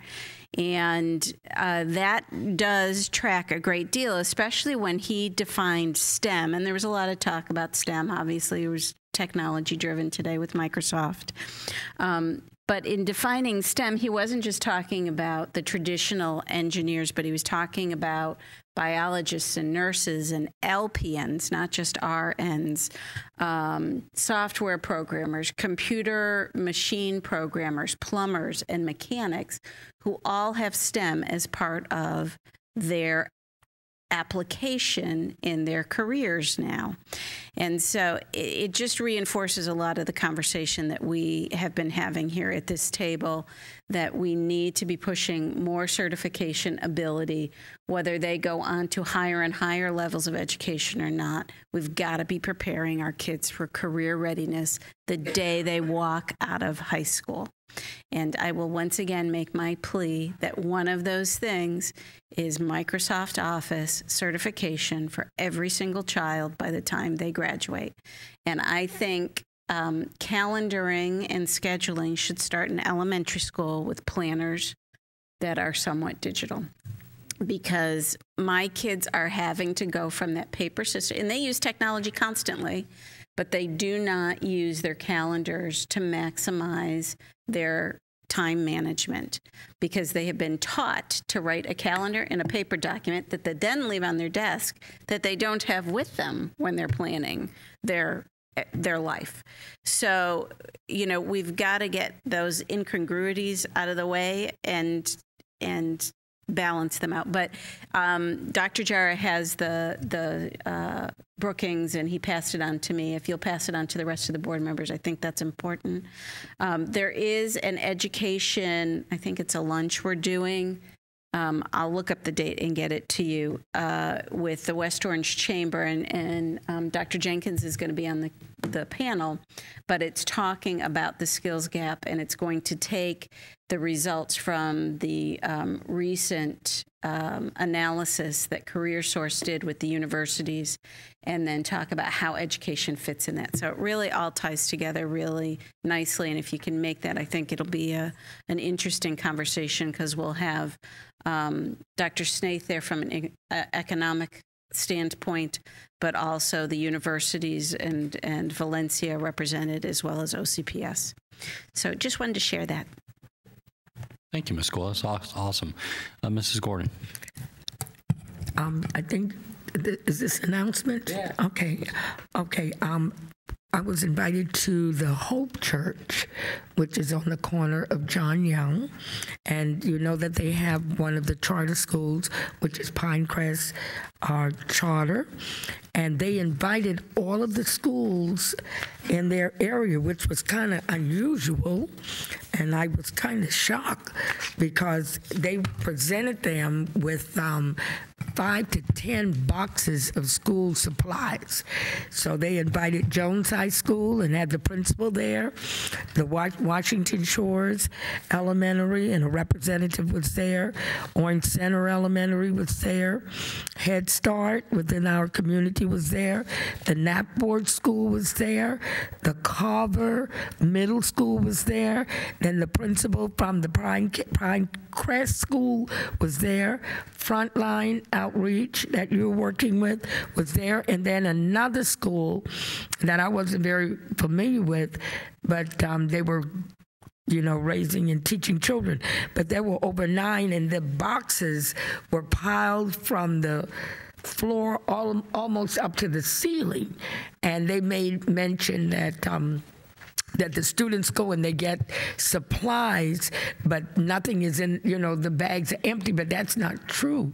When those kids get those school bags, I wanted them to know those bags are pretty much full to capacity, or they can go through that Amway Center and fill it up. But the First Baptist Church, but we were glad to just get, like Dr. Jenkins said, we're just happy that they were giving, but it kind of surprised me that the church, but Bishop Wiggins and his church, along with First Baptist, and then there was a sports organization, and then the Americas, and then there was a family health, was a hospital organization, had gotten together to put this event together.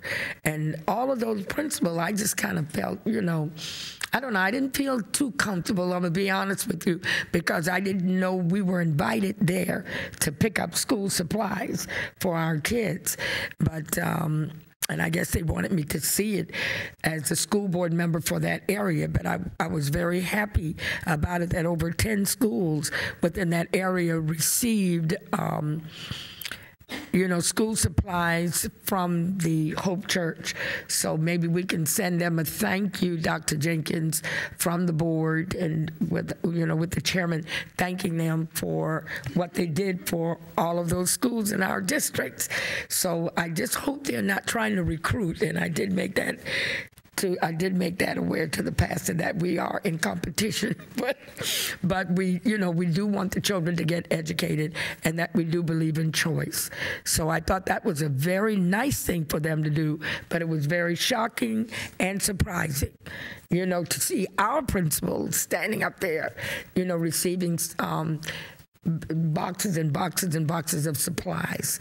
So remember because every community center, everybody's looking out for the children.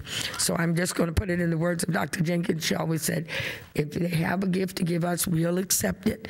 So I do want Bishop Wiggins and his wife and their congregation to know that we are very grateful of what they have done for these schools and nurseries within our area. So thank you for that. Ms. Moore.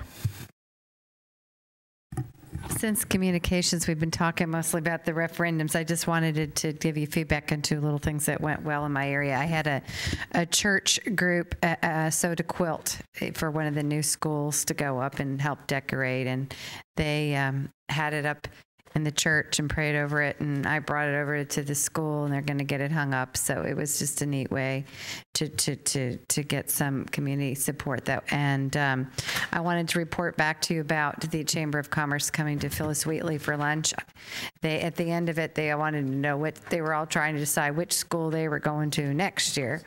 And so it was just terrific. The cafeteria staff brought the food out, so they ate a school lunch. They just wrote one check to pay for the food. Their meeting was probably 15 or 20 minutes. Every single one of them stayed for a tour, and so they were in and out in about an hour and 15 minutes, and it was really terrific. I don't think most of those members had ever been to that school before, and it built a lot of support for Wheatley, but more importantly for the district. So.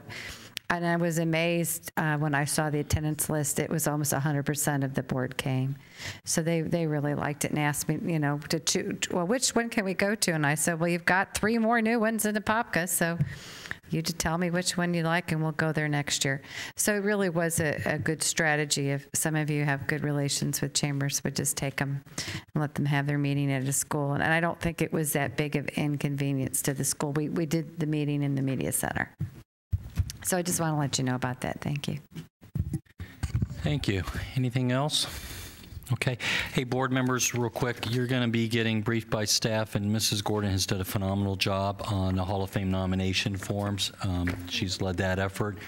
I really hope you'll start noodling on who to nominate for the Hall of Fame. Hopefully, if we do it right, it'll be a big deal. I believe that the plan is to pick 1 community champion, 3 distinguished alumni, and 1 distinguished educator each year as we build up our Hall of Fame. So as you think of names, jot them down before you forget them, because I'm hopeful this event really turns out to be big. And then, you know what, I need to learn to go with the flow, because now we're all tired and just want to wrap the gavel, and I want to get out of here too. But Dr. Gordon, I withheld my kudos earlier. I just want to say how much I'm going to miss you. I wish you the best. I always feel like when someone leaves, it's almost like a wake. You're just going on to another aspect of your career. You're not retiring because you're old, because you're certainly not old enough to retire. I think you're going to be a superintendent of public schools in this state very shortly, and I think that district that gets you is blessed and very, very fortunate. I know this is a good career move for you, but I personally am going to miss you immensely.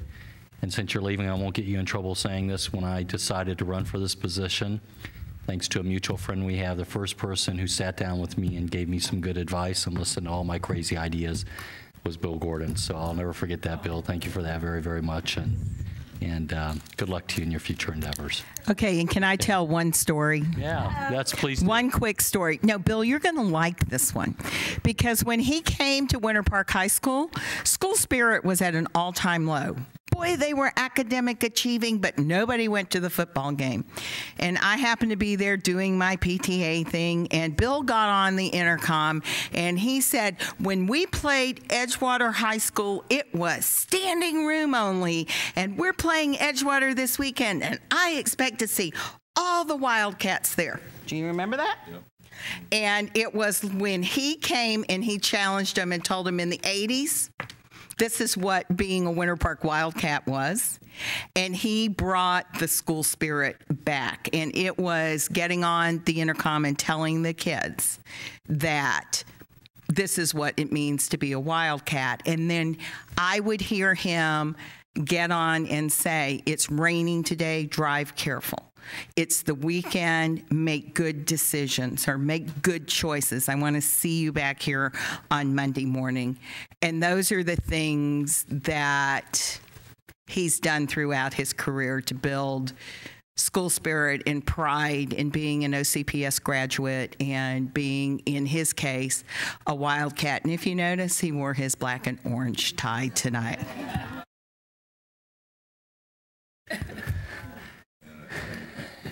Did you do any recruiting? Dr. Gordon, I think that's a great note to end on. Thank you, Mrs. Cato. With that, we are adjourned.